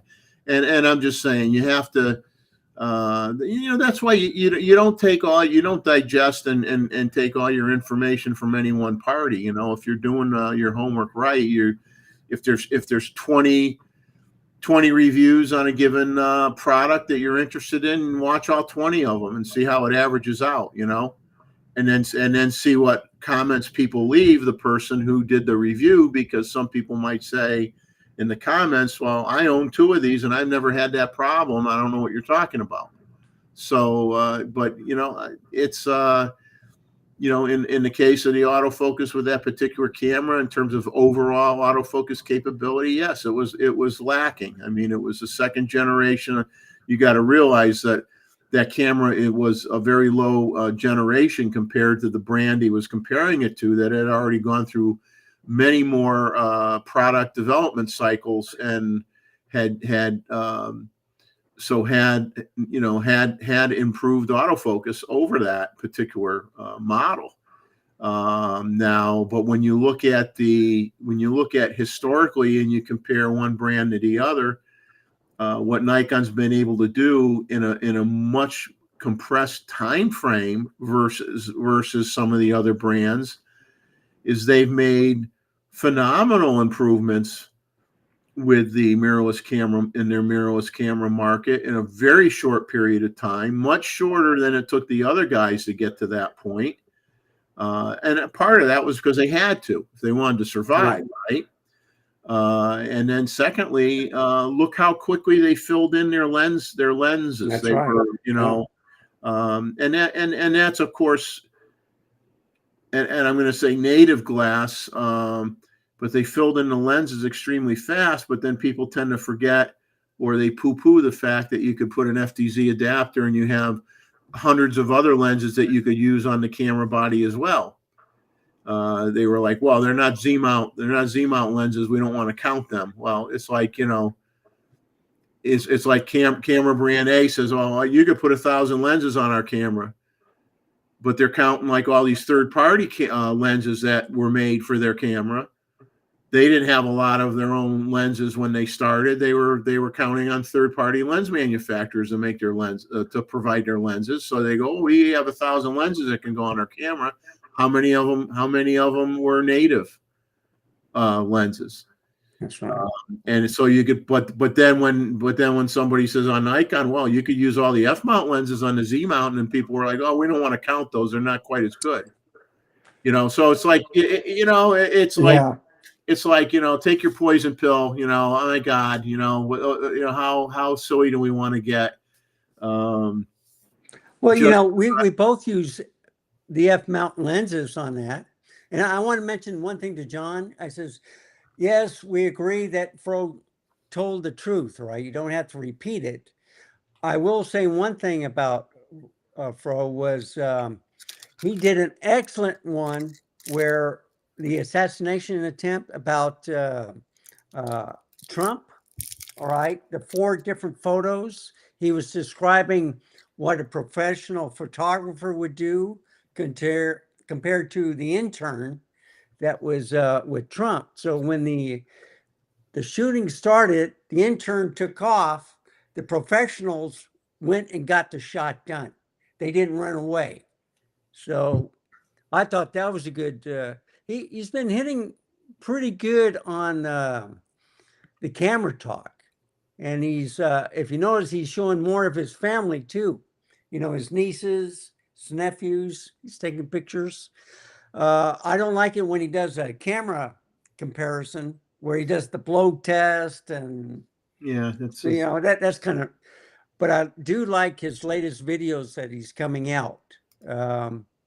He's pretty objective. It's Christopher Frost and what's his name? The bald-headed guy from England. Lang. What's his first name? I don't watch as many content creators as you do. So well, yeah, but I look at the other ones, and you can see which ones are getting paid. For even if they say it's unbiased reviews, but then you know that one is for Sony, one is for Nikon, one is But I do the same thing. I go through the melting pot, look at different people, and then I decide. But yeah, I mean, and like I said, a lot of so much of it depends on your use case, because I know that's someone else's moniker that's used a lot, but there's nothing that can be more true than that. Is what bothers one person, another feature overrides what bothers that one person to somebody else, and they say, well, I'm going to want this widget because I like the color science, or I like how the files come out right out of the gate, or so yeah, it's not as good over here, but it's better over there, and this matters more to me, but that matters more to you, and like I said, it what matters is what you as an individual need, and what you want in a camera. And everybody's different, and that's why you have so many different cameras out there, because there is no such thing as a perfect camera from anybody, and you make the conscious decision what is right for you. And you do your best you can to do your homework, and sometimes but see, that's what's good about depending on where you buy the product from. If you can go through it within a reasonable amount of time and it doesn't do what you want, you send it back to where you bought it and get your money back. Yep. Okay, so it's really important that when you buy any product that's going to cost you any kind of money, that you don't let it sit on your shelf for 3 months, right? And then you use it, and then when you get around to using it, you don't like it. Is you gotta say, I'm not going to buy this thing until I'm ready, till I know I'm ready, where I'm going to use it quite a bit in the next 30 days, so that you can either confirm what somebody else said, or you find out for yourself that something isn't the way you like it, and then bring it back and get your money back. Because you only have a limited amount of time where you're going to be able to do that. But like I said, what bothers Okay, I think we lost the stream. person number one versus person number two is can be Okay. different. The Yeah, you're back. Yeah. the We lost you a little bit. Okay, well, I'm just gonna go through some of the rumors here quick. We're running out of, we got a Okay. half an hour. Sony Japan is gonna raise their prices on some of the Alpha products due to the yen weakness versus the dollar. Fuji rumors. I kind of like this commentary. You have Amazon Prime Days or whatever where they're selling at discounts on everything under the sun, and so they say B&H strikes back at Amazon, huge deals including 15% rebates on Viltrox X-mount lenses because Amazon had discounts on Viltrox X-mount lenses. So B&H responded and knocked the prices down. The Fujinon XF lens roadmap was updated with rumored lenses. Now for the mirrorless, their posting of market share was that Fujifilm was 8%, Canon 41%, Sony 32%, Nikon 13%, and so, but what you don't see when you see numbers like that, and it doesn't. What you don't see in those numbers is, well, let's just say, okay, Fuji's they're saying is 8%. So let's just do a Fuji Nikon thing. Fuji's 8%, Nikon's 13%. That only tells part of the story because what are the camera models you're selling that make up that 8% or that 13%? How much do those cameras cost? What is the profit margin on those cameras? So even though a camera manufacturer may have a lower percentage in market share, that doesn't necessarily mean they're not making good money.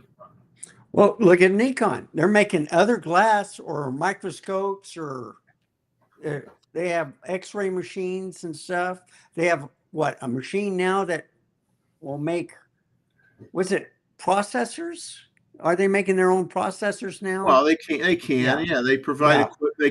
They provide lithographic manufacturing for making chips and processor chips and all sorts of chips, and they make all sorts of stuff in the manufacturing arena. So, for everybody likes to say, well, brand X uses brand A uses brand B stuff in their camera or whatever. Well, brand A might have bought the equipment to make their stuff for themselves and also sell it to brand B. It's like it's just it's just too much. It's too much. I think Tim did a video on his channel or whatever. It basically it kind of like, just shut up and enjoy what you have. Yeah. Really, it's really gotten to that point. Just shut up and enjoy what you have. And don't be. I mean, I talked about a lot of good things that Canon just did with their cameras tonight. Yeah. Okay, I don't shoot Canon. Okay. But it doesn't mean I hate Canon because I don't, it's like you could have a person that shoots Nikon or shoots Canon or Fuji, and the reason they shoot it is because that was their dad's camera. Yeah. Or their mom's camera. And so their mom or dad let them use that camera. And so that's the camera that they knew. And then when time came around for them to buy a camera, they said, well, I always liked shooting my dad's Fuji, so I bought a Fuji. It doesn't mean that the Fuji is necessary. It might not be the best camera for what that person's going to do, but there's different reasons why people end up with a certain brand of camera. You may inherit some camera gear from a family member that passed away, and so you got a head start. You got a handful of lenses, or what are you going to do? Sell them for nothing? Or are you going to say these lenses are worth something if I can put a body to go with them? And you go and you buy the body, and now you're a Canon shooter or a Nikon shooter, and just because it made sense to do that, and then you stick with the brand. It doesn't mean somebody else doesn't have something that might be slightly better or different, but there's a million reasons why people end up with a certain one. And in the end, it only matters if you can get the picture, if you can get the image that you want with what you own, and as long as it does that, it doesn't matter what anybody else has, right? Well, you notice a lot of these are doing it from what one store is selling, not the whole market. And you get, oh, they're doing great, but they may sell pretty good in Japan for this one model, but in China, it could be Nikon. In Europe, it could be Canon or Sony. You know, it just, they only generalize, well, the biggest store in Japan this is their number one seller, but it may not sell like that in the United States. The United States wants a bigger camera or something, but they do discuss it a little bit, but I only take it a little grain of salt was where, hey, let me get centered. I see. I did that on purpose to mess you up. Yeah. And my hair's growing back too. So I cut my hair for summer. And what was funny was I had hair, it would grow in different spurts, and it drove me crazy. You know, it kind of reminds you of your dad. You know, they comb the little bitty hair over your head. Just shave the whole thing off, right? Well, that's what this is all about. If I didn't shave my head, I'd have the traditional a little bit here, and I'd have the snowplow going down the middle. Yeah. You know, 3/4 of the way back. Yeah. And I said, you know, the heck with that. You know, I'm not going to fight Mother Nature anymore. Mother Nature won. I'm going to get rid of the rest of it, and that's what I do. But I mean, I would have some hair on my head if I didn't shave it, but it wouldn't give me the appearance that I want. And I'd rather look like an egghead than look like what I would look like if I let what I have grow in. So we got Ronald Pollard in the house. He just got back from Alabama. And good to see you in here, Ronald. I hope you're doing well. I know that you're an extremely busy man, as always, and a grade A photographer, to say the least. And thank you so much just even stopping in and just say hi. I know your schedule is like totally insane. There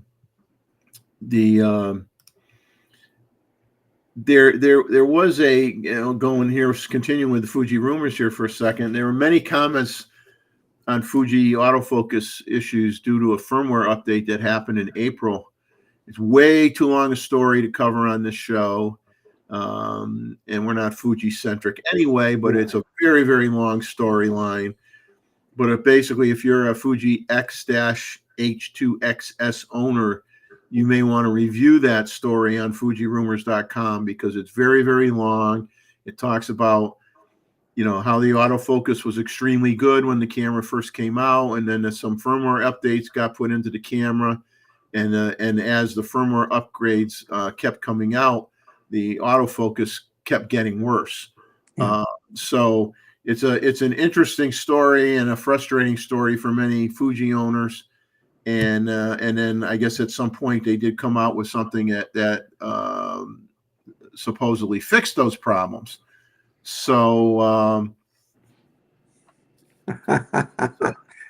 Z62 arguments, huh? yeah. So it's you know, here we go. Oh, I got to change this because we're all kind of look like a deck of cards. Look like a card. I'm going to keep my Z62 because it doesn't overheat and it's great as a video for my studio. So, you know, but it's you know, so I can't, you know, some of the stuff is very long stories, a lot of history about it and things like that. And I just point it out, and people that own that camera can go there and read more about it. They've got a Fujinon XF 16 to 55 2.8 Mark II lens coming out in 2024. They got an X-M5 camera to come out in the second half of 2024. And that's pretty much it for all the rumors for the night. Ron, it's not too late for a link. The link is buried in the chat. If you scroll up to the very beginning of the chat, you can find a link. He may not get that. Okay, well, I can repost the link for you in the chat. So give me a second to do that. Give me a second to do that. I'm curious. I joined because I really want to know what has John Young so upset about the Z6 II. It sounds like he was disappointed with the autofocus capabilities of the Z6 II, because that was one thing that Jared complained about all the time, that it wasn't as good as the competitors, and then he bought it anyway, and then he was disappointed when he got it. And like I said, the thing is that I don't disagree that it wasn't as good as some of the competition at the time, but depending on how your use cases and using the camera for a lot of different genres of photography, the autofocus was more than adequate. So it all depends on what you were using it for. And a lot of people like the color science. They like it for other reasons, and maybe for what they shoot. The camera to them is great, and there are a lot of people that like that camera. So and I don't own it, so I can't personally comment on it, but all I can say is I know there are a lot of Z6 II owners that really like that camera. And so you have a right, he has a right not to like it. Other people have a right to like it. So for each his own. And I'm not denying that you don't like it, but then again, other people, I'm not going to deny that they do like it. So let's just leave it at that, right? You have a right to your opinion. They have a right to their opinion, and a lot of it may have to do with how they use the camera and what they use the camera for. And they have come back with firmware updates that made the camera better. They did the same thing with the Z6 and Z7 too. So I don't know. Here we got the golf photographer, the wedding photographer, the event photographer, the portrait photographer, the man around town, Mr. Ronald Pollard. Hey, it's been on so the side long. Tries to keep us guys honest. Can you guys hear me? Yeah. Oh, we can hear Yeah, you. absolutely. Yeah. Okay, good, guys. Well, first of all, it's been a long time, and I feel blessed and honored to be here with you guys and to just share a little bit. Mr. Randall, I have never met you before, but I've seen a couple of the streams you've been on, and it's good to see Chuck back too. Let me get that up in front. Get that up in front. It is. Because life is precious, man. Life is precious, and it's crazy. It's crazy. But I'm glad to be with you guys. Glad to see you. Jeff, keep rolling, man. I hate to see you lower your standards like this, Ron. Well, I'm trying to be Christ-like. Maz, it's good to see you, brother. Where's Maz? Is that Maz? Okay. Yeah. You too, Ron. I was gonna just a couple of things, man. Number one, it's good to see everybody rolling. One love for everybody. One love. I've been busy. I just got back from Cali. In a few days, I go to Wyoming. Wow. Yeah, I'm gonna be there for 10 days. Maz, I've got to supervise between 13 and 16 photographers for a large religious conference, and I'm going to be the lead photographer, and they're going to be about 50 to 60,000 people coming from all over the world. And so I've been asked by the organization to be the lead. I think I told you that on the phone, Miles, when we talked the last Yeah, time. you did. Yeah. Yep. So I got the names of my assignments and seeing everybody. And let me tell you, man, the professional mindset is a whole different animal. Jeff, you and I have talked about that. It's a different thing, man. You don't have time for the small stuff. You know, I mean, you've talked about this, Miles. A half a stop. Yeah. What? Yeah. What? Yeah. Man, that ain't nothing to deal with. What? That ain't. There are more important issues in the camera world to deal with than that. Yeah. You know, Half a stop is your lunch break when you're shooting, right, Ron? half a. That's as long as And your lunch break is. but I know what they mean.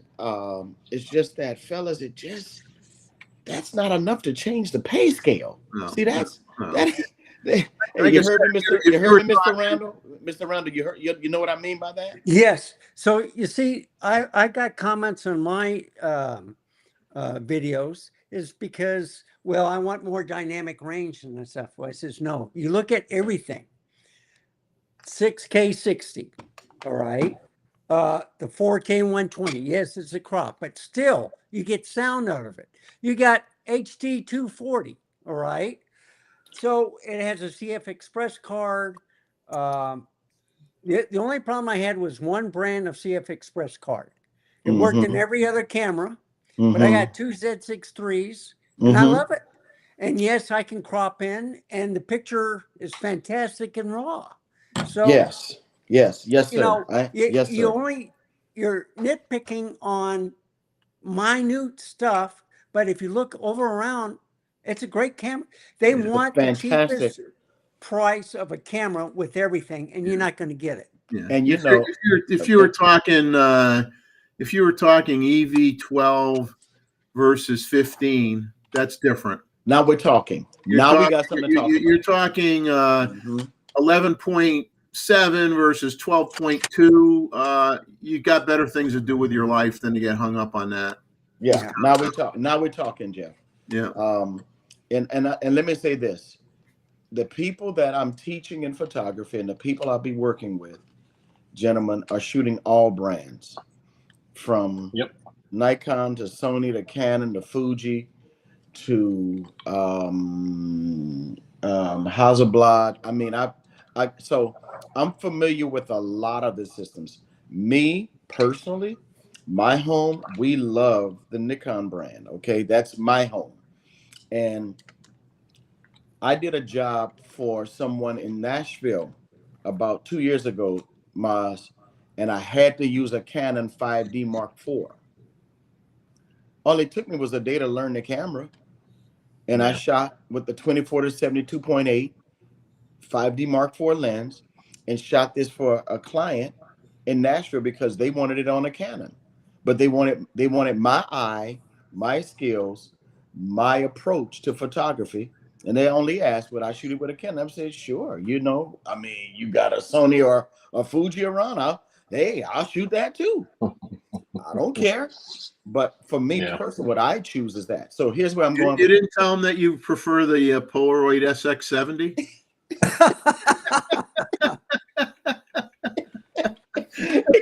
Jeff, I couldn't make it come out of my mouth, Jeff. I just couldn't get there. Well, you gotta push your nose and it comes out, you know. Well, I speak Swahili, but I don't speak that. Okay, you don't speak Polaroid. I don't speak that. He wanted to keep the gig too. He wasn't trying to lose it. I wanted to keep the gig. I wanted to be considered for the following year, which I was, right? Yeah. But let me go here. I think now this is I'm not afraid of controversy, and I'm not afraid of speaking truth. A lot of times we are complaining in America and in our situation, we're complaining and crying over first world problems in the world of photography. A half a stop, man. The clients, they don't care about that kind of stuff. That's right. Yeah. So the question becomes use case, Jeff, as you and Matt and others have said, which is true. what does the client want? Okay, now let me go here. I had a chance to play with every brand except the brand new Canons that just came out. And everything that's been announced, and I'm holding this up for a reason, and I'll get to it. Everything that has been announced just makes me really appreciate what something you said earlier, Mr. Neville, how far and how fast Nikon has come inside of 6 years. It hasn't been 6 years yet for mirrorless, full frame mirrorless, Miles. Am I right or wrong? No, you're right. We're coming up on 6 years. We're coming up on it. So you had what, 13 bodies, 10, 12, 13 bodies, and then 45 lenses. Because I count the I count the F to Z adapters. Yeah. And I count the teleconverters. Teleconverters, yeah. Because they impact imaging. Right. Again, Jeff, is what you said earlier. It is true. You've got over 300 lenses from Nikon that you can work with in addition to the Z mount. That's true. Yep. Those are facts. Those are facts. Secondly, what I've also seen is that a lot of times other brands get passes that Nikon don't get on the world of YouTube. Nikon stuff hardly overheats, and it gets some attention.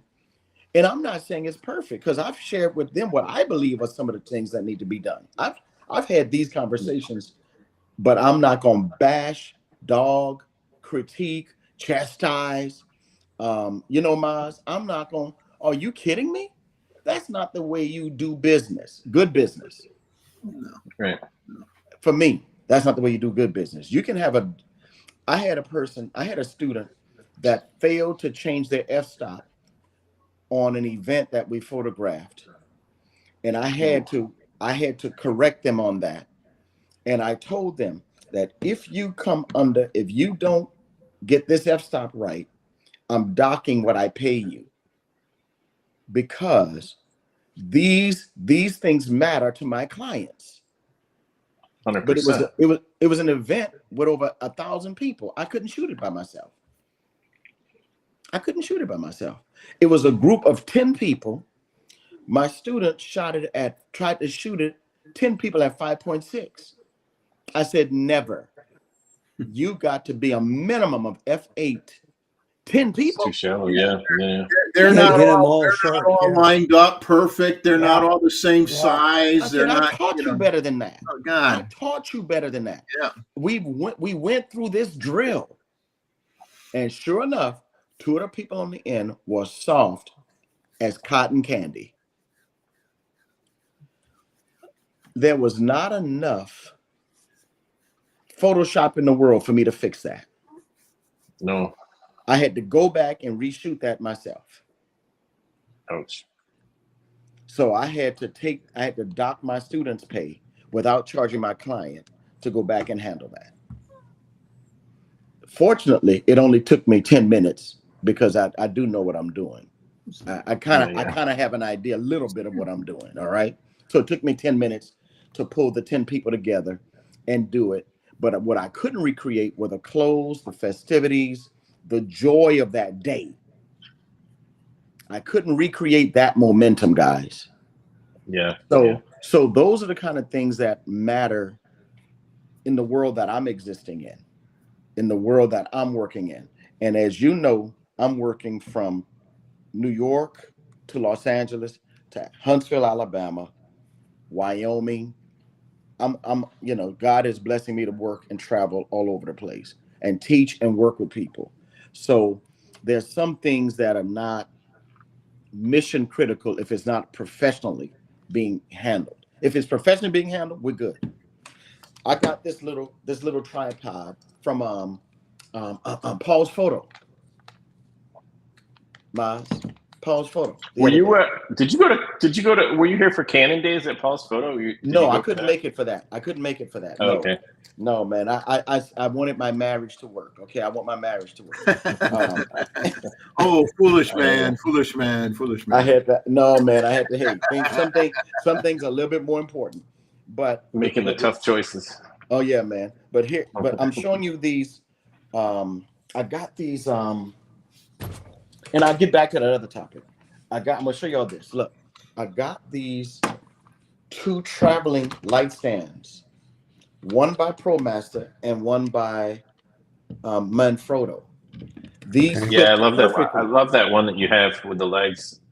This one here, Yep, I love those. Those are great. man. I've got 4. I got 2 of the. I got the 2 of the 4-foot ones and 2 of the 6.5 feet ones, because at this event with 60,000 people, I've got to photograph almost.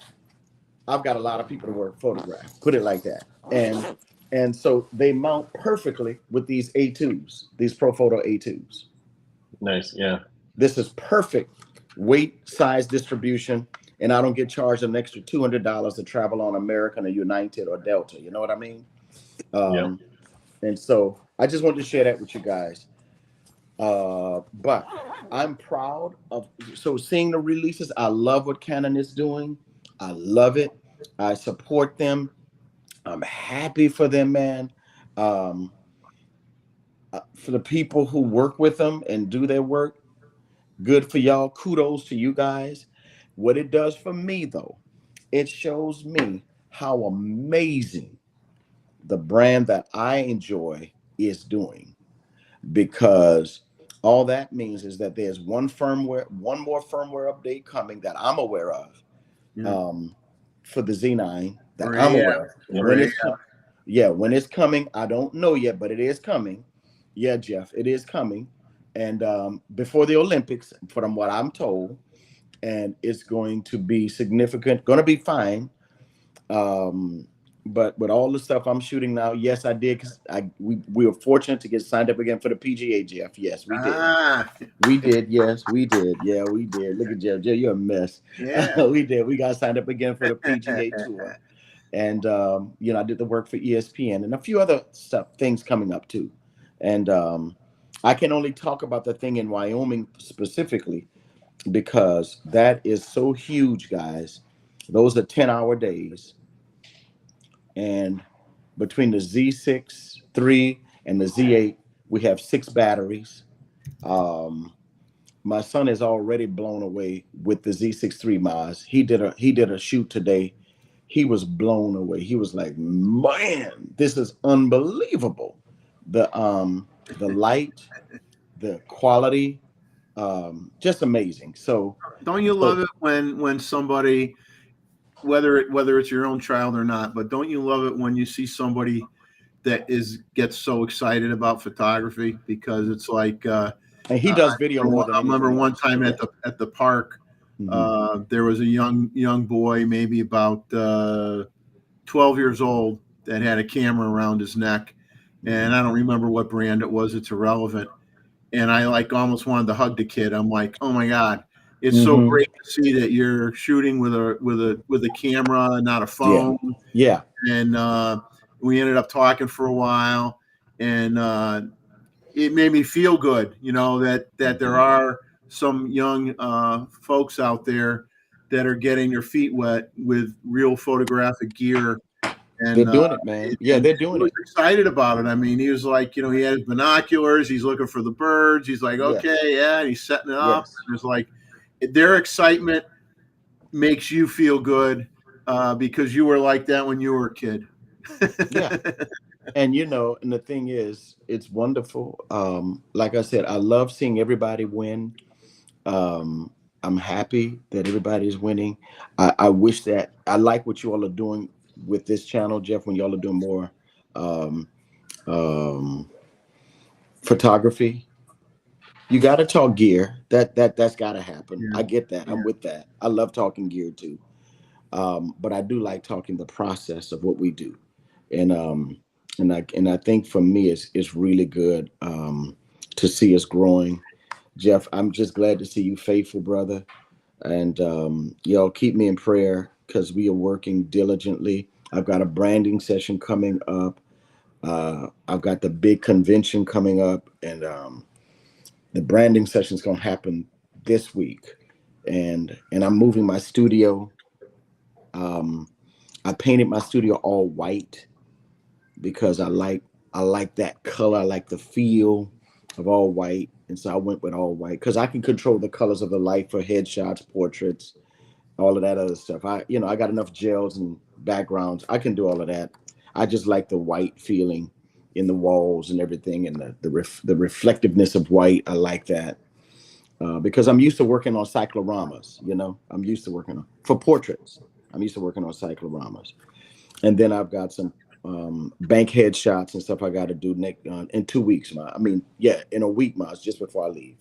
So it's been good. It's been coming along, guys. And Mr. Randall, thank you for your contributions here. I'm sorry I missed the other guys, Jeff. No, But hey, it's been a whirlwind, man. I forgot what you looked like. Well, that was a blessing for you. I'm sorry I ruined that blessing for you, man. I'm sorry. See, Hey, Maz, I'm sorry you're the lucky one. You didn't have to look at this guy. anything you guys want to ask me about photography, what I'm seeing or what I'm seeing out there with other pros, working pros, man? Well, I'm assuming obviously because of the type of photography you're doing, with the exception, obviously you're on the PGA tour, you're not using a flash. But with a lot of your events, you can if you want to get taken off the course. Yeah, you can if they want to hit you with a 5-iron across the head. You do it, yeah. Man, you do that, man. That's a problem. That's a problem, brother. What types of flashes are you using? What do you like the most? The brand that you use the most? I'm a pro photo guy. I'm a pro photo guy, man. I've been a pro photo guy through and through all this time. Pro photo or Nikon speed lights. I like those very much.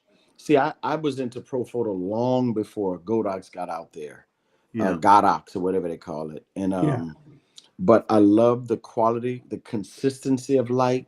I'm not worried about light color changes. I was in Africa. I forgot something for my light. Profo sent it to me in Kenya. Pop right away. I had it in 48 hours, so that kind of customer service. I like the build quality. I like the synchronization with the Nikon gear is crazy. It's like my fingers, man. It's like no thinking. Pop, pop, pop, pop, pop, and go. So it is expensive. Now I will say this. I've learned that other I like the lights, no doubt. But there are other modifiers that are amazing. So you don't have to spend $800 on a modifier. Yeah. You can spend $150 on a modifier. I use SMDV, flip spring distribution out of San Antonio. I use their stuff. Man, it's amazing. It's absolutely amazing. Well built, and the quality of light shaping is incredible with it. I'm going to put up a question that somebody's asking you, Ronald, directly in the chat. Immediate, that very evening. So when I shoot, because of the nature of the way we shoot, and this is one of the things, thank you, Jonathan. And here's one of the things that is very important for me. Let me tell you what else I use too. Oh, and I talked to you about this too, Miles, the other day. I use, for my storage device, I'm using Glyph, Glyph, Thunderbolt 3. I know you're looking at it, Mr. Randall. Super fast, reliable, and don't have to worry about it breaking down. Randall will have that on order within the next 10 minutes. It is industry. it is industry standard. I mean, motion picture industry standard. Along with, Maz knows this, OWC. OWC makes some incredible stuff, man. So I'm using the I'm using between Delkin Black and OWC storage cards for my Jonathan, I have to. See, Jonathan, if for me, I don't get it right in camera, I can't turn it around in 2 minutes. On event work, I have to have it done inside of 2 minutes. Or they don't pay me. Or I can't charge what I charge. Or I can't ask for or expect what I do. I'm from that old school. While I'm using new school technology, from that role of, see, that's the discipline. I'm gonna call everybody family out there. Okay, is that all right? If I call them family you can instead of say community, family instead of community. I Instead of know I'm gonna you call have them an issue family. with the Okay. term community. You can call us, whatever, the neighborhood, the fam, crazy people, you know, whatever you want to call us. We're okay. So the discipline that I've carried over from the film days was get it right in camera. When I trained with the Oakland Raiders photographer Jeremiah Soiver, we had to get it right in camera. You know, 36 images, 24 exposure, 36 exposure. You know, you did push and pull a little bit with your film. 200, you could get up to 400 depending on the film. Some film wasn't good for that. Some was, you know. So I carried that discipline over. So even for weddings, they may get 1,000 images out of me, maybe, because I'm shooting for the story and I'm shooting for accuracy of the story. So it's not about spray and pray, you know. It really isn't. It's about really just focusing on what I'm doing. But yeah, Jonathan, I get it right in the camera, and if I'm not right, I'm very close. I usually have to only change one thing for most of my event work. Maybe one thing, maybe one, unless somebody's child runs across, you know, stuff like that. You know what I mean? Somebody's kid runs in the camera in the field of view. But generally, no, we're not, you know, and I trained my son like that. He's even more OCD than I am. Especially on the video side. He is hypercritical about getting it right in camera. So Randall, did you find you want to have so you mentioned some things, you know, by San Antonio, and I live northeast of San Antonio. Mm-hmm. So SMDV, baby. SMDV. Okay. Spring Distribution, man. Look them up. They make tremendous modifiers for all brands, for all lighting brands. But the price point is reasonable, makes sense. I think you got another one here, Ron, that would be you'd be good to answer. What is the Nikon setup or system? Are you using Nikon Mobile Air? NX Not Mobile yet. Air? Whatever. Not yet. No. Not yet. I don't yet. Let me tell you what I do sometimes. Because I not tether, because I have the Wi-Fi connection, I can tell which 5 pictures I can get to my client immediately. Most of my clients for event work and stuff like that. So I'll just send it from the camera to my phone and send it to them. That's what I do. Does that make sense? Yeah. Does that make sense, Mars? It's so fast. Makes sense to me, yeah. It's so fast. I mean, yeah, I hear you. It's so fast. I just get it to, if I see something, like let's say there's a kid getting baptized or somebody running a race and they win, and you get the picture of them winning and they raising their hands in the trophy, right? Well, I've stopped that action. Pop, pop, pop.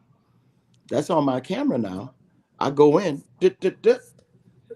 and send it over to them. They love it. They print it, or they run it on their wire services. They run it to their magazines or whatever, you know. And the thing they do is they give Ron Pollard photo credit. That is important to Ron Pollard. Hey, Mr. Randall, hey Jeff, that part is important to Ron Pollard. Hey Ron, do you edit in camera at all? Sometimes depends. Yeah. But man, I try. You know, I have there's some secret sauces that I deal with in my camera. Remember we talked about this one time, everybody? Everybody can buy Titleist or TaylorMade, but they're not buying the clubs that are tweaked for Tiger. Right. Yeah. Well, when you're doing the event photography, are you shooting JPEGs or RAW? JPEGs. JPEGs, yeah. JPEGs, man. I have no time for raw. Yeah. Oof. You got to kick the images out right away. So, Ooh, like man, you raw said, is now that tough, makes it man. more important. That makes it even more important, as you say, get it right in camera. Get it right in camera. Yeah. Get it right in Even camera. when I train, I trained with an old Nikon ambassador who's now a Sony Artisan of Light. His name is Mike Colon, Colon. Bad wedding guy, bad dude, right? He used to slap my hands, man. Because you're supposed to be able to hear if you got a good photo too. You're supposed to be able to hear if you got a good photo. Do you know what I mean by that? It's supposed to sound clear. It's not supposed to clunk, clunk. It's not. That's how we knew it was a bad photo. Good photos, you can hear it also.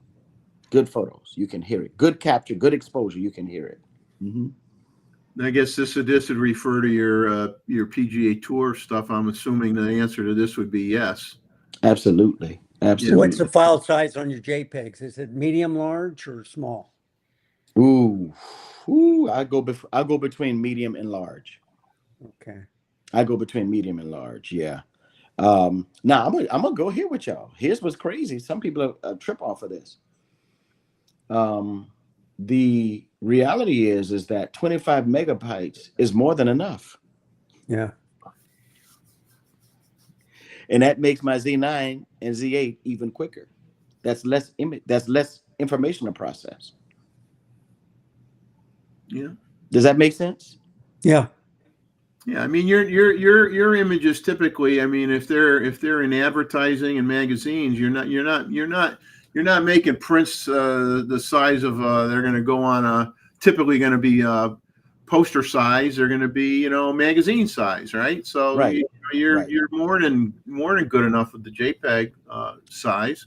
Yeah, more than good. Mr. Corker just raised up an interesting issue to me, because there are some people who really want 30 frames per second in RAW. And in my work and in my shooting, Mr. Corker, I haven't really found a need for 30 frames a second in RAW, even when I'm shooting steeplechase in Nashville. Yeah. The big steeplechase thing, a 45 megapixel JPEG. There's so much right with that. I don't know where to begin. Most of the RAW situations, RAW does offer more latitude. We all know that, for correcting, for color, for defining, refining, white balance, all of that. It does. It really does. But my guys right now are shooting. Two or three of my guys right now are shooting the summer league in basketball, NBA Summer League in Vegas. Yeah. And that's all Nikon JPEGs, man. Killing it. Absolutely. Excuse me. Crushing it. Let me use that word. Crushing it. And a lot of the guys in Sony are shooting, and in Canon are shooting the Summer League in JPEGs. Now, they may have RAW as a backup, but they're turning over JPEG files. And they got to get them up and get them out. A lot of that 30 frame per second stuff is really just that's what I mean by people that want to stir the pot, That's what I mean by first world stuff. Yeah. That's not really in the world of professional thinking like that. Yeah. Not that I've come across. It may be for some people, but most professionals are not whining about it not being 30 frames per second in RAW, because these JPEGs are so beautiful and so amazing nowadays until there's so much more latitude in these JPEGs too when they're done right. Not as much as RAW. No, not as much as RAW. But Mr. Randall, the JPEG latitude is there. It's there. If you do I usually properly, do that because then I don't have to process it. If you get it right in your camera, JPEGs is all you need. Plus, it won't fill up the buffer as much as the RAW will. The RAW will. Usually with RAW, you have to reprocess it. Mhm. And your So job, you don't have the time. Yeah, I don't foo-foo the I don't foo-foo the issue with RAW. I'm just saying to you, I'm sensitive to it, and I don't disrespect anybody who may want that. I'm just saying there are very, very, very few use cases where I've seen for professional photographers complain about not having 30 frames per second in RAW. I haven't seen it. I shoot bird and flight photography, and I do stuff with kingfishers and sparrows and fast moving birds. And I'll tell you, lots of times I'm not even shooting 20 frames a second. I have lowered my Z9 and Z8 and now my Z6 III to about 10 frames a second. Yeah. I just don't need 20 frames, 30 frames, 60 frames, 120. I did it the other day to show off for my sister-in-law with the 6.3. And she was like, can I shoot 50 frames, 60 frames? I said, yeah, here. I put it on. And by the way, the buffer did not fill up at all. And I was using Delkin Black, 150 gigabyte card. And it did not stop. It kept going. It must have gone on about 90 seconds or something. I stopped it at 90 seconds. They were like, that thing is still going. I said, yeah, I know. I told y'all. They were blown away. Shot, one day, I mean, inadvertently, I shot JPEGs one time with my ZF, and I was blown away by how good they looked. They were like phenomenal. They looked really good. And you know, when you're not doing with the, obviously it's different when you're doing multiple flash photography and strobes and stuff like that. But when you're doing non-flash photography, you know, having the ability to view the histogram in your viewfinder and make adjustments, and where you've got it in the right spot where you're 95% there, and like you said, get it right in the camera. Get it right, man. That's the best way to focus get it right on the camera.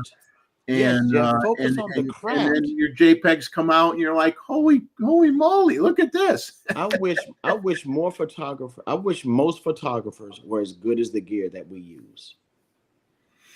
The gear is usually better than us. You know, Mom? Yeah. Well, most people don't read the manual either, which is a pet peeve of mine. Look at what Mr. Powell said. And then I'm gonna come back to Jonathan too. Yeah, man. My student who's at SCAD, have y'all ever heard of SCAD? Savannah College of Art and Design. It's like the Juilliard for photography, video. It's in Atlanta. It's the main campus is in Savannah. Then they have a B campus in Atlanta. It was like Brooks Institute at one time.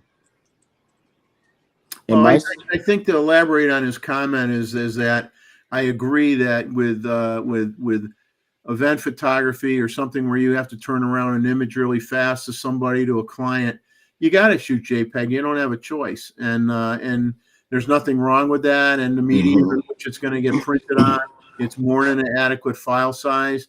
Yeah, and, you know, everybody talks RAW, but I think, you know, a lot of us that talk RAW are people where we're not satisfying a news organization or have to kick a photo out really quick. We're doing nature photography, or we're doing landscape photography, and we want to have the additional ability to tweak the image. Yes, I get that. But it's a different genre. If it's a different use case, which leans itself more to the RAW end of it, and then you're shooting a use case that lends itself where it needs to be a JPEG. Right. So there's no right or wrong answer. It all depends on what you're shooting. And the use case. That's what my headshots and portrait sessions. I got a branding session coming up for a musician. Yeah, it's gonna be in RAW. Of course, it's gonna be in RAW. That's a branding session, man. Yeah, I want every available light, detail, color, scope I can get for my client who's gonna be putting this on an album cover. You know what I mean? Of course, yeah. Can I go back to it? To let me say this: the autofocus arguments about Nikon. When we talked about the 6 years, Jeff, you said it in such a beautiful way. You're such a statesman. You said it in such a beautiful way. Gee, I With said Nikon, something good I don't remember.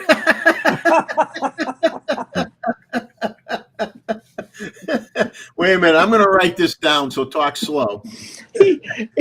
that dude. He's a mess, man. And in my culture, folk, that means he's cool people. That means he's nice. He's fun.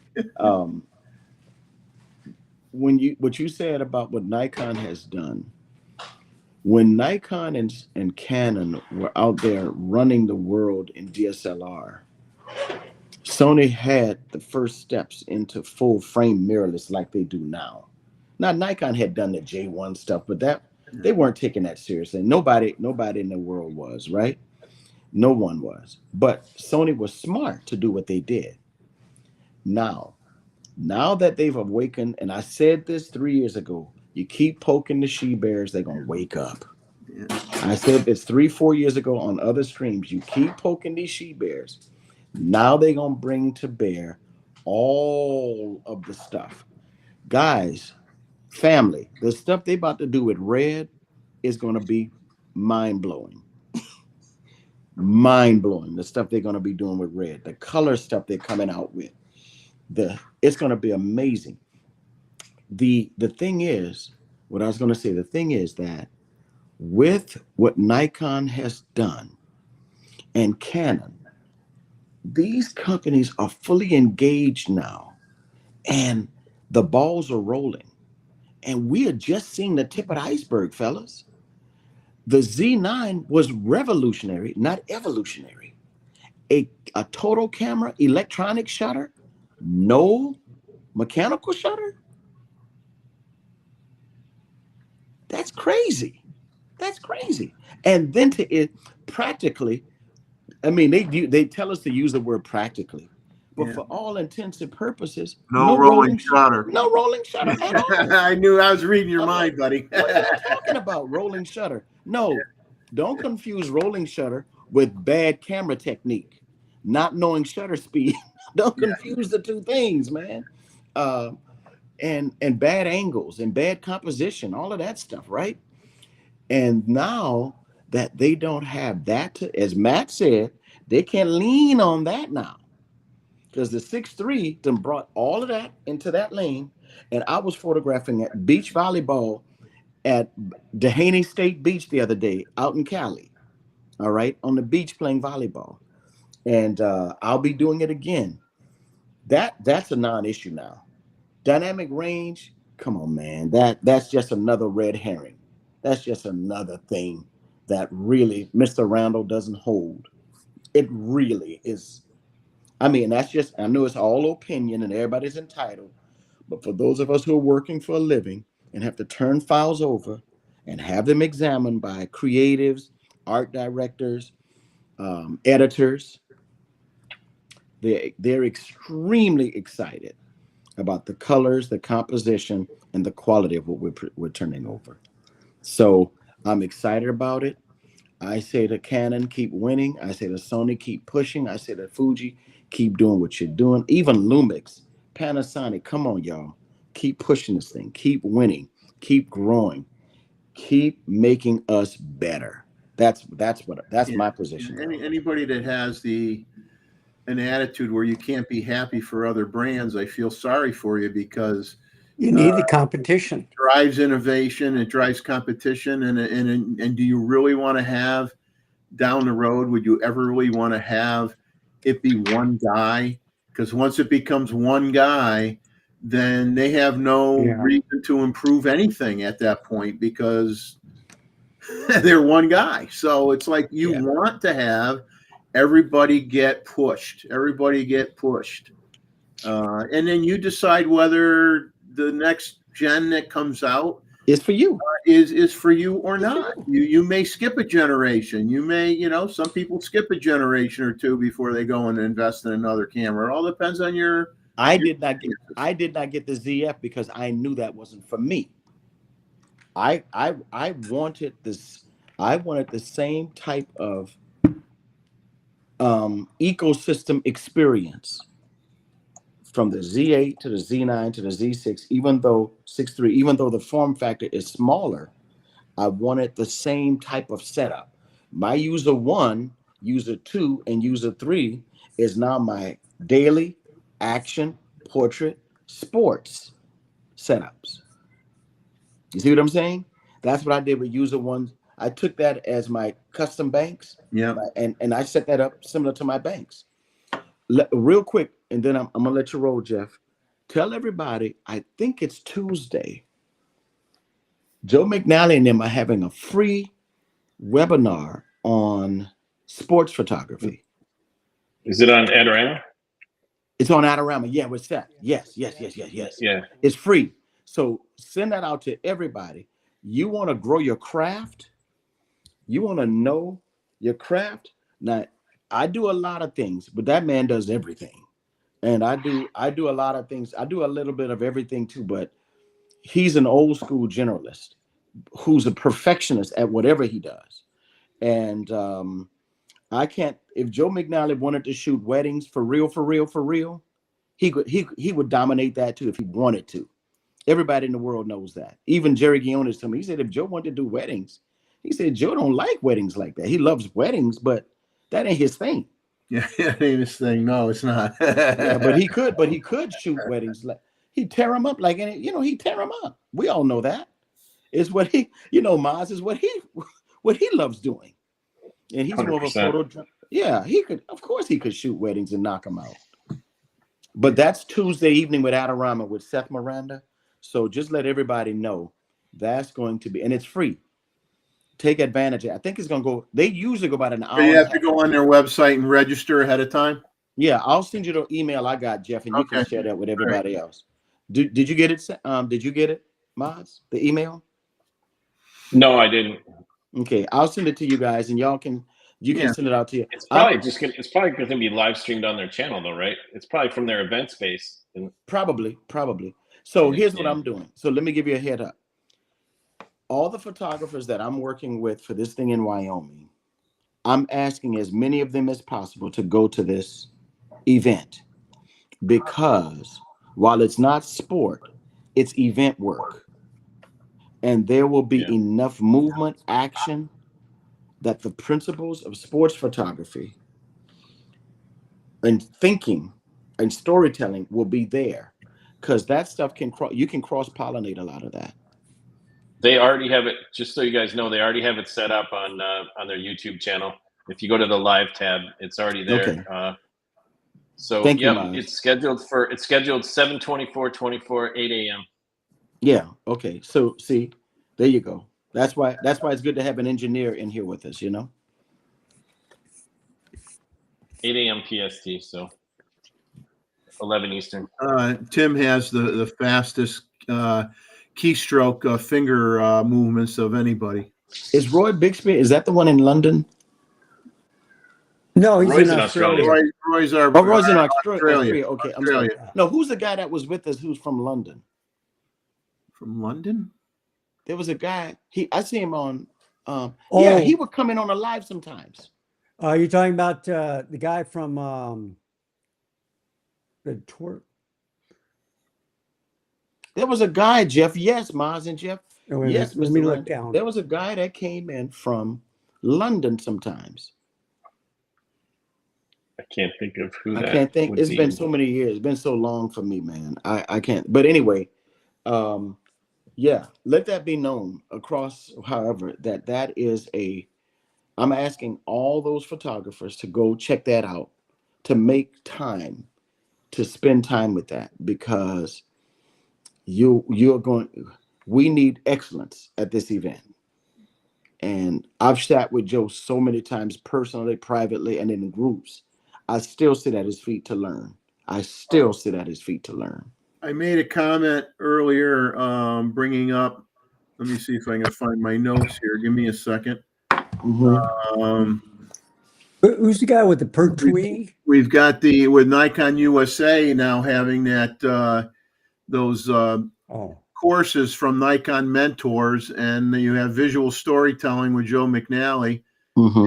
You got Jerry Guiones, and you got Dixie Dixon and Rod Marr. And I said on the show, I says, I would definitely consider taking the Joe McNally course, even if I'm not looking to make 5 cents, just because I followed that guy since I had hair on my head. You know, I mean, that was a long time ago. And you know, but I mean, you know, he's the genius of the creative lighting system of Nikon with speed lights from way back when. And you know, if you can't learn from that guy, you ain't gonna learn from anybody. I'm sorry. Right. I agree. Great. Yeah, and Roy's right. Joe would be hanging from the top of the steeple at a wedding. Yeah, he would, and he'd crush it, Roy. He'd crush the wedding. You know, I also go to everybody. I go to any brand ambassador or whomever. Yeah. I check out Sony, Canon, Fuji. It doesn't matter. Leica. It doesn't matter to me. I am hungry to learn, and as I learn, I am blessed and empowered to keep getting better. I keep expanding my skill set, and I keep deepening my acumen, my photography acumen, and you know, and so yeah, I hear you, Roy. I met him. I saw him again in Louisville, and he ran off the stage and hugged me and my wife. It's on my Facebook page too, man. And he ran and hugged me and Lindsay, and he was like, Ronald and Lindsay, and he hugged us. And you know, we just love people, man. We're trying to do the best we can while we got the time on this earth that we got, and just make it happen, baby. Jeff, thank you, man. And Joe would be smiling if he was hanging. Anything else, Jeff? Because I'm gonna take off. I'm gonna let you go. I mean, we're gonna at this point end the show, I think, anyway, on a high note because you showed up. So stop. You bumped my ratings up probably at least 15%. So people may come back and actually watch me next week. So that's good. So hey, I'm just grateful, man, and kick us around a little bit and remind us how bad a photographer we really are. I appreciate that. No, man, no, I'm not. I did look. I did some bird photography when I was in Cali about 2 months ago, and I sent them to this guy named Eric Bowles. Now that's what you need to get on here. You talk about a bird photographer. He is the president of the Nikonians.org, the one with over 300,000 members. He is the president, and he teaches bird photography. He does a lot of work like that, right? Eric does. And yeah, he's a bad boy, man. And so I sent him a seagull picture. He texted me back. He said, I'm gonna tell Lindsay, tell Ron to keep his day job. Yeah. He said, Lindsay, make sure Ron keeps his day job. Because I said, I know I'm not a bird photographer. He said, and we all know you're not a bird photographer. So, but Eric is the one, man. He's got the 6'3". He's super knowledgeable. He's friendly. He shoots the PGA with me as well. Now, when's your next gig with the tour?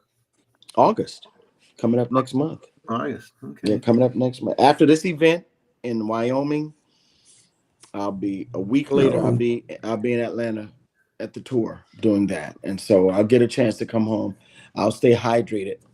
Maz, let me tell everybody this. Main thing is this: when you shoot these kind of events, buy 2 or 3 cases of water, whatever you do. Lemonade don't satisfy. Punch, sodas don't do for you what your body needs. I have discovered the way to get through these kind of events is to get huge water and stay, like my mama would say, keep your behind hydrated. He means vodka. It looks like water, but it's better. At the PGA Tour, Jeff? Not in that heat. Guys, not in that heat. Not in that heat, exactly. Not in that heat, exactly. You'd make it to the next hole and you'd be in the ground. They have hydration stations everywhere, and they require for us as working photographers to have 3 to 5 bottles of water with us every hole. It's so hot and humid, and I said that one time before. The humidity, man, it's smothering. And if you're not hydrated, you will definitely fall out, even if you got a cart. But especially when you're walking, you will fall out. And so with this thing coming up, I found the Super Walmart in Wyoming, and my son and I have already told the people we want some spring water, and we got 2 or 3 cases of water that we got coming that we're going to pick up, because it's nothing like water, man. Nothing like water. So, but it was a blessing being here, guys. Thank you so much. Stay hydrated, everybody. Stay safe. Jeff, keep doing what you're doing, my friend. Keep doing what you're doing. And thank you, real Nikon lover. Thank you. It was a blessing being here. All of you guys. Mr. Roundel, good meeting you again, sir. I know you looked up Glyph and you looked up. And he already ordered 2. He already ordered 2. I'm telling you right now. Let me tell you which one I used, Mr. Roundel. I used the 4 terabyte. That's sold out right now.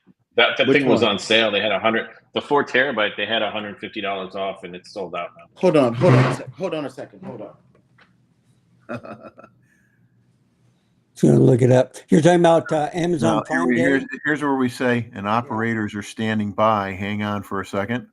Oh, I don't know. I know they sold out on the Glyph site, because you can buy it direct. So here's what I got. Yeah, they can't keep them in stock, man, because they're so good.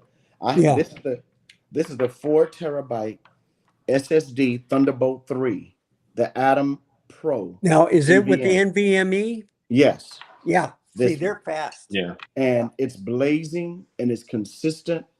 And I moved over 500 gigs in less than 3 minutes the other day. Yeah, Jeff, crazy. And look, hold on, wait. Even watch when this. he's just showing off, remember that commercial? But watch this. And here, you ready for it? And here's what's crazy about it. That was on a 2017 iMac, not an M1, M2, on an iMac. Intel. Yeah. Yeah. And I with the Fusion drive, not even the SSD, the type of. Yeah. And so this is going with me to Wyoming and the PGA. These are, I stayed away from what's that other one called? SanDisk? Yeah. Too many failures, man. I had too many, I'm not saying they all fail, but too many people I heard in the industry from OWC and other guys told me, Ron, for the kind of work y'all are doing, it's an investment. Glyph, 4 terabyte NVMe, super fast, super reliable, and built well too, and very portable, as you can see. Now they're gonna cost you some money though. They're gonna cost you, but for me, I just pass that on to my client. It's a business expense, Right. Yeah. It's a low grade toy for Jeffrey Neville. Yeah. My dog will pay. My dog will pay for it. Hey guys, good evening. Be blessed. Thank you, Jeff, for having me on. No problem. Anytime, boy. Anytime. We really love to have you here. I mean, it's been a long time since I know, we've seen man. you. I'm grinding, man. I'm grinding while I can, brother. I really am, and I mean that from the bottom of my heart. I'm grinding while I can. I only have time for constructive productivity. That's all I have time for. That's it. Stop laughing, Maz. Stop laughing, Maz. That's all I got time. My wife will make a comment. She says, "I'll have plenty of time to rest when I'm not here anymore." Boom, boom. Man, there are too many client issues I'm trying to settle, Jeff. Too many, and too much. I'm procuring, executing, or delivering work every day. PED, procuring, executing, or delivering every day. That's what I'm doing. Yeah. All right, guys. Thank you so much. One love, everybody. Mr. Randall, good meeting you. Great night, sir. Good meeting you, super secret agent, Mr. Randall. Mr. Randall. Hey, stay safe. Keep smiling. Yes, sir. Yes, sir. I see him. Hey, Jeff. I see he's fast on that computer, Jeff. He's fast. Yeah, Mazman's scary fast. I'll tell you. Both of them are. Yeah. I need something quick, man. You don't even. You're so fast. The keys don't even make a sound. You don't hear them. You don't even hear it with no. You don't hear it. They're just fast. I do the modified hunt and peck method. They sit there and they just go. Okay. Ron Pollard. Thank you, Mr. Real Nikon Lover. Thank you, sir. Blessings, everybody. Good night, guys. Good to see you, Ron. Good Thanks for business. stopping by. All right, Thanks, guys. Ron. Anytime, man. All right. Anytime. Thank you, Take care. guys. Thank you. Bye-bye. Bye. Well, now that we had a very special appearance by Mr. Pollard, since there's no way in heck we can top that, so we're going to actually call it a night because we're Okay. when you have a guest like that, you don't mind running over time, if you know what I mean, because Did we run over time or we? have not seen him in a long time. Yeah, we're 38 minutes overdue. Oh my goodness! Wow, I didn't even know Time that. flies when you're having fun. Yeah. And so I thank everybody in the chat that hung around. I realized we had some people from Europe that were able to join in because we stayed on a little bit longer than normal. And you had a treat having Ron here to listen to his escapades, what he's up to, what he's been doing, what he likes to use for equipment, and answering people's questions. He was very generous with his time. So we thank him very, very much. And hope you guys all have fun shooting your genre of photographer with the gear that you like to shoot, regardless of who makes it. I don't give a you know what. Just use what you like and have fun with it. And we hope to see you next Saturday. And it will be Saturday. I am not going to be on an airplane that anytime soon. So we will. Saturday is a definite. And let me put up quickly, because I didn't put it up all night, which is my Photo. shame on me, is there we go. Just a reminder with the photo review. August 3rd. Okay. August 3rd. That's the next photo review. I really might only have half a dozen images so far for this review coming up, and it will approach quickly. So please get your pictures together and start sending them to me so we can try to hit that 80 photo threshold, which I'm enjoying hitting around 80 photos every show. That seems to be a good balance, because when we start at 9 o'clock, we pretty much are talking about those images until like 12:30 to 12:45 a.m. And then it leaves us with a few hours to discuss other topics, or just get silly once in a while. So 80 is a good number. So everybody get busy working on something and get those images to me as soon as you can. And with that, we're going to end the show. And once again, thank you. And I'll let you guys say your goodbyes to everybody. Goodbye, everybody. Goodbye, everyone. Wow, that's pretty basic. Okay. I wasn't expecting that. Randall's tired, but he didn't fall asleep during the live stream. So that's a good thing. So take care, everybody.